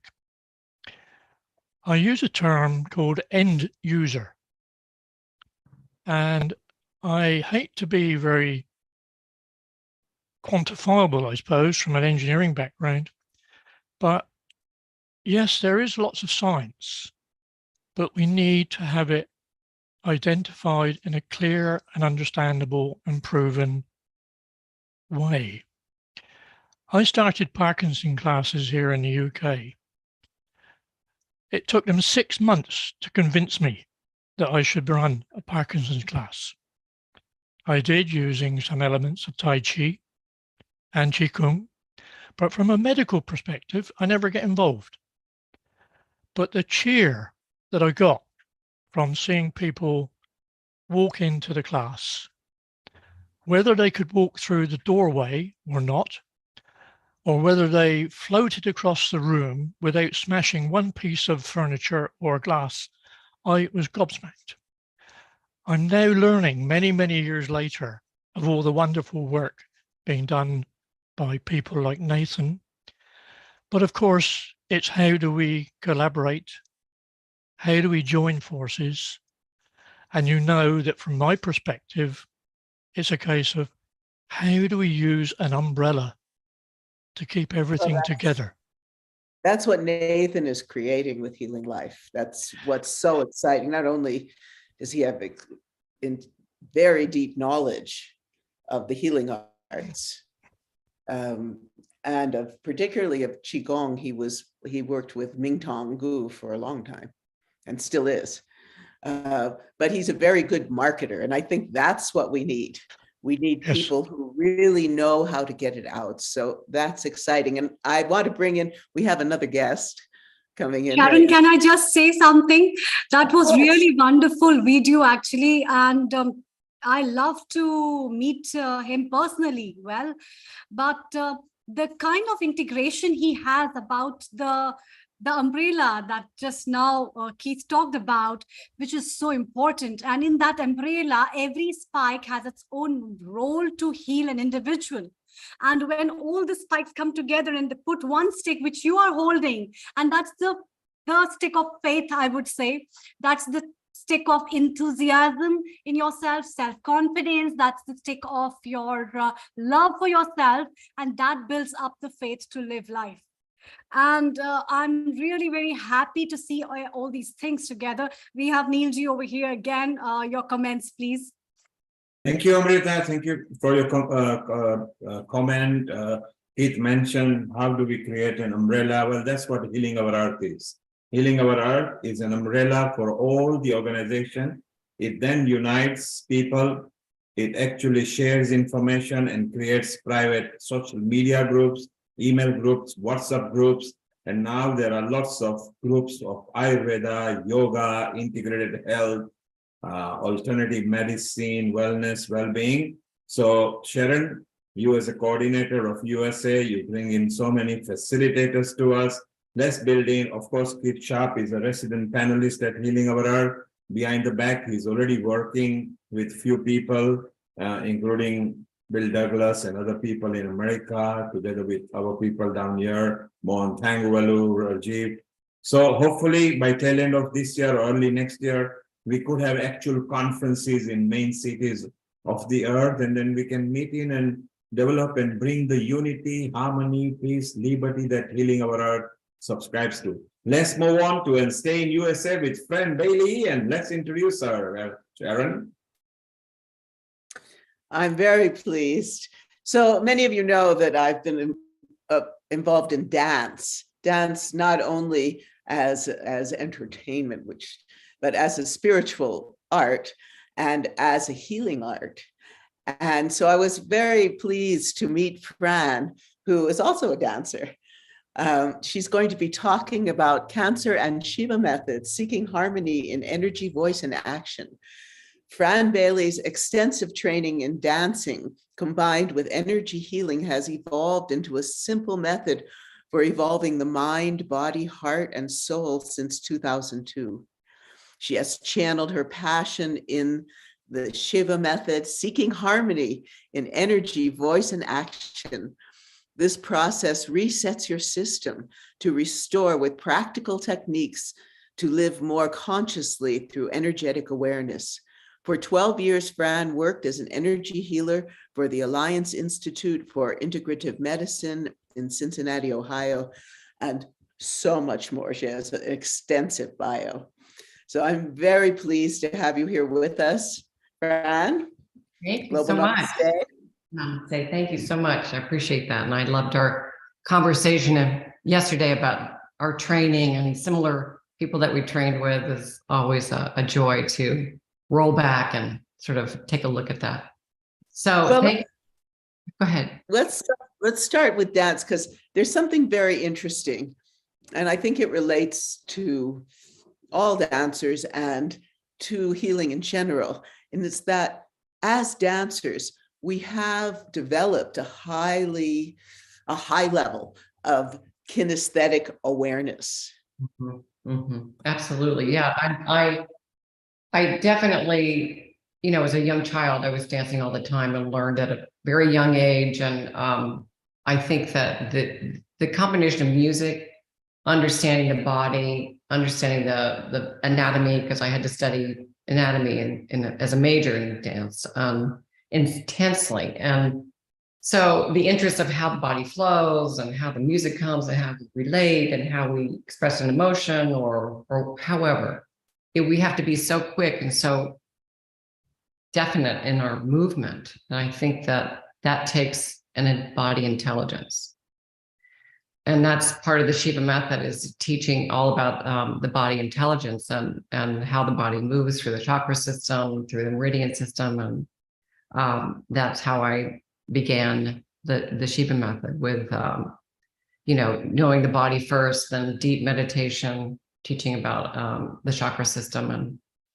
And then I learned the Enneagram, which is study of personalities. So it kind of pulled it all together. All of those systems are put into the Shiva method. So the main emphasis is the body doesn't lie. So if we can recognize issues in the body, or, if we are scanning our body and then find pressure points and say, wait a minute, something isn't right, or find that the chakra is spinning the other way, or just learning what the body is communicating to us is really the answer, I think.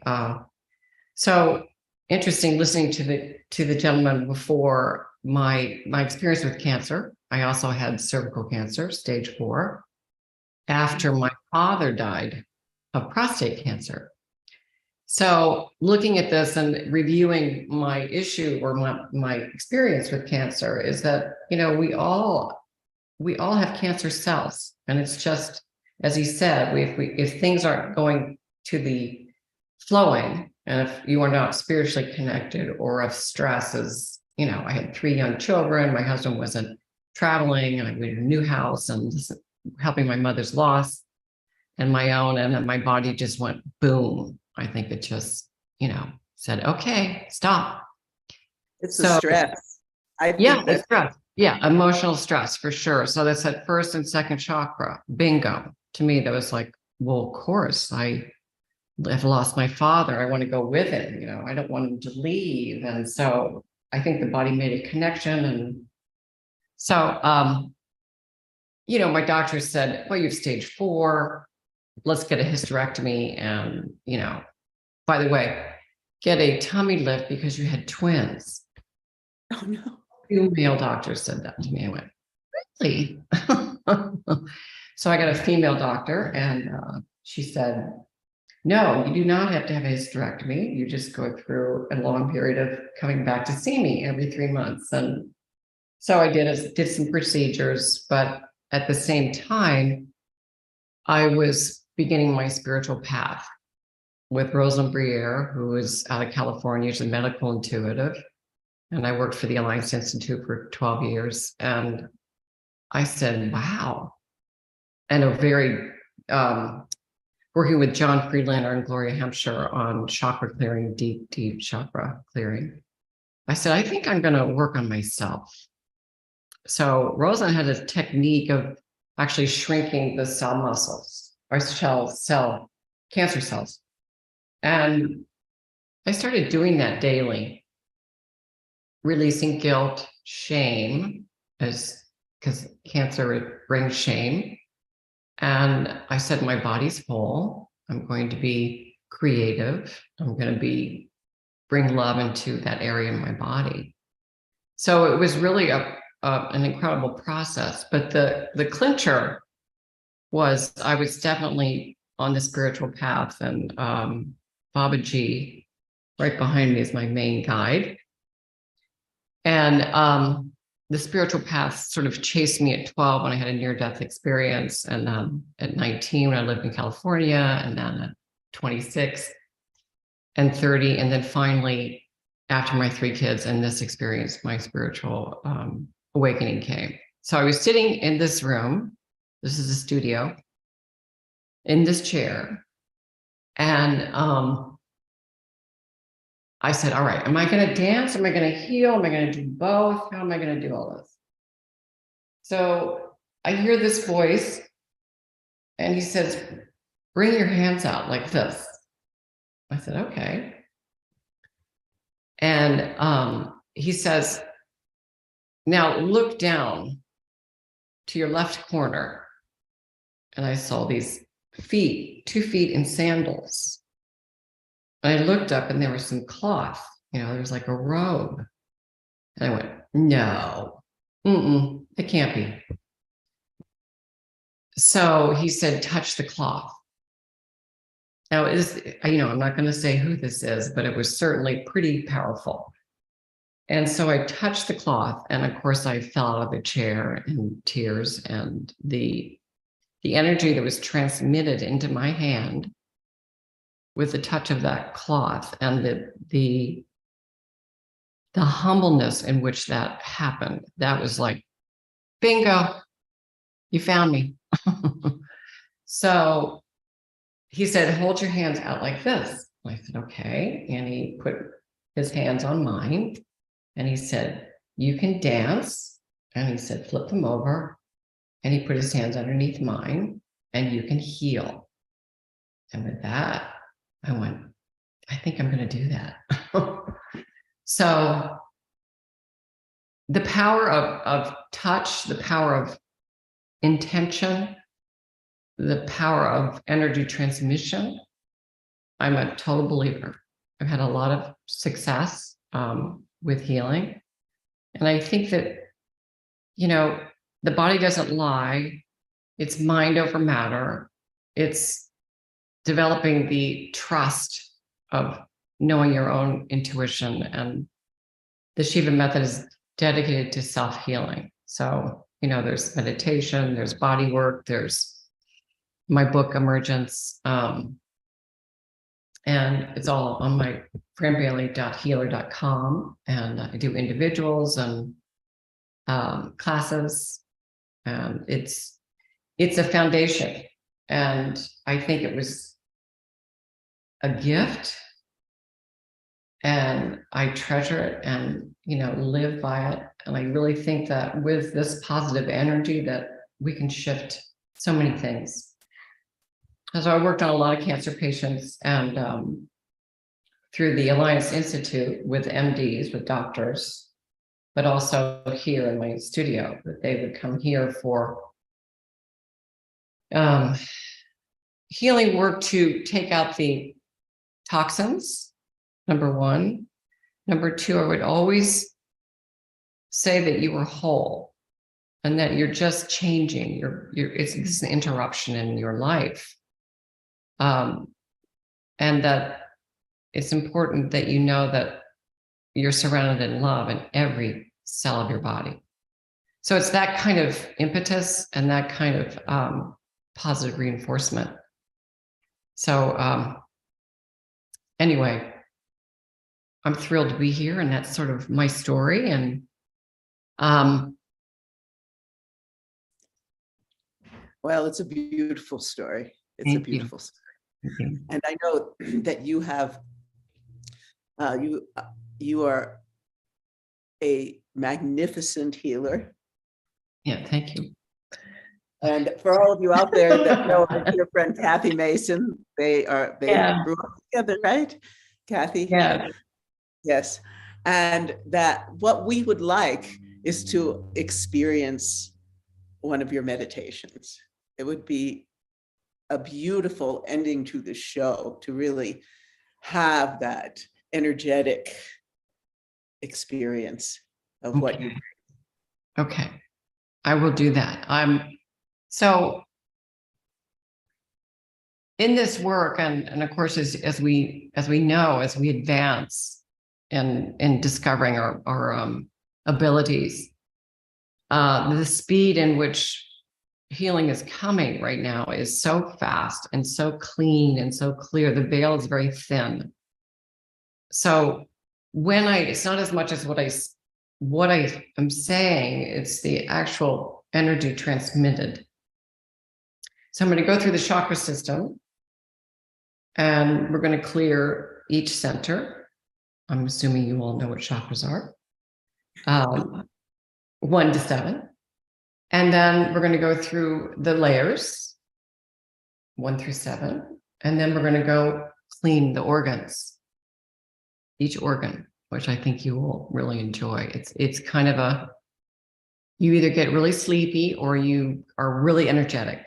So I'm just saying, and if you're driving your car, please ground your wheels. It's really important that you do that just to stay centered. So in this system, we use a grounding cord from the very core of the earth. And do you want me to go ahead? I guess I will. That's wonderful. Okay. So find a comfortable position, whether you're sitting or laying down, and we use a grounding cord. And we ground the first 2 chakras and the gold cosmic energy from 7 to 3, clearing what's not serving you, any contracts, karma, energies that are not yours. And we put this energy in the tools, a tool that you create. And so you can release the energy past the edge of your aura. Of course, the edge of your aura is the width of your arms, tips of your fingers, to the sides, above, front, back, and below. So we're going to clear each center, and then we'll start with the organs and then we'll finish up. Okay. So let's focus on the first chakra at the base of the spine. And I want you to create a just a disc or a little sphere right where the grounding cord would come in, about 3 inches in diameter. Grounding cord is 4,000 miles down. You want to bring that energy up into the first chakra and attach it to that space you created so that it's filled. And I want you to male or female ground. So bring the cord into your male or female reproductive organs and your left and right sciatic. Down the back of the legs, attaching to the heel. We're going to bring an earth energy into your feet, your ankles, your shins, your calves, and your knees. So I want you to create some tools around your lower legs and just practice releasing them past the edge of your aura. And again. And again. Good. And bringing that earth energy into the feet, ankles, shins, calves, and knees, releasing any energies that are not yours. Contracts, karma. Place these energies on the tools you've created and move it past the edge of your aura. Just a simple clearing, moving into your thighs, into your bone marrow and the femurs. Good. Releasing contracts, karma, energies that are not yours. Place those energies on the tools you've created and move it past the edge of your aura. Good. Move into your first chakra at the base of the spine. This is the earth element, the color red, 4 petals. This is about survival pictures. Coming from you or someone else. Unfold each petal. Gently, starting from the front all the way around, go into the center of that chakra. This is the earth element. Move it into the first layer, which is the shape of the body. Place any energies that are not yours, contracts, karma, energies that are not working for you at this current time. Unfold the tailbone. Release that energy. Place it on the tools you've created and move it past the edge of your aura. Moving up higher now to the second chakra, pubic bone to belly button. This is the color orange. This is the emotions. This is water element. Releasing any excess emotions coming from you or someone else. This is boundaries, creativity, sexuality. 6 petals, color orange. Unfold front all the way around gently. Move into the center or core of the chakra. Clearing the second layer. Good. And move it past the edge of your aura. Take a deep breath. We're going to move up into the third chakra, belly button to breastbone, bringing in gold cosmic energy from above the crown. Let it come into the crown, into the upper body, assisting you in clearing the third chakra. Element fire. There are 10 petals in this chakra. This is about the ego, alter ego, looking for the authentic self, being present. Unfold each petal front.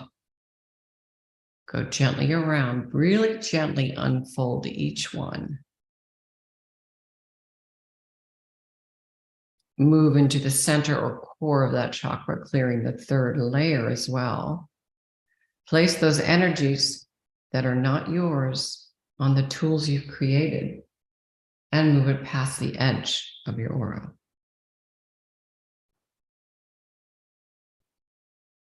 Take a deep breath, stay present.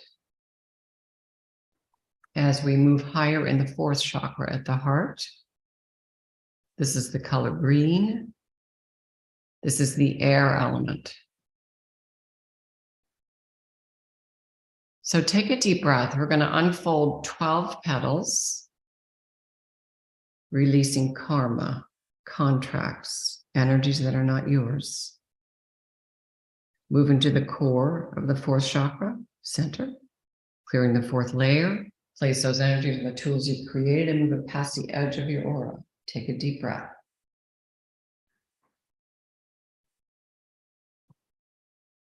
Good.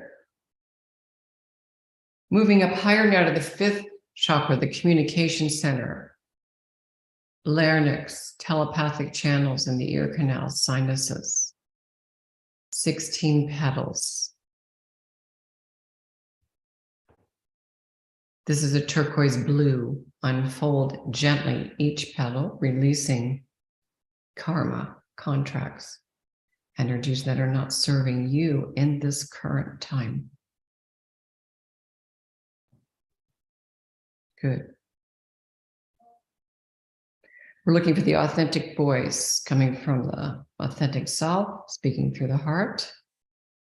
Clear the fifth layer. Move that energy past the edge of your aura. Good. Moving up higher now to the sixth, center of the head. Create a ring of tools around your head to release busy thoughts, pattern thoughts that keep you ungrounded. This is the clairvoyant, intuitive self. Releasing any karma, contracts, energies that are not yours.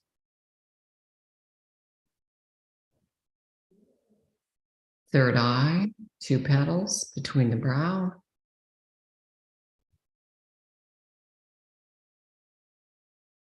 This is the integrative center, releasing contracts, karma, energies that are not yours. Clear the 6th layer and move it past the edge of your aura. Take a deep breath, check your grounding cord.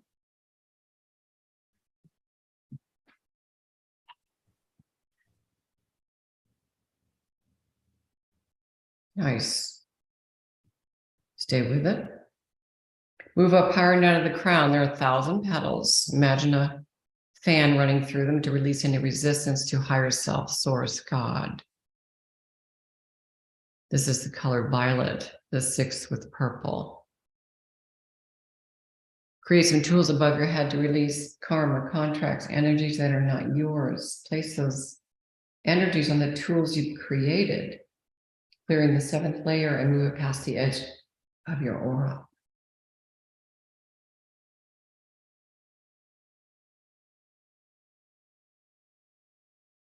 Scanning your body and your layers from head to toe, 7th layer, 7th chakra, top of the head, 6th layer, 6th chakra at the center, 3rd, 4th, 5th layer, 5th chakra at the throat,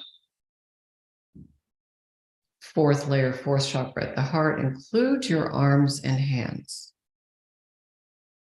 3rd layer, 3rd chakra at the stomach, 2nd layer, 2nd chakra. Sacrum, belly button to pubic bone, and 1st layer, 1st chakra at the base of the spine. Send that energy down the grounding cord where Mother Earth will rejuvenate, regenerate, and recycle for you. Release your old grounding cord, don't follow it. Let her have it. Create a space at the base of the spine for a fresh new grounding cord to come into your 1st chakra, male or female ground, left and right sciatic. Bring in fresh new earth energy into your feet, ankles, shins, calves, knees, thighs, into your 1st chakra at the base of the spine and 1st layer. Feeling safe, grounded, present. Bring it into your 2nd chakra, pubic bone to belly button, allowing that higher creative self to be present. Include the 2nd layer. From well above the crown, I want you to bring in fresh new gold cosmic energy. Let it come into your crown. Let it trickle to the back of your head, upper back, middle back, and into the open 3rd, balancing your ego. Finding that authentic self, present, creative. safe. Include this third layer. Bring it into the fourth chakra at the heart, allowing love to be present, self-love, abundant love, breathing in abundant love through the whole body, below and above, through the arms and hands and legs. Include the fourth layer. Fifth chakra at the throat. Bringing in fresh new gold cosmic energy into the fifth chakra, communicating with the authentic self through the heart. Keep this open as wide as comfortable for you. From 4, 5, 6, and 7, keep them open. Include the fifth layer. Bring it into the sixth chakra and sixth layer. Keep that open. Seventh chakra and seventh layer. Feel the edges of your aura. And you in the center.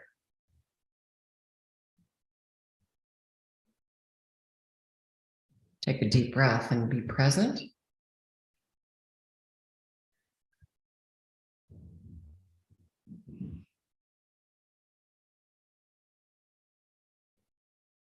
Good. We're going to go, I'm just going to go straight into the organs because I think you're kind of in the zone. So what I do with the organs is I run the color, the chakra colors, red, orange, yellow, green, blue, purple, violet, if necessary. So we're going to focus on the brain. So we're really clearing, we're balancing these organs in our body, clearing any toxins. So it's a brain balance on two hemispheres in the brain, red, orange, yellow, green, blue, purple, and violet. We're going to move into the eyes, red, orange, yellow, green, blue, purple, violet. Take a deep breath.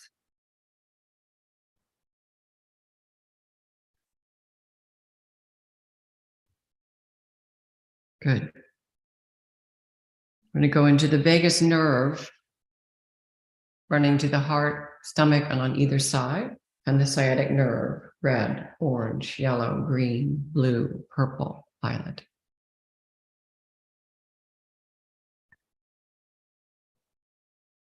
Going down the throat, esophagus, red, orange, yellow, green, blue, purple, violet. Into the diaphragm. Take a deep breath. Red, orange, yellow, green, blue, purple, violet.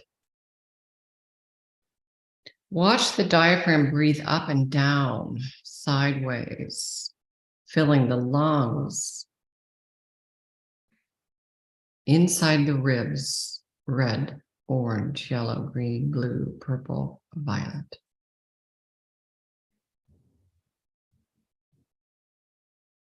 Moving into the heart, red, orange, yellow, green, blue, purple, violet. Into the spleen, the filter, increasing those good cells, releasing the toxins, red, orange, yellow, green, blue, purple, violet. Move over to the left, into the liver. Another filter, red, orange, yellow, green, blue, purple, violet, gallbladder, red, orange, yellow, green, blue, purple, violet. Into the stomach, digestion, red, orange, yellow, green, blue, purple, violet.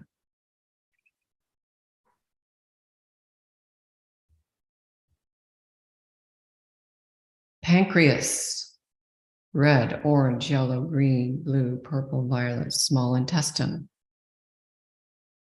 Red, orange, yellow, green, blue, purple, violet, large intestine. Red, orange, yellow, green, blue, purple, violet.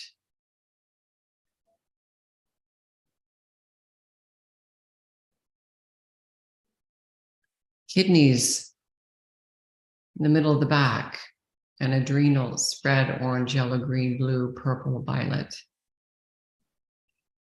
into the bladder, red, orange, yellow, green, blue, purple, violet. Reproductive organs. Breathe.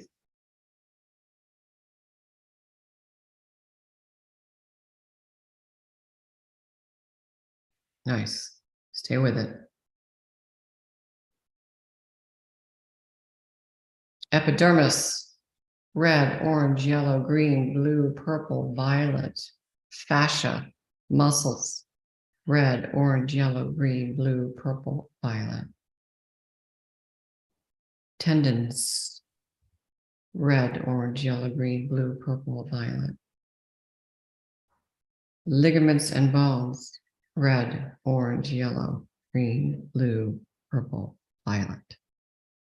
Feel the vitality of the blood cells running through you. The blood cells, red, orange, yellow, green, blue, purple, violet.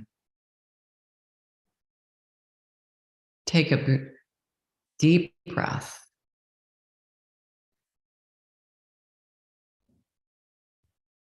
Scan your body from head to toe, releasing any excess energy. Send it down the grounding cord. Release your grounding cord. Create a space for a new one. Bring in fresh new earth energy into your legs. First and second chakras.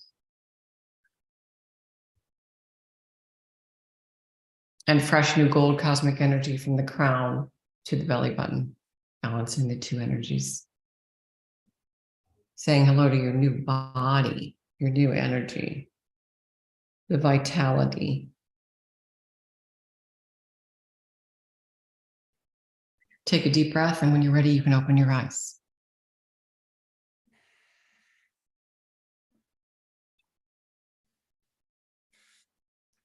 Thank you. I think we all need this every day. You know?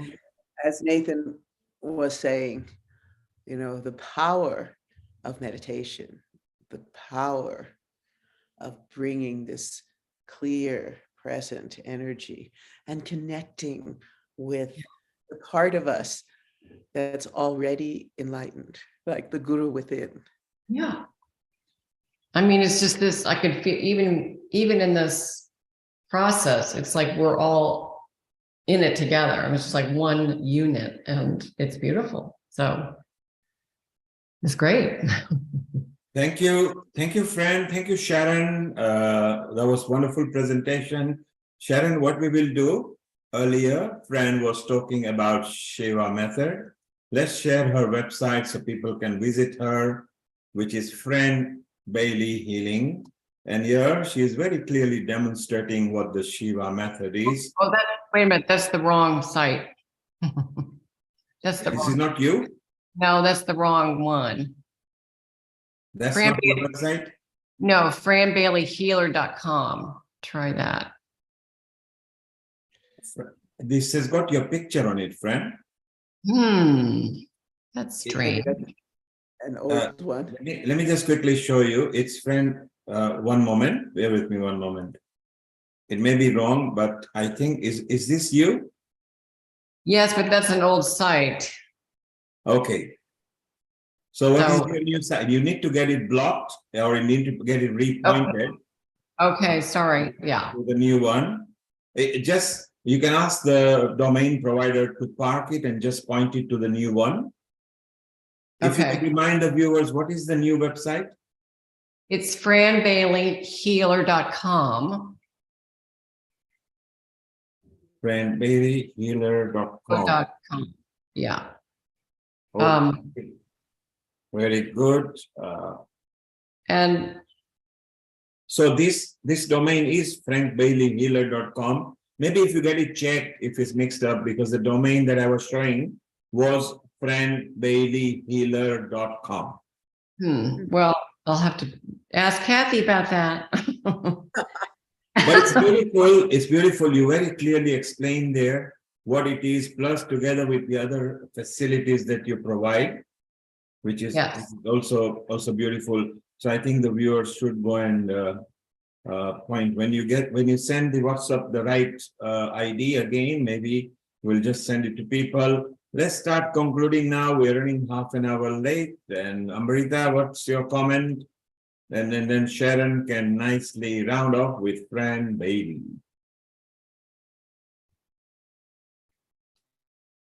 Your sound is gone, your microphone. Hi, Fran. That was really wonderful. I could really feel the energies passing from my chakras, from the Mooladhara chakra to the Swadhisthana and the Sahasrara chakras. And that took me way back. And I'm really proud how the ancient science of India, because I come professionally, nationally, I'm an Indian, and teaching and preaching yoga and Ayurveda, it gives me a lot of boost to see how these cultures and traditions have been implemented worldwide and how many people are getting benefit on so many bases, not only physically, mentally, emotionally, spiritually.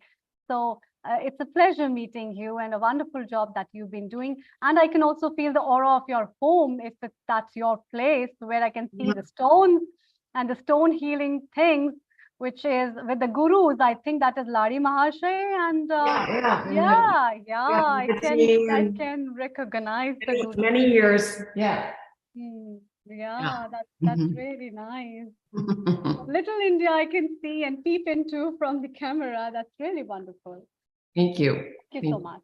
Been really great. And Sharon, you've been already great with everything, what you've been doing. And it's an amazing journey for me to share this platform as well with everyone. And thank you so much. You're so welcome. It's a joy to have you here.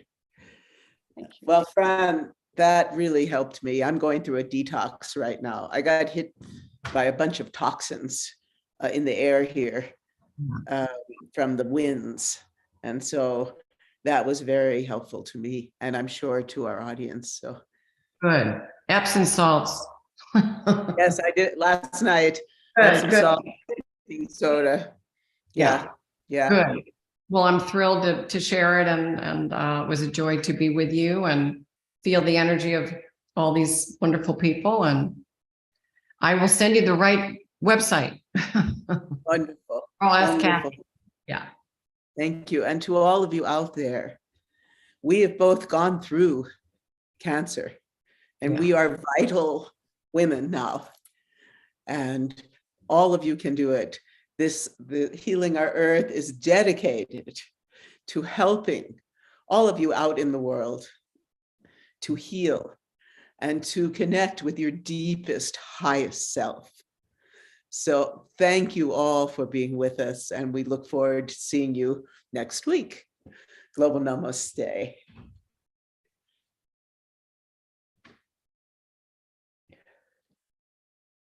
Oh, here we are.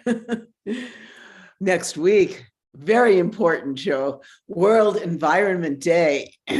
Beat plastic pollution for sure. Sunday, June 4th, 2 p.m. BST onwards. And we'll have some wonderful guests, I'm sure, really talking about the issues, the deep issues that we are facing now. And then, hey, well-being and wellness for a happy, healthy, peaceful body and mind. Sunday, the 11th of June, 2023. I'm sure that will be, look, wellness in every level. Maybe we can bring some dance wellness in as well.